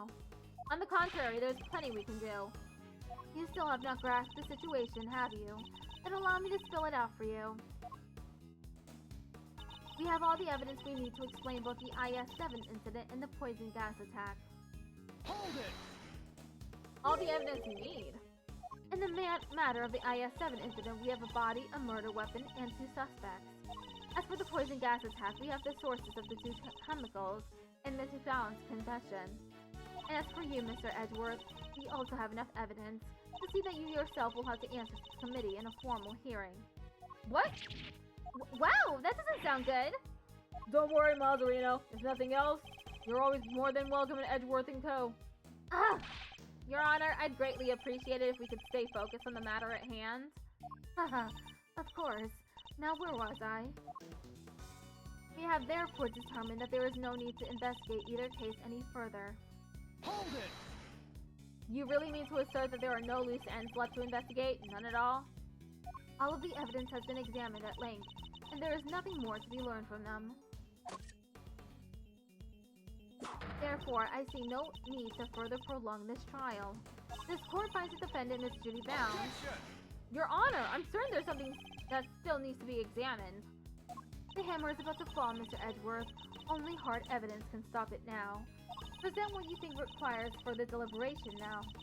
Assuming there really is anything left, that is. This isn't over yet, not by a long shot. There's still one thing we don't have an answer to. And it's up to me to point it out to Judge Gavelle.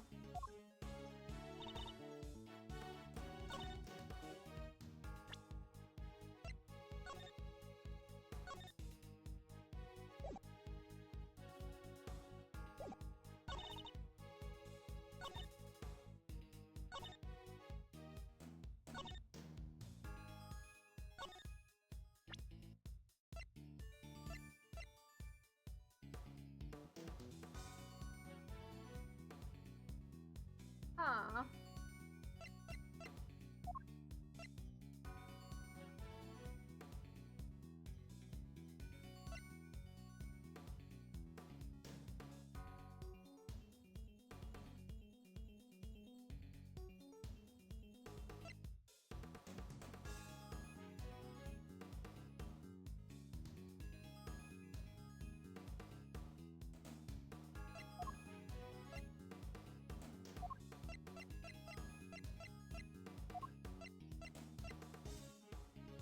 Huh.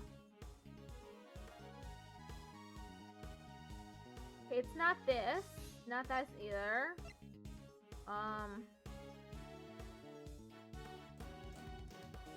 Not that. Not the gallery pamphlets. Not the case file.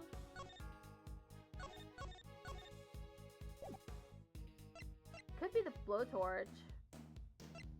Like, why did he have a blowtorch?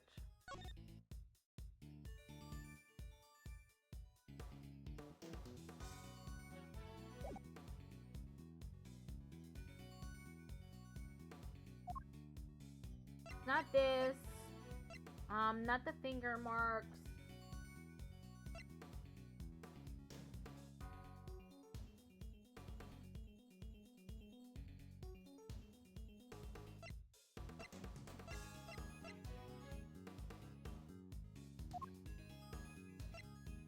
I'll try the blowtorch first.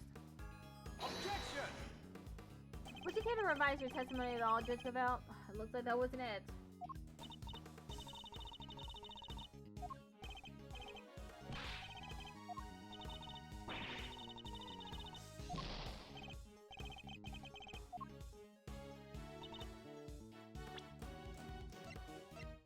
Objection! Okay, it wasn't that either.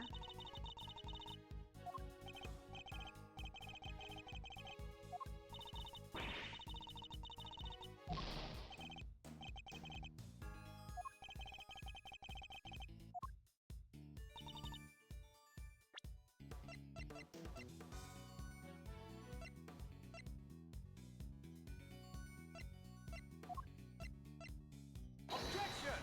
Okay, it's not the salt lamp.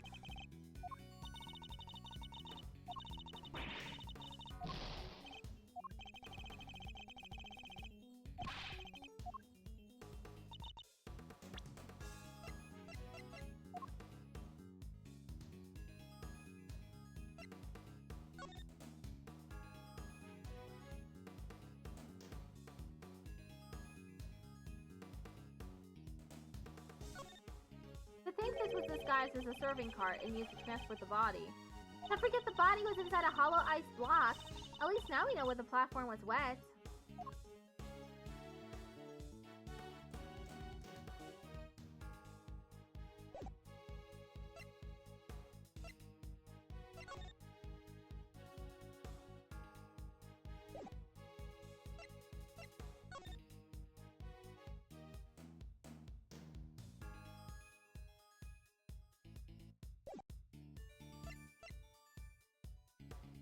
Objection!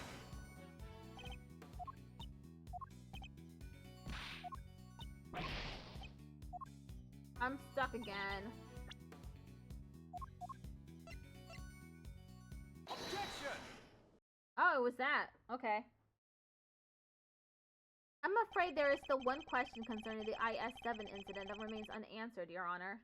Would you mind taking a look at this? What is it? Their test results, carried out on the liquid at the bottom of the Gemini case in the winter wing. As you can see, traces of blood were detected. The question is, whose? Until that question is answered, I hardly think you can claim to have all the evidence. There was blood in the Gemini case? Why did I not hear about this from Eustace? Because Detective Gumshoe informed me of the results directly. I was planning to tell Mr. Winter about it myself, of course. Overruled. You kept this to yourself until now, despite having no jurisdiction here whatsoever. Mark my words, the committee will hear all about what you have done here today. As ever, my interest is in the truth, and if mistakes were made in the past, they must be rectified. If you must report me to the committee, then so be it. But in return, we must be allowed to investigate this case to the very end. That is not my decision to make. You will need to discuss this with Eustace. Useless Eustace. Guess who's back, losers? And with good news, too. It was a close call for a minute there, but Carmelo Gusto is alive. Gusto. He made it. You're the ones who found me? Yep, long time no see, Gusto. You're the attorney's assistant. Act break starts in 1 minute. You've grown, and you have an assistant of your own now? Assistant? No, I'm... He hasn't got the gig just yet. This is Gregory Edgewood's son. Prosecutor Miles Edgeworth at your service. Fate moves in mysterious ways. I'm in your debt. If you hadn't found me in time, I wouldn't be here to thank you. Oh, you're very welcome. After all, if you hadn't lived, we wouldn't be able to ask you what really happened 18 years ago. What are you talking about? We figured out quite a bit while you were out cold, including the fact that you're probably the guy who offed poor Artie Frost. What? Is that true?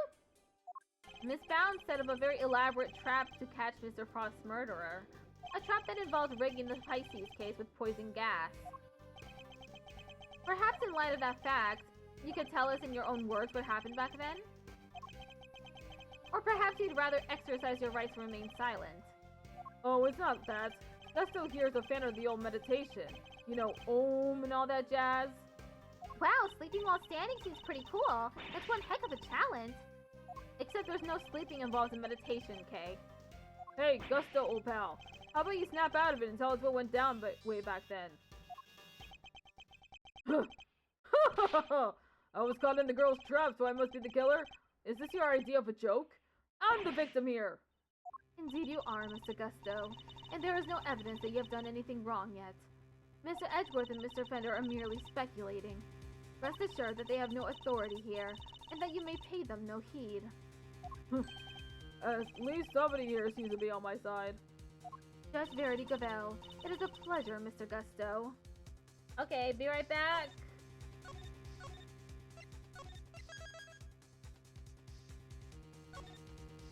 We are almost done.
Hub just redeemed yeehaw. Yeehaw!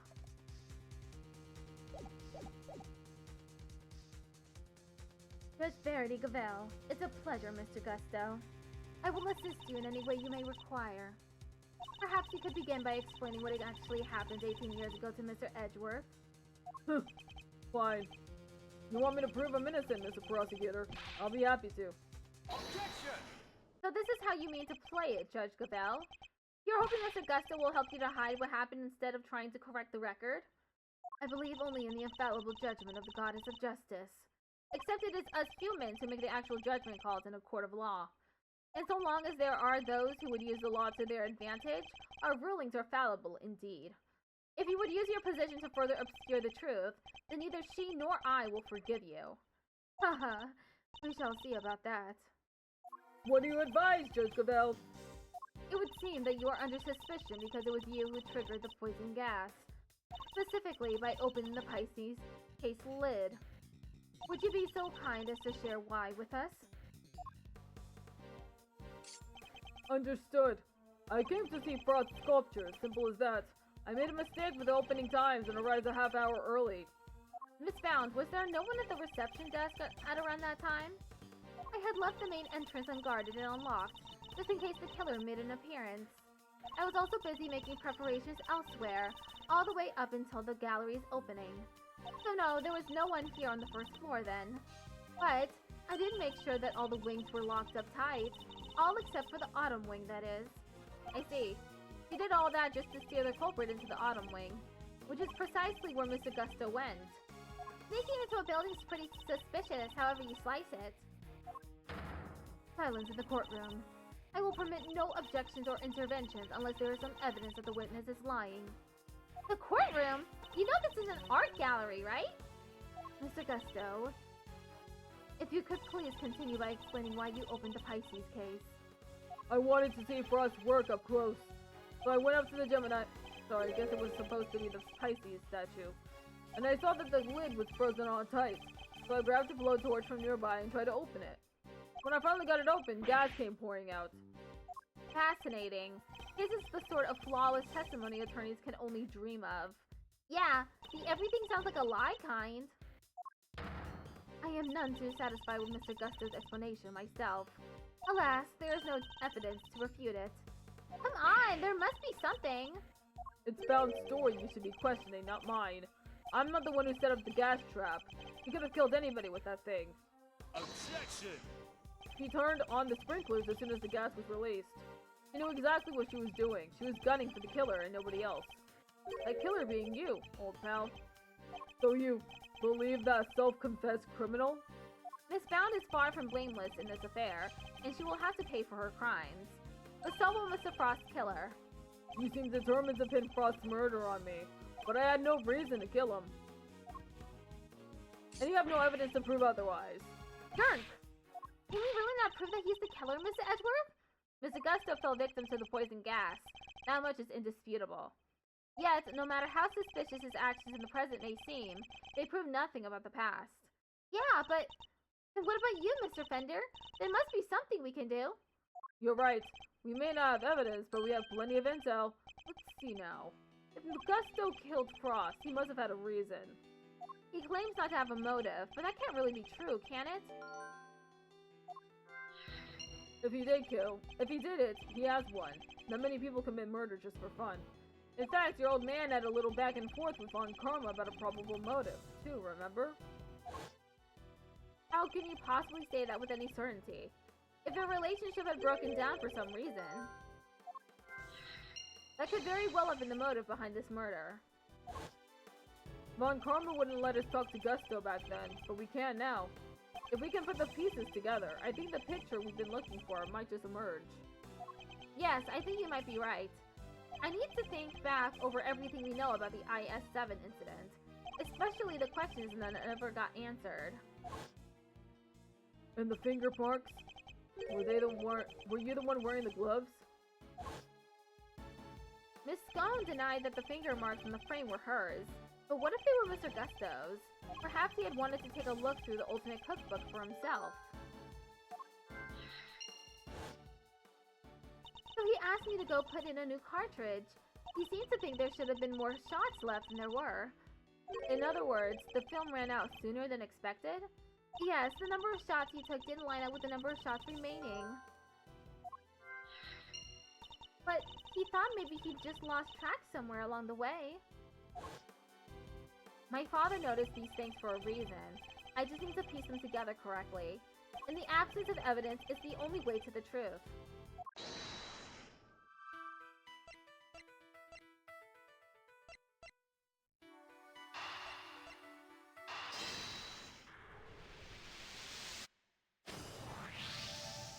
Photographing the cookbook's contents would be the perfect way to steal its secrets undetected. And what if Mr. Gusto did just that? What if he used Mr. Tangaroa's camera to photograph the book? It'd be the perfect crime! So much better than stealing it and getting chased by the cops. A sneaky snapshot or 20, huh? That could work. The only question is, when would he have done it? Good question. What about during afternoon tea? Didn't Delicia say that Gusto and Frost had missed out on the little tea party they had? Which brings me to the next question. When do we know for certain that Mr. Frost was still alive? Then, after the contest began, nobody saw hide nor hair of Frost as he had secluded himself in his room. And the only person capable of entering his locked room was Tangaroa, possessing as he did the only key. Miss Scone, were Mr. Tangaroa's works the only ones you sampled? No, dear. I couldn't help myself. When I'd finished my afternoon tea, I tiptoed over to Chillywix's room for a little taste, too. Mr. Frost had kept to himself inside his room after the contest had started, but he was gone by the time Miss Scone snuck into it to sample his work, meaning there's a good chance he was murdered before the end of afternoon tea.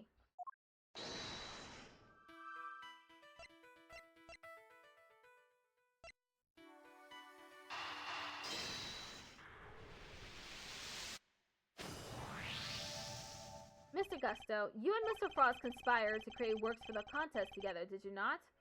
Huh, so you know my little secrets. Mr. Fender was kind enough to inform me. Mr. Frost was in charge of the designs, while you were in charge of the flavor. Is that correct? Huh. What can I say? I still had a long way to travel on the road to becoming a master confectioner. But you only collaborated up through the semi-final. Something changed after that. We both wanted to show what we could do, so that we were better than Tangaroa.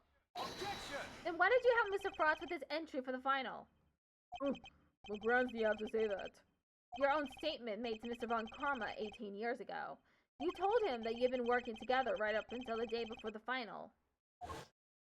Mr. Frost's entry was carved entirely from blocks of flavored ice. Ice which would have needed at least a day to freeze, and whose flavors would therefore have already been prepared by Mr. Gusto. Yes, which lines up perfectly with what Gusto told me, that he helped Frost until the day before the final.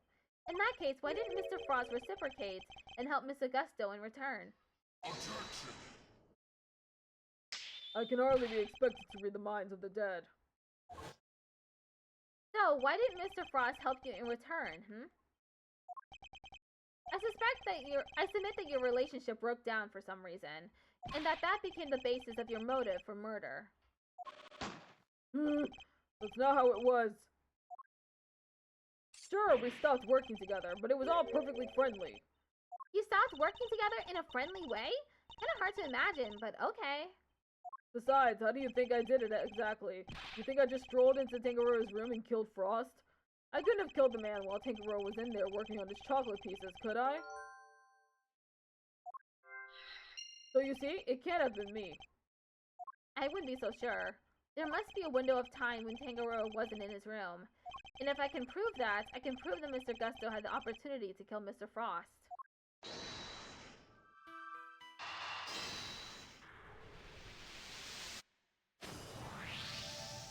We can be sure that Mr. Frost was alive until the beginning of afternoon tea, making tea time the only window during which Mr. Gusto could have killed him.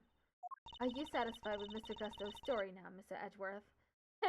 Sadly, I'm afraid I'm still rather unsatisfied, but things are finally starting to become clear, and the truth will soon come to light at last. Do you mean to say that you have uncovered new evidence? Evidence? No. I was hoping I might convince Mr. Gusto to open up to us about it instead. Oh, is it mind games time again?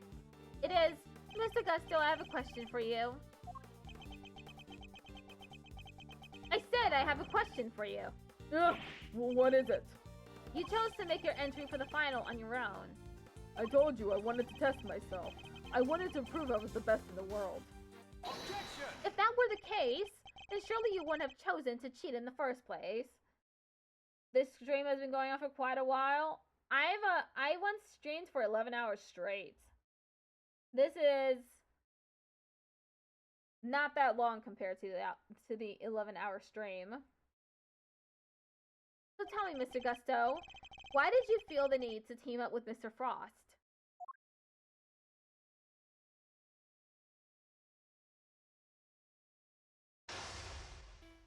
Years ago, Mr. Gusto and Mr. Frost collaborated in the confectionery contest.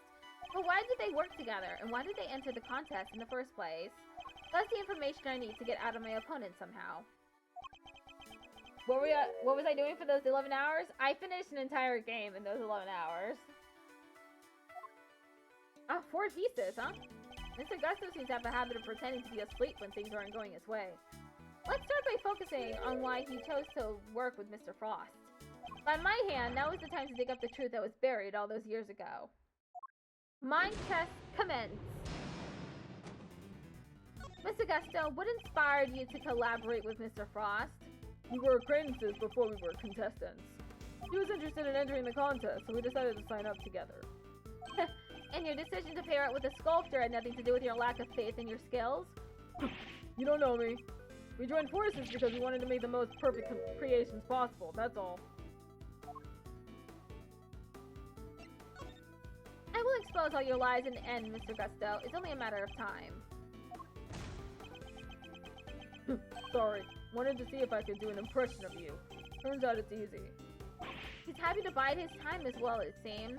I'll need to pick my words more wisely. I need to study my opponent's reactions and pick my own responses accordingly.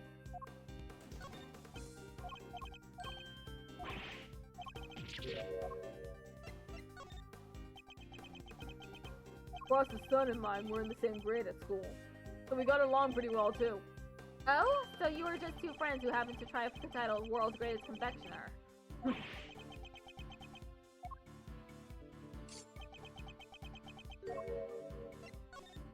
Pretending to be asleep when the going gets tough won't work on me, I'm afraid. Mr. Frost was a sculptor, Miss Augusto. I doubt he cared much about winning a title for confectioners. In which case, he probably had a different motive for taking part in the contest, wouldn't you say? Fine. It was me. I wanted that title. Frost was only in it for the prize, the ultimate cookbook. I see. And since your objectives dovetailed so neatly, you decided to work together. But then, something happened. A breakdown in your relationship, perhaps. If so, I want to know why. Mr. Prosecutor, I'm still quite unwell after my brush with death. Pushed me too hard. And I'll be on my own way to the medical room. No, wait! Then you'd better wrap this up quickly. I'm already dangerously low on patience. Mr. Gusto is trying desperately to make his escape, but he's not going anywhere yet. Not as long as he's still keeping things from me. So let's figure out what he was really after next. There's no time to lose. I need to pick the right line of questioning and fast. You two had your eyes on something other than a title, didn't you? After all, I'm not sure the title of World's Greatest Confectioner even counts for that much. Huh? Now you're insulting the way of the confectioner? My only goal was to win that title. I didn't care about anything else. You have no idea how much it would have meant to me. Look, my sense of design may not have been up to snuff back then, but you should see me now. Oh, so you've improved. You bet I have. I didn't do all that training in Gen 5 for nothing.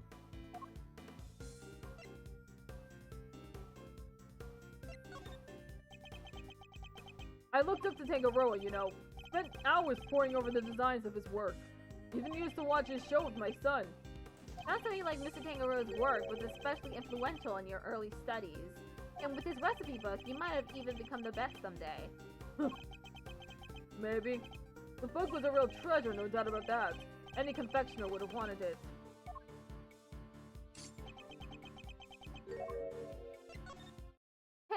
You claim that your only goal was to win the title, yet you also seem to have had an interest in the contest prize, the ultimate cookbook. The greatest collection of recipes by the world's greatest confectioner. I can't say I had absolutely no interest in it. And even if I did... What exactly is so wrong with that? Nothing, I suppose. Only that the book contained recipes for medicines, not desserts. And everyone who entered the contest supposedly knew that. I feel like I'm finally getting somewhere. I can't let him slip from my grasp now. I just need to stay calm and keep the pressure on. Next, let's find out why he wanted the cookbook. Did you know how valuable the cookbook really was? What kind of question is that? It was a collection of Tangaroa's recipes. There wasn't a confectioner in the world who wouldn't have wanted to get their hands on it. I don't have a clue as to how to proceed with this line of questioning. I'd better try another tack. So your plan was to win the cookbook and use it to help you with your own creations? What else? A book like that could have improved my craft tenfold. You could have made a lot of money if you'd sold it. I don't know much about what was actually in there, but it was worth more than money, I'll tell you that.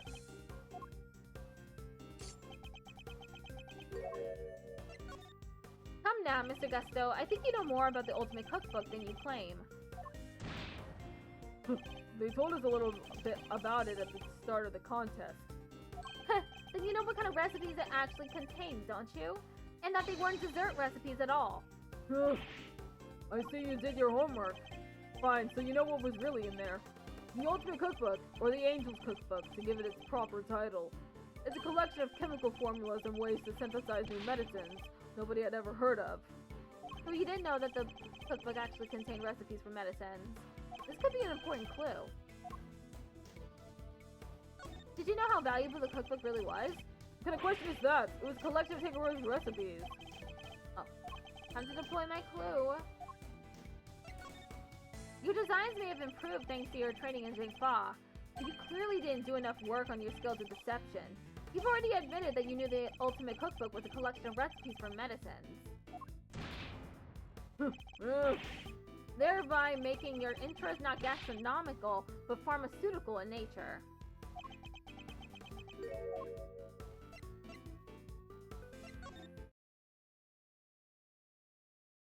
You're a confectioner, Miss Augusto. You had no professional interest in revolutionary new medicines, which suggests that your interest must have been personal. I underestimated you. Fine, you're right. Winning the title wasn't the only reason I entered the contest. I needed one of the recipes in that book. It was for my son. He was sick. He was? Tell me more. That's none of your business. I've told you as much as you need to know. He looks rattled, but I can't let him off the hook. Let's find out what this mystery illness was. I've almost gone to the bottom of this. I can feel it. Just a few more moves.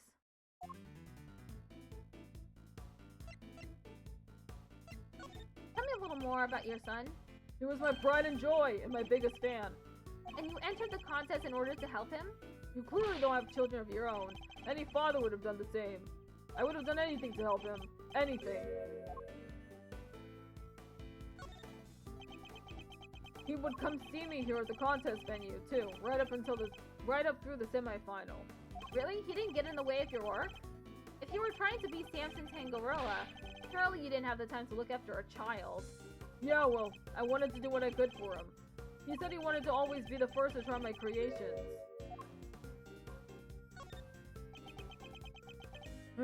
I'm still recovering, so if you've got nothing to say, let me go back to the medical room. But wait! I may need to be a little more proactive.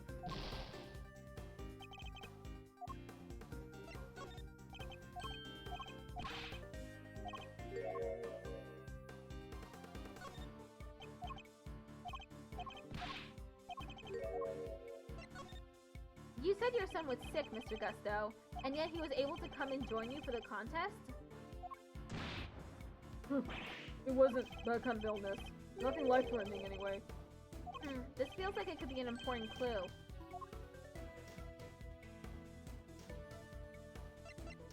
So you needed the cookbook to cure your son? Yeah, nowadays you can get the medication you needed anywhere. But back then, that book was our only hope. Which is why I didn't dare waste my time on fancy tea parties. I had to give my all to my work. And what about Mr. Tangaroa's work? Surely that tea break gave you the perfect opportunity to go steal a glance at it? And what makes you think I had the energy or time to care about what the others had made? you've made it abundantly clear how much interest you had in Mr. Tangaroa's work.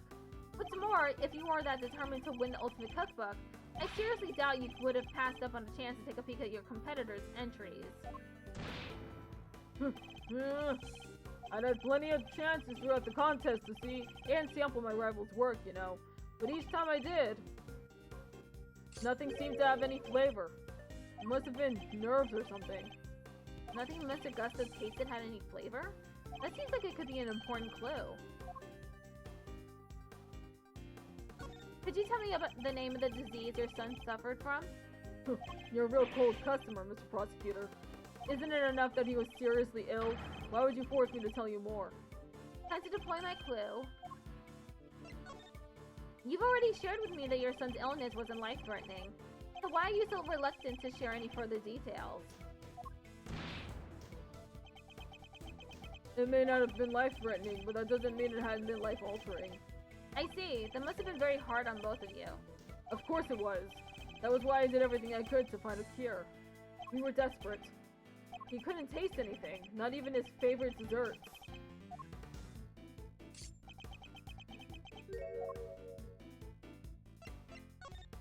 As I understand it, the Ultimate Cookbook contains a recipe for a very particular medication. One that Mr. Tangaroa used to cure himself of his own taste disorder. So he had it too? Who, you say? So your son has a taste disorder then, am I correct? How did I let that slip?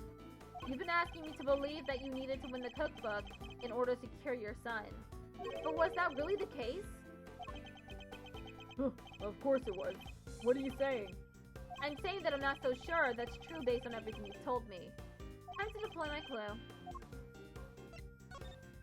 Taste disorders are difficult to live with. It isn't easy not being able to enjoy your food. You should know, after all, you just told me you'd experienced something like that during the contest. You said that nothing you sampled had any flavor. Those were your words, correct? Which would seem to suggest that you were suffering from a taste disorder. A confectioner without a sense of taste? Not exactly ideal. Are you sure it wasn't actually your own condition you were seeking a cure for, Mr. Gusto? I've heard enough of your speculations. I managed just fine in that contest. Made all my own entries, no problems.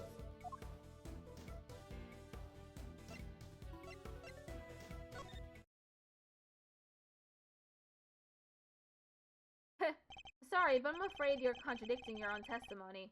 You already admitted that you and Mr. Frost had worked together during the contest. It's too late to claim you did it all on your own now. You too would have us believe that you are a man of principle, a dedicated student of the confectioner's art. Yet you abandoned those principles and conspired with Mr. Frost to rig the contest. Also, you could cure your own taste disorder. You got me, Mr. Prosecutor. As you said, my sense of taste was shot. My son's was fine. I'd kept it hidden for so long, 18 years and nobody knew. Sadly, you can lie to others, but you can't lie to me. Both Mr. Gusto and Mr. Frost entered the contest hoping to obtain the Ultimate Cookbook. For the medicine that would cure Mr. Gusto's disorder, and the money it would bring in from Mr. Frost. Thus, an uneasy alliance was forged. And that, I believe, is checkmate.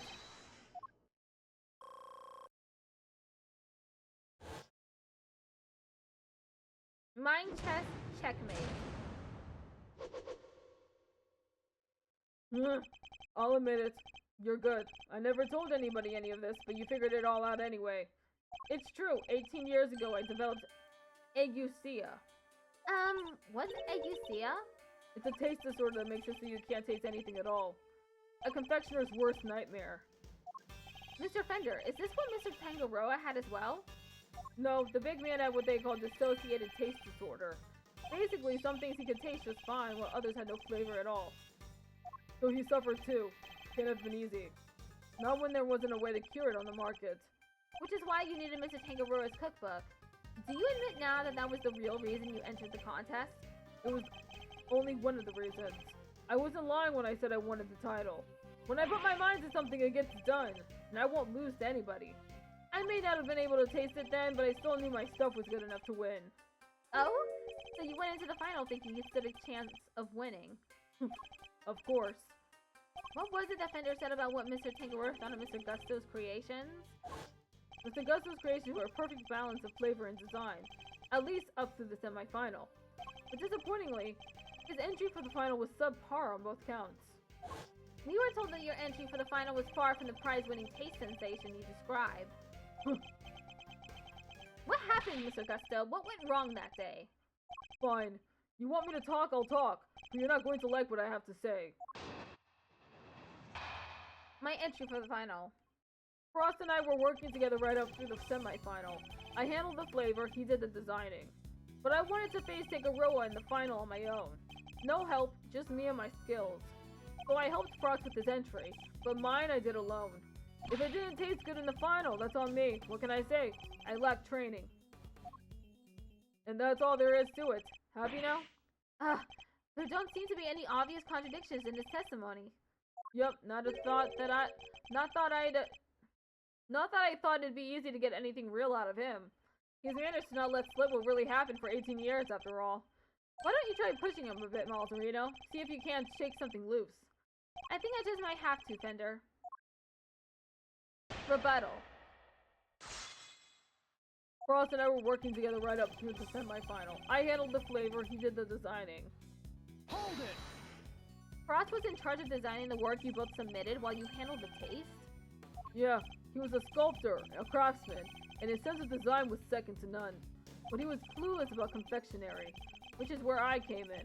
We each did what the other couldn't. And boy did he not have an eye for aesthetics, not even for the simple stuff.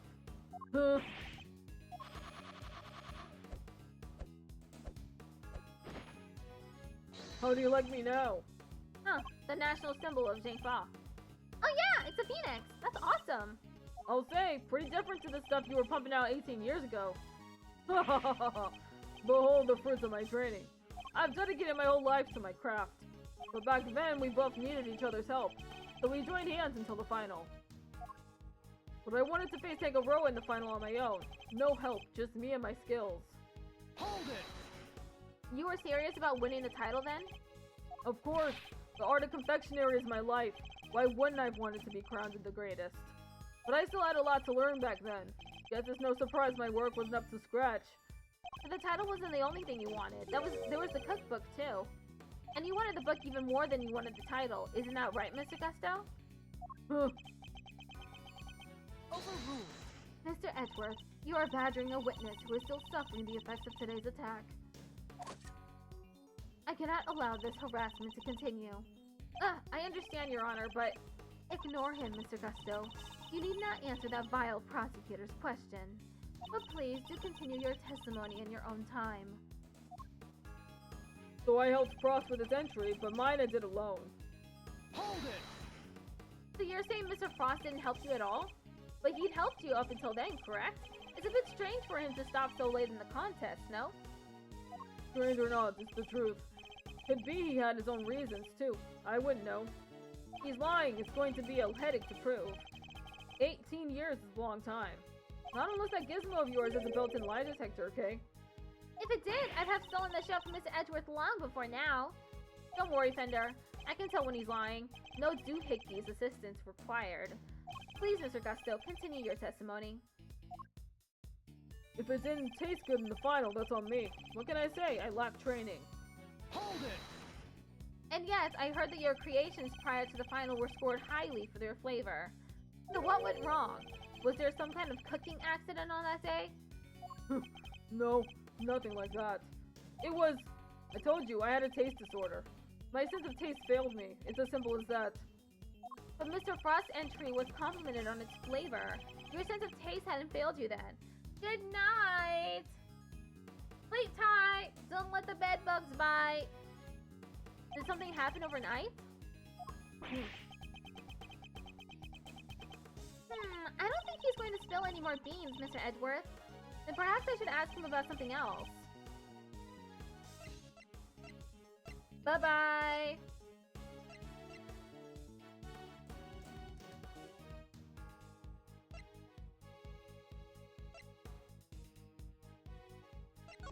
You knew Mr. Frost from before the contest, correct? Rhythmix has just redeemed pat Thank my you head. for patting my head. You remembered, I see. My son and Frostus used to go to elementary school together. Hold it! It was no coincidence that you both entered the contest, correct? Yeah, I heard about it first. Then I told Frost. I knew he'd be interested. He was always short of cash for his sculptures. That's right. Mr. Frost was supposedly always in financial trouble, wasn't he? The cookbook is really worth that much, huh? I see that glint in your eye, kiddo. But don't get your great thieving hopes up. It was worth a lot back then. But these days you can find most of the stuff in there on your drugstore shelf. Oh, bummer.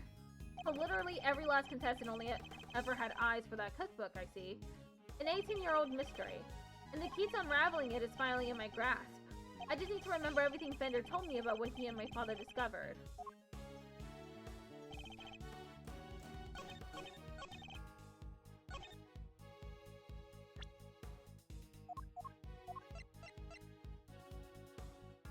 Objection! That's not a contradiction, though.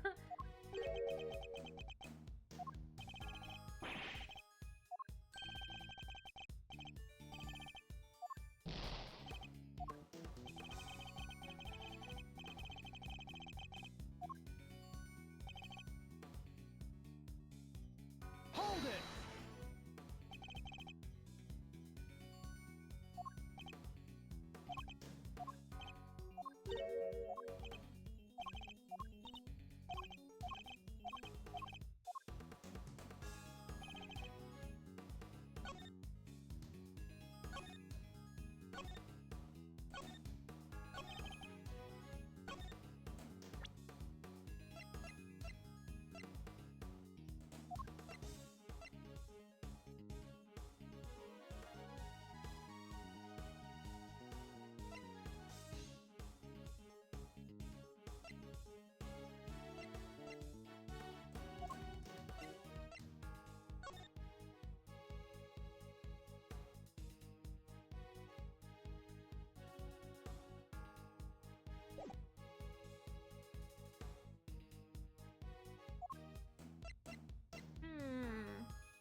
Hold it! Can I get him to say something else? As for the semifinal. Did something change between the semifinal and the final, Mr. Gusto? Not really. The only difference between the semifinal and the final was that Frost wasn't helping me. Hold it! So you really completed your final entry without Mr. Frost's help? I may not have his designs to lean on, but I knew I was still solid when it came to flavor. The visuals were the only thing that changed between the semifinal and the final. You sure, Gusty, old pal? Gonna have to call you out on that one, I'm afraid. It wasn't just his looks that got a big thumbs down come junction time. It got trashed on flavor, too. Doesn't sound much like a winner to me. Despite his confidence, Mr. Gusto failed on flavor, too. The lack of Mr. Frost's assistance shouldn't have affected that. So was there some other difference?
Objection! Okay, it wasn't that.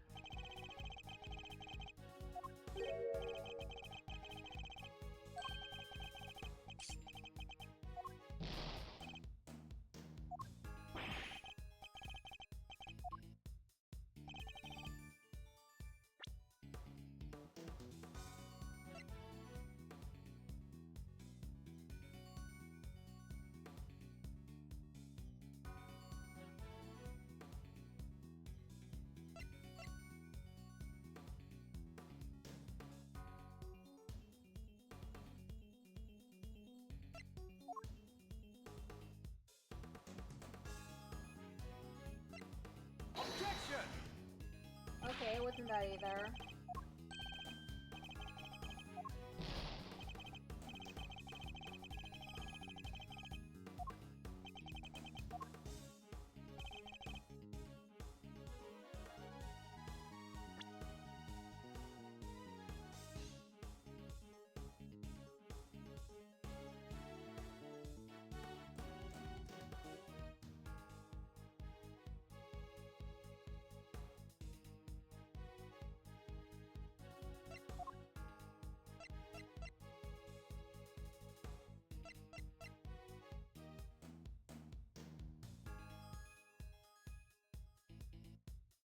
Okay, it was that. It was the photo. I can think of one significant difference between the semi-final and the final, Miss Augusto.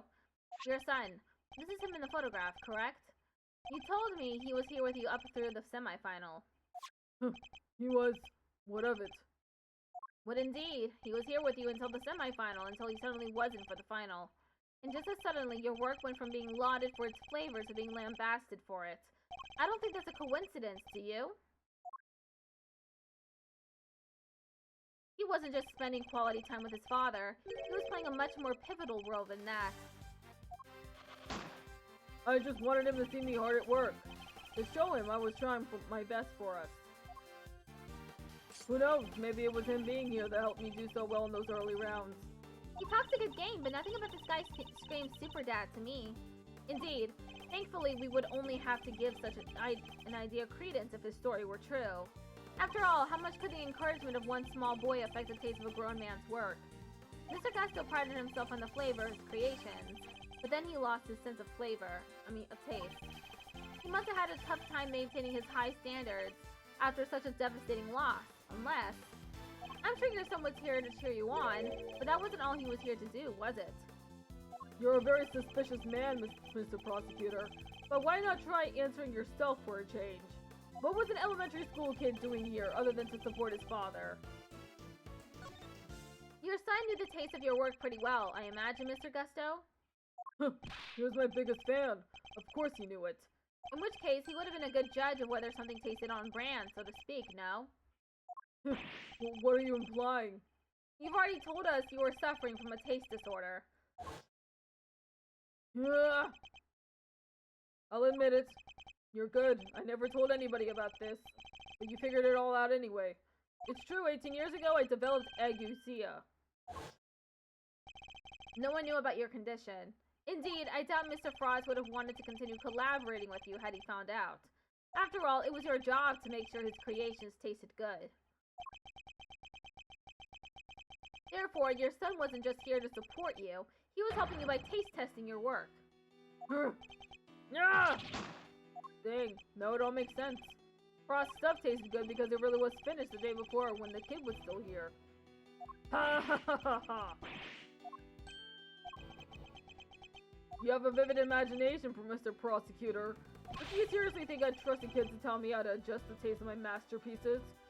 I have some pride, you know, even back then. Did you now? My designs may not have been much to write home about back then, but I always knew my work tasted better than anybody else's. You think I'd risk everything by putting my reputation in the hands of a child? This is just more speculation. That's all it is. Ah! In that case, I asked to speak with your son this instant. Let's see how much of your story he can corroborate. Sadly for you, my son is no longer my concern. What? As soon as I got my sense of taste back, I went straight to Jingfa to start my training, and cut off all ties with the kid for good. What? You abandoned your own child? And that ain't the half of it. No one knows where he is, even now. The cops have looked all over for him, but no dice. So, still think you can prove your asinine theory? I'd like to see you try. You think I care about anything besides confectionery? Think again. I got my sense of taste back. What need do I have for a son? Silence in the courtroom. While Mr. Gusto's words and actions may demonstrate a certain lack of humanity on his part, the goddess of justice cannot judge him for that. Therefore, Mr. Edgeworth, I believe it is time for you to admit defeat. Yeah, give it up. 18 years is a long time for anything to surface now, proof or otherwise. Ugh! Mr. Edgeworth, we have to do something! If we don't, the truth might be lost forever. Ugh! Where are you, Detective Gumshoe? Can't imagine whose blood it could possibly be, but I'll get it tested right away, sir. Please do, Detective. That's the last piece of the puzzle, I'm sure of it. Once we know whose blood it is... Hey, Miles, sorry to cut in on your mind pal this time, but I was pondering something myself. Our friend Gusto didn't come here just to check up on the body, did he? You mean because he tried to open the case? Exactamundo! Think we have anything that might explain why he tried to do that? We might, if Detective Gumshoe can make it back in time with a certain piece of evidence. That's quite enough idle chatter, Defense. Now if you... Mr. Edgewood, sir! Sorry to keep you waiting! Speak of the devil. I take it you have the test results, Detective? Yes, sir! The lab just got back to me! Detective, please. Court is in session. Now then, am I right to assume that you are bringing us the evidence Mr. Edgeworth was just speaking of? What? Hey, no fair! Why didn't anybody tell me about any of this? It is indeed the evidence in question, Your Honor. It needed testing, so I asked him to carry it out. What the? Why is everybody always helping you? I'm supposed to be the one in charge here. Mr. Winter, I'm sorry I didn't involve you, but this is important. Can we at least hear what the detective has to say? Well, alright. So Detective Gumshoe, what did the test have to tell us? You're not gonna believe this, but the owner of the blood we found in the liquid at the bottom of the Gemini case is Carmelo Gusto, the victim of the poison gas attack. What are you talking about? Thank you, Detective. You've been very helpful. Well, it looks like my suspicions were correct. What do you mean, Miss Edgeworth? Yes, what do you mean? Explain yourself. What is the significance of this blood to this case? It's only the very thing the perpetrator of the IS-7 incident has been trying to hide all these years. The fact that your blood was found inside the Gemini case, Mr. Gusto, is as good as us finding your blood lying right next to Mr. Frost's body. Overruled. Why would there be traces of your blood there, of all places, Mr. Gusto? If you won't answer her honor, Mr. Gusto, then I will. There wasn't just blood in a liquid form from the Gemini case. There were traces of salt and sugar, too. There were? And if you remember, one particular part of Mr. Frost's work was allegedly very salty indeed. Oh yeah! You're talking about what Delicia told us back then, right? What was it again? Did they ever? I've never tried ice so scrumptious in all my life. Really? But I wish I could have had a bite. Well, scrumptious except for the salty bit, of course. That was unbearable. The salty bit? It's in the other photo you've got there. This bit, the Harvey thing. Gemini's liar.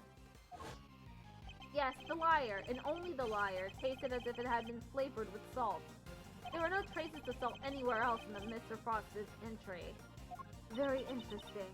But perhaps you can tell us, Mr. Edgeworth, where did the salt and the liar come from?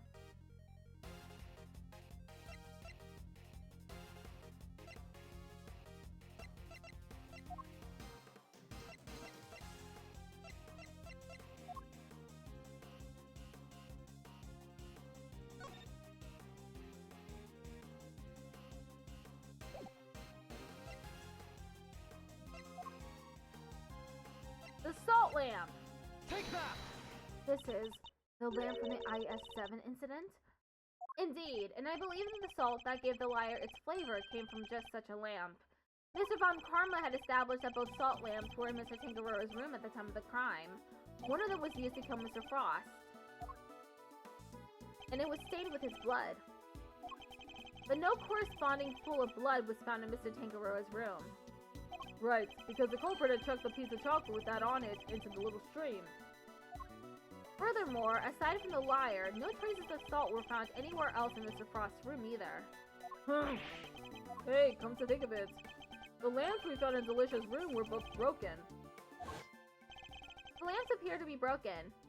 Bulbs are smashed, both of them. Maybe they fell and broke on the floor? We never did figure out how the one that wasn't used to kill Frost got busted, but... Are we thinking maybe it had Gusto's blood on it at some point? Anyone whose blood was found on one of the lamps would have been a person of interest to the police. So the killer needed to hide the blood somehow, and in a way that wouldn't arouse suspicion. And you're seriously suggesting that the liar was used to do just that? I am. I suspect that the bloody salt was somehow applied to the liar so that it could be hidden inside the case. Because unlike the fountain water, the sculptures would have needed more time and care to test properly. And so he waited and waited for his chance to dispose of the liar undetected. Then the reason he's here today is 18 years ago, Mr. Frost's body and the evidence pointing to his killer were taken away together. This, of course, was not part of the perpetrator's plan, and thus a new dilemma arose. The possibility that the body, the incriminating evidence, or both would resurface one day. So back he comes 18 years later, sneaking in bright and early to try and cover his tracks. Well, Mr. Gusto, are you finally ready to admit it? That you're the one responsible for the IS-7 incident? Mr. Gusto, it's all because of you that Samson...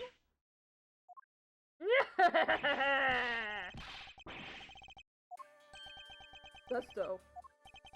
So I finally got caught, huh? All these years later? Nobody came close back then, not even the big shot prosecutor, or the attorney. That's some impressive work, Mr. Prosecutor. I have to hand it to you. You admit it then? That you murdered Artie Frost? Sure I do. I did it. I killed him. But he only had himself to blame. What do you mean by that? He agreed to help me. We were supposed to help each other so that one of us could win. And whoever won was supposed to let the other use the cookbook. But on the day of the final, the rat finally showed its true colors. Seriously, Frost, we had a deal. Sorry, I'm not helping you in the final. Our little agreement is over, Gusto. But I helped you! I spent all day yesterday making the ice for your pieces. Did you? And you can prove that, I suppose. What do you... Wait. You were planning to betray me right from the start, weren't you? After Frost double-crossed me, I had to make my piece for the final by myself. And like you said, my son wasn't there. So I didn't have any help with the flavor, either. So much for the pride you claim to have in your ability to make delicious desserts. Go ahead and judge. You have no idea what it was like for someone like me to lose my sense of taste. I gave up everything to become the best. Everything. I take pride in that. Something someone like you could never understand. You're right, I don't understand. Do you take pride in the fact that you resorted to murder? Or that you abandoned your son? Why would I want to understand someone who could do such things? A man can't afford to rely on other people. I learned that the hard way 18 years ago. My son never showed up on the day of the final. And in hindsight, I wouldn't be surprised if Frost was the reason why. Why would you think that? What exactly happened to your son? How am I supposed to know? I told you he's none of my concern anymore. And according to you guys, nobody knows where he is now either. And you don't care? You're horrible! So, with his disappearance, so too went your chances of winning, correct? Yeah, I had to find another way of getting my hands on that book. That's when inspiration struck. I decided to skip afternoon tea and snuck into Tangaroa's room. It should have been so easy. All I had to do was photograph the formulas I needed and get out of there. But then Frost showed up. I thought I might find you here. Stealing recipes from the famous cookbook, Tut tut. Frost! What's this? A cure for taste disorders? Oh no, that's just too tragic. A confectioner who can't taste anything. What will people say? If you tell anybody, I'll... Ugh! You'll what? You can't even hit me, you miserable worm. Why you? Frost shoved me hard when I went to punch him. Knocked me clean off my feet. I crashed into one of the lamps. Must have been when my blood got on it. But Mr. Frost wasn't the first to get hurt. When it was all over, I realized I had to get rid of that blood somehow. So I scraped off all the bloodied bits. I dissolved those salt shavings in some flavored ice mixture and brushed it all over the harp. And that's how you made the evidence linking you to the murder vanish. Frost was going to blackmail me. He would have made me give him money to keep quiet about my condition. So you decided you had to kill him? Yeah, I guess I did. Why would I let him live? Would you want someone holding something like that over your head? Besides, he's the one who drew first blood. Makes for a solid case of self-defense, don't you think? So that was the impetus behind it all. Anyway, I initially took the lamp to Frost's room. Went straight there once I figured out how I was going to hide the bloody parts. Inspired by the ice sculpting tools lying about the place, I guess. You're not as dumb as you pretend to be. Yeah, I figured I could use them to chip it off and grind it up. Once that was done, painting the stuff all over the harp was easy. But why Samson? Why did you have to frame him?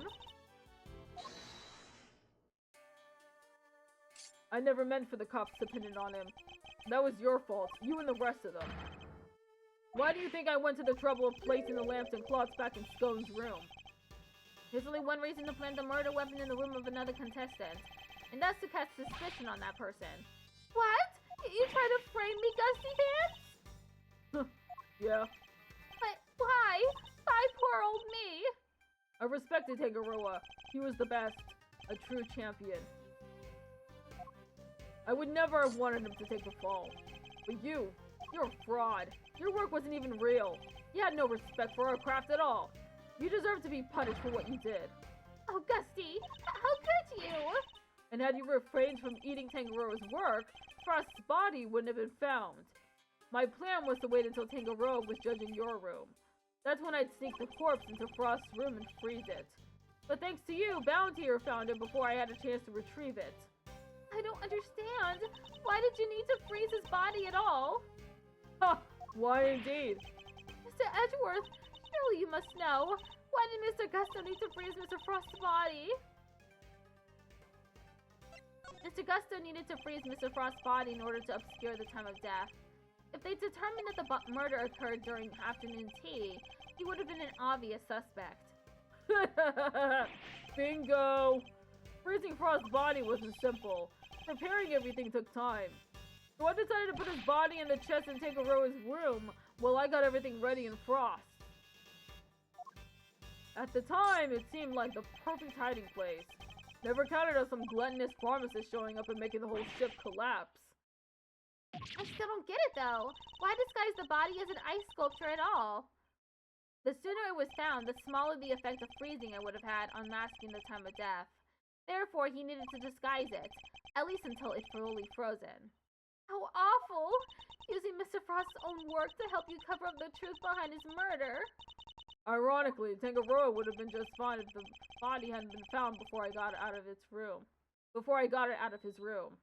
If only things had gone to plan, he wouldn't even have been arrested, let alone convicted. You mean it was my fault? Everything that happened to Samson? It was all because I found the body? Don't let him get inside your head, Judes. None of this is your fault. If it wasn't Samson, it would have been Delicia instead. She would have been the one they arrested. Either way, there's only one person to blame here, and that's Gusto. It didn't help that the initial detective was so bad at his job, either. He never even told the prosecutors the body had vanished. So then Mr. Von Karma had unwittingly placed Mr. Tangaroa under arrest in the absence of a body? I mean, I guess it would explain why he was so keen to wrap things up. No, you'd think he'd notice something as big as that if he'd taken a look at a few reports, right? Not if someone had been deliberately distorting the facts of the case, though.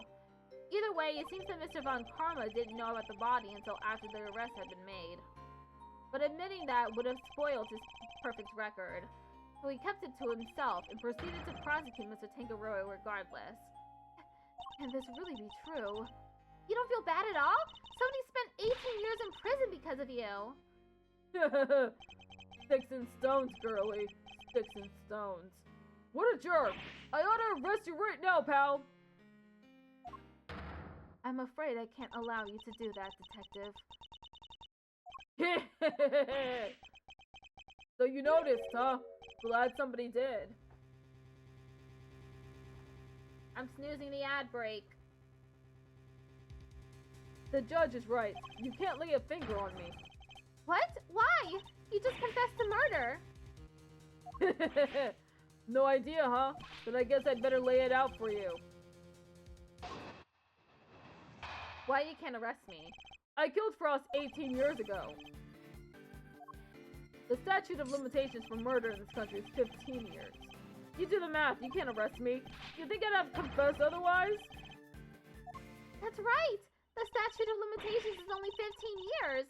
Is this really the end of the line, Mr. Edgeworth? Ugh. Once that statute has expired, he can't be charged, so... But... How unfortunate, Mr. Edgeworth. I'm afraid that both Mr. Gusto's confession and your deductions will have to be struck from the record. And that Mr. Tangaroa's conviction will remain in place. But we've finally proven that the police never had Mr. Frost's body in their possession. Even if we can't arrest Mr. Gusto, surely Mr. Tangaroa has grounds for a retrial on that basis. Does he? I wouldn't be so sure. I'm afraid that the goddess's judgments are somewhat harder to overturn than you might imagine. So the committee means for the verdict from 18 years ago to stand no matter what? Bad luck, Mr. Prosecutor. There must be something we can do. Something to bring Gusto down. Rebuttal. I killed Frost 18 years ago. Hold it! The passage of time doesn't diminish what you did, Mr. Gusto. It sure diminishes one thing, though. Your ability to arrest me. Oh, we can arrest you. We can arrest you real good. I can have you in cuffs before you even blink, pal. Right, Miss Edgeworth? This issue isn't as open and shut as you're making it out to be, Detective. You can't touch me. It's too late for that. The statute of limitations for murder in this country is 15 years. Hold it! Depending on your actions over the last 18 years, the statute may not have expired yet. This ought to be good. Alright, I got nothing to hide. If there's something you want to ask it. Very well. Tell us where you've been and what you've been doing since the incident. Sure. Not long after the contest, I was able to cure my taste disorder thanks to the formula from that book. And not so long after that, I went to Zhengfa to really buckle down and hone my craft. That explains a lot. We tried to contact you after the fact, but I guess you were long gone by then, huh? Could be. I left, let's see, around a year after the murder. It was before Tangaroa's last day in court. Going to Zhengfa was the best thing I ever did. Flavor design, I'm the full package now. And all in the backs of those whose lives you destroyed. What's an omelet without a few eggs, huh? Nothing, Mr. Prosecutor, nothing. You're evil! Sticks and stones, girly. You can't arrest me and that's all that matters.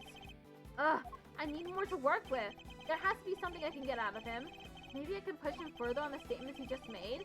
Is there anything I should follow up on?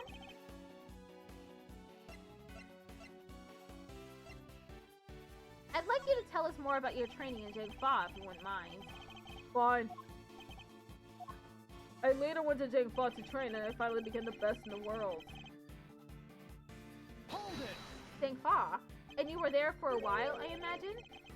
Yeah, I left sometime after the investigation I wrapped up. I've been meaning to... Wait a second. Hold up. What did I read from this? The statute is suspended should the suspect flee to a foreign country.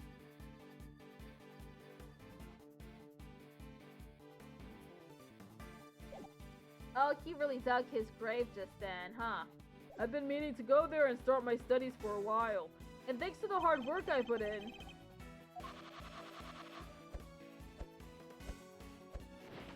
My designs are now world class. Whoa, that's amazing! You like it? It's yours. Really? Alright. So we spent some time in Zhengfa training. The statute of limitations for murder in this country is 15 years.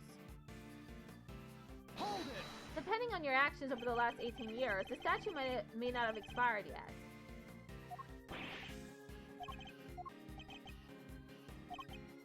Whoops, I already did this part. I'm snoozing the ad break again, because we're almost done. Objection!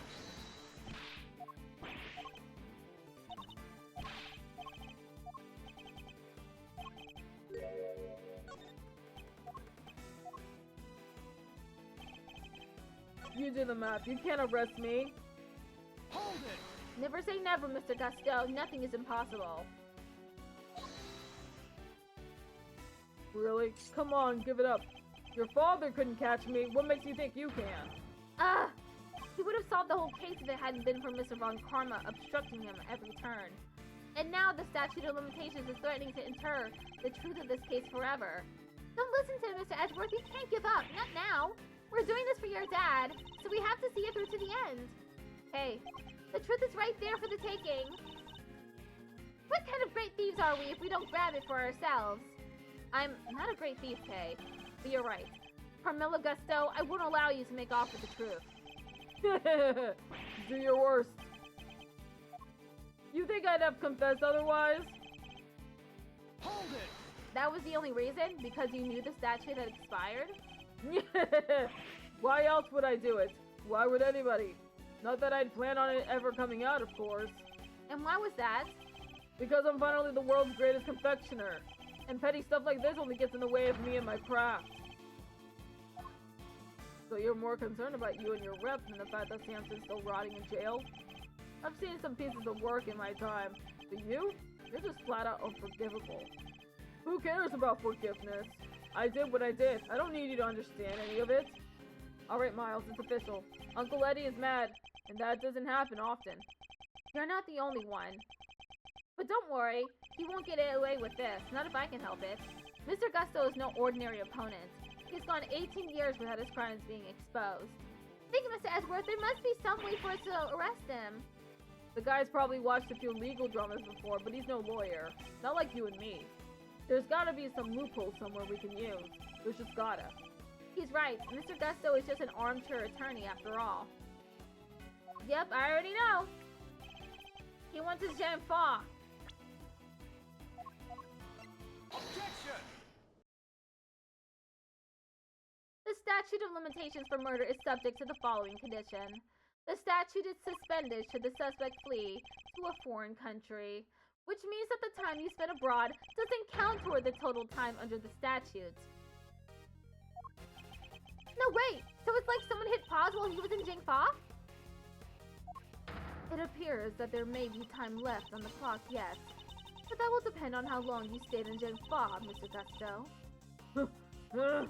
It was 3 years exactly. 3 years! Hold on. Nobody's saying anything until I've done the math. The murder happened 18 years back. The statute is 15 years. After 3 overseas. 15 plus 3 makes exactly 18, which means... No way! Mr. Edgeworth, you did it! The statute hasn't expired after all! Yeah.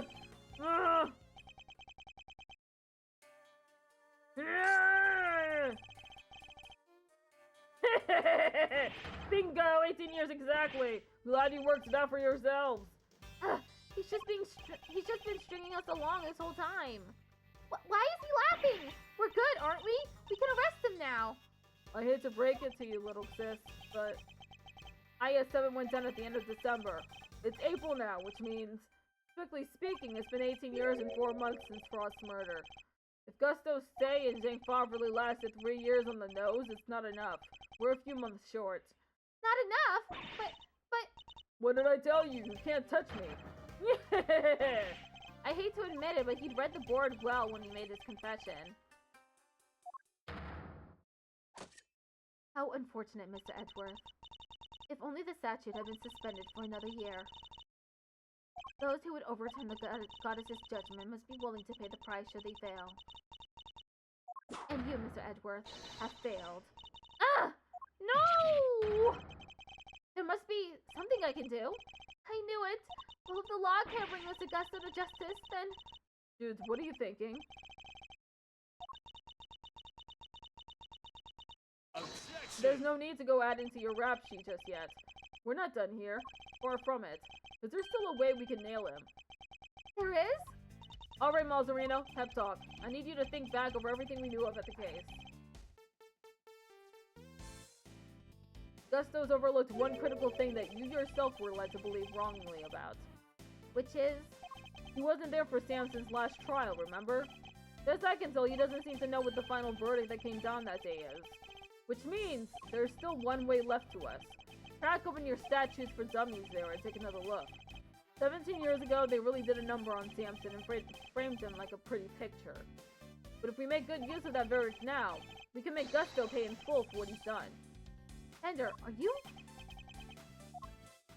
Those who would overturn the goddess's judgment Must be willing to pay the price should they fail. Samson's my client, Miles, and I can't bring myself to use the source of his pain as a weapon in this fight. So whether we play our last card or not, it's gonna have to be up to you. Accomplice. Bringing Mr. Gusto to justice can only happen if I use the outcome of that hard-fought trial. So, should I raise an objection and play that card or not?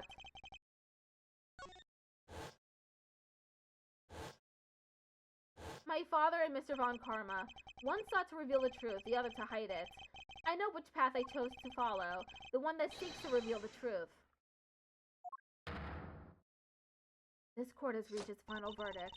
The record will state that Mr. Gusto has been found not guilty on all counts. Objection! No, Your Honor. Mr. Carmelo Gusto is absolutely guilty, and I refuse to let him walk away. His crimes are too unspeakable to go unpunished. Do you mean to suggest that you have grounds upon which to call for his arrest? I do. Now to show Jessica Bell something that proves the statute of limitation hasn't yet expired. Take that! Consider this piece of evidence, if you will. The court rules the evidence inadmissible,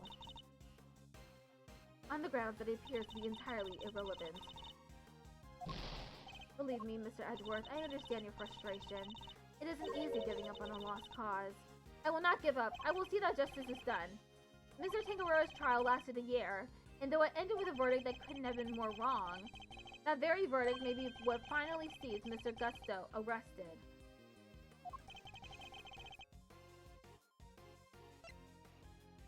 Take that! Very well. Is there a particular page of the IS-7 case file you would like us to refer to? Okay, wait. Case overview.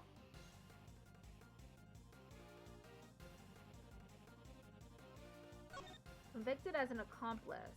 It might be suspect data.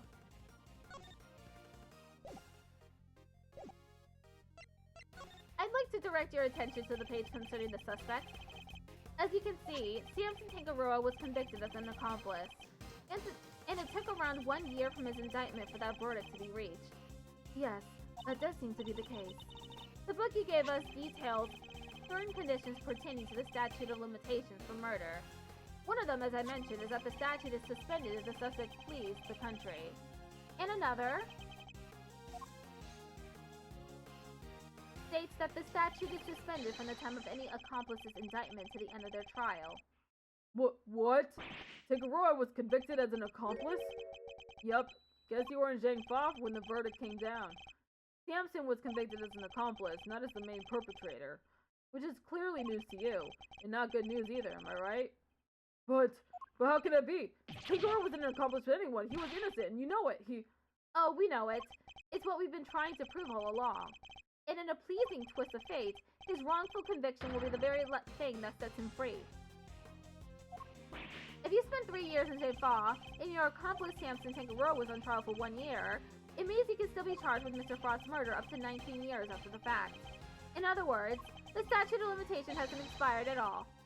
Yeah! The goddess's judgment is infallible, but that of her servants, it appears, is not. It seems the prosecutor in charge of this case may have erred. Unbelievably, we may have no choice but to instigate a full inquiry. No! How could this... You weren't supposed to be able to... Objection! 18 years. That's a long time to let somebody else suffer for your crimes. It's time to pay the piper, Gusto, and not a moment too soon. Oh! But I'm finally the greatest. My brilliance has been recognized. I gave up everything for this. Everything, even my own son. More's the pity. But you can't run from the law forever, because the bills come due at last. The ad break is gonna... It's already... Okay.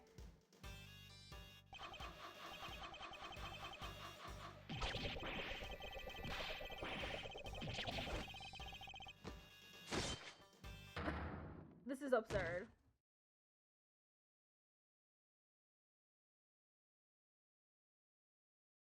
Mr. Gusto's all set for his trip downtown, sir. Ella, good. Which means it's your turn next, right? I suppose so. Dudes.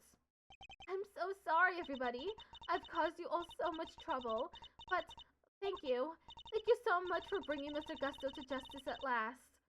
I'm afraid there's no escaping the consequences of your actions, Miss Bound. But those actions were born of the legal mistakes that were made all those years ago. We all know that. So allow me to apologize in return, on behalf of the prosecution. Oh no! I have no one to blame but myself for it all, starting with those sculptures.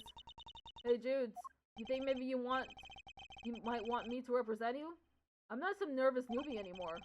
And there's no way I'm letting you take the rap for everything. Oh, I'd be honored. Thank you, Mr. Fender.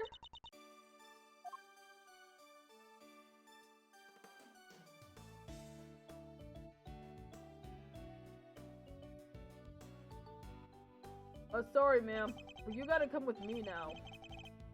Okay. Be right back. I snoozed the ad break as much as I could, but 15 minutes did pass, so... Be right back.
Yeah, you are late again.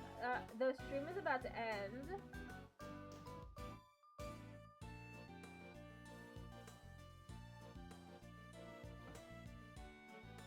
I only have like a couple minutes left in the stream. Case is almost over.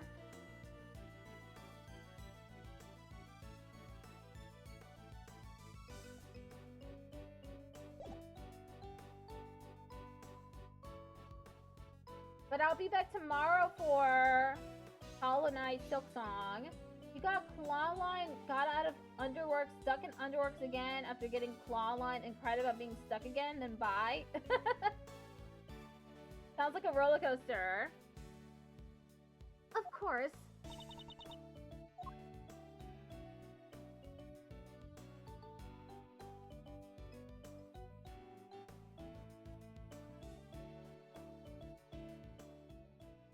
Judge Gavel, why did you lie to us? Lie? What are you talking about? You implied that there was no case for a retrial, but as we've proven, that wasn't true. Surely anyone truly committed to seeing justice done would have called one as soon as the body was found. I am under no obligation to answer such questions. And you clearly have no intention of doing so either. Truly, you are proving to be quite a threat to the Committee for Prosecutorial Excellence. As such, you give me little choice but to report back on your continued transgressions. No doubt you will be called to appear before the committee in due course.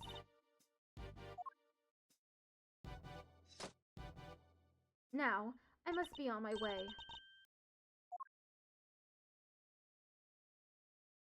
What the heck? And after you caught the real killer and everything? Isn't that what prosecutors are supposed to do? Regardless of how it may all play out, I will never regret what we accomplished here today. Mr. Edgeworth! Hey, Mr. Edgeworth! Yes? Why did you stick your nose in this case anyway? You weren't even on the job!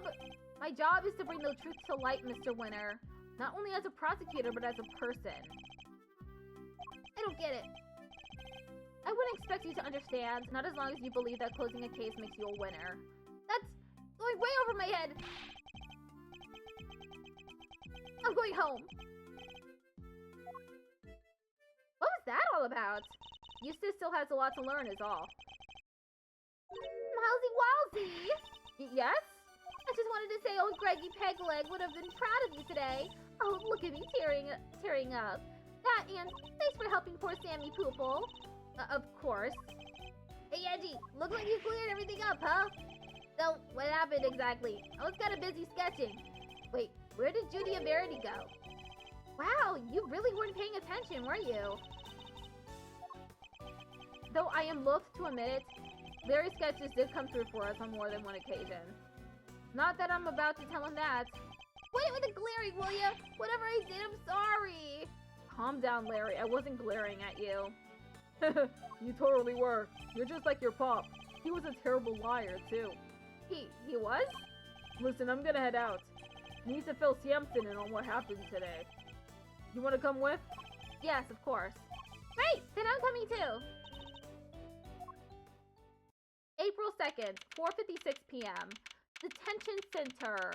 Visitor's room. So what's Mr. Tangaroa like? I can't wait to finally meet him. Oh, he's a real sweetheart. You'll love him. Even while locked up, he can't help but make all sorts of cookies and cakes for everyone. It's why 3 p.m. cake extravaganza is the thing for prisoners and guards alike. Really? That sounds awesome. You think there'll be any left for us to try? Didn't we find a few slices of chocolate cake in the prison the other day? Could they have been some of Mr. Tangaroa's baked goods?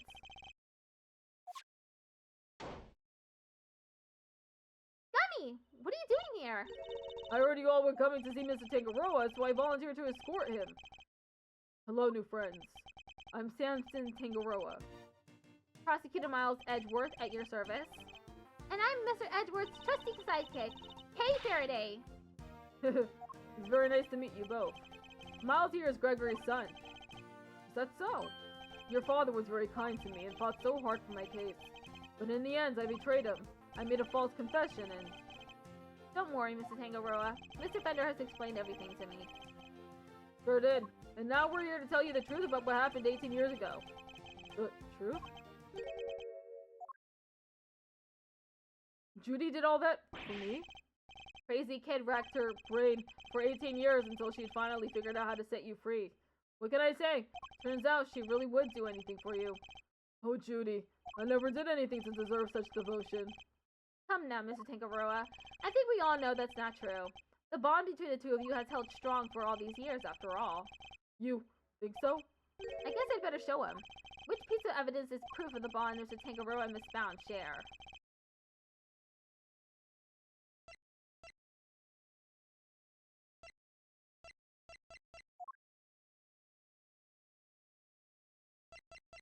Take that! These chocolates. Judy made them, didn't she? Yes, she did. They're super delicious and sweet! Miss Bound continued making them just as you taught her, even after that fateful day. So that there would always be some waiting for you when you finally came home. Judy. I bet they're beyond super sweet then, aren't they? Very much so, I'm afraid. I only wish we could hand them to you. Don't worry, sir. I'll make sure he gets them later.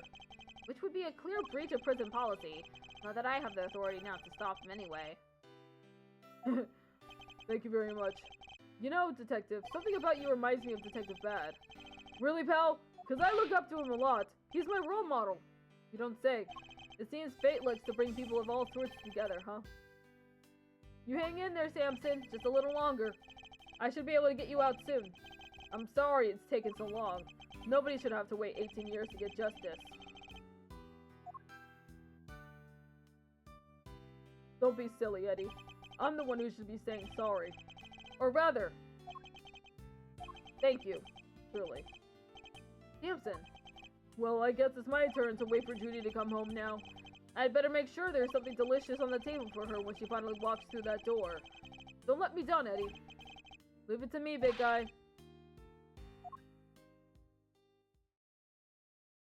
The IS-7 incident. It's been 18 long years, but this case we'd inherited from my father is finally coming to a close.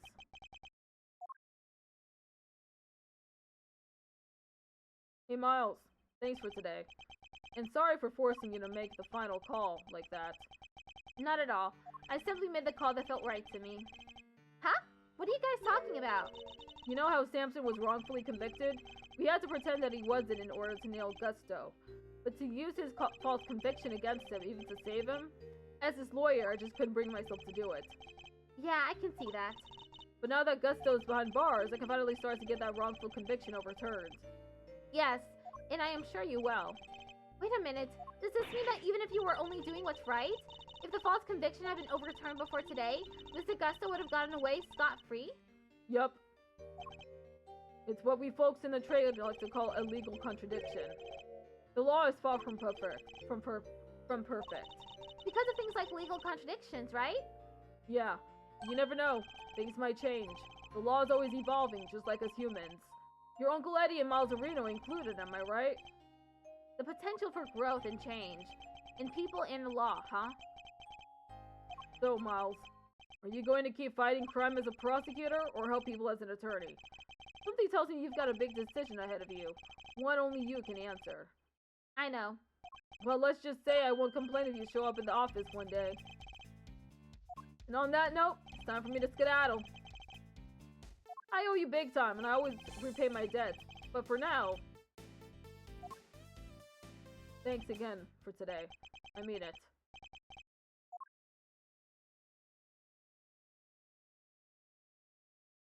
Did he seem kind of in a hurry to get out of here, Theo? He did. And honestly speaking, I'm the one who owes him a debt of gratitude. After all, he gave me the chance to reckon with my father's final case.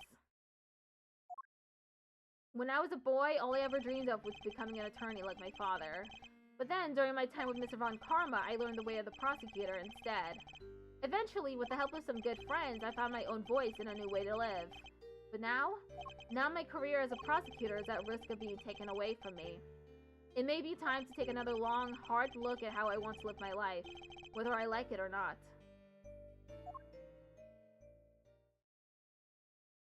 April 2nd. Edgeworth and Co. Law Offices. Hey, Gregory. Sorry for reporting in so late. It may have taken 18 years, but we're finally in a position to prove Samson's innocence. All thanks to your boy Miles. I couldn't have done it without him. You should have seen him. The way he fought for the truth gave me chills. It was like I was watching you. Look, I know I'm not half the attorney you were, but those guiding principles you tried to instill in me, I like to think I'm embodying them now as I carry on your legacy. Here's hoping. Your boy will be joining me in that soon. Am I going to fight crime as a prosecutor, or help people as an attorney?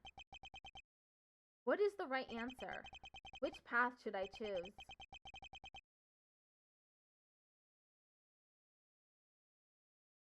The end. Ah! Next one is a Turnabout Forsaken.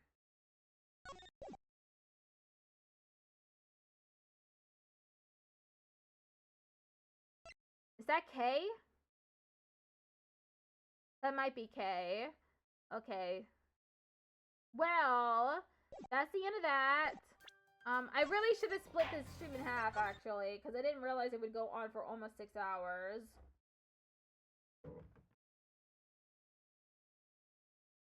My bad.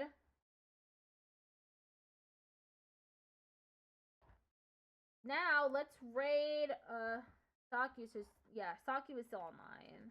Let's raid Saku.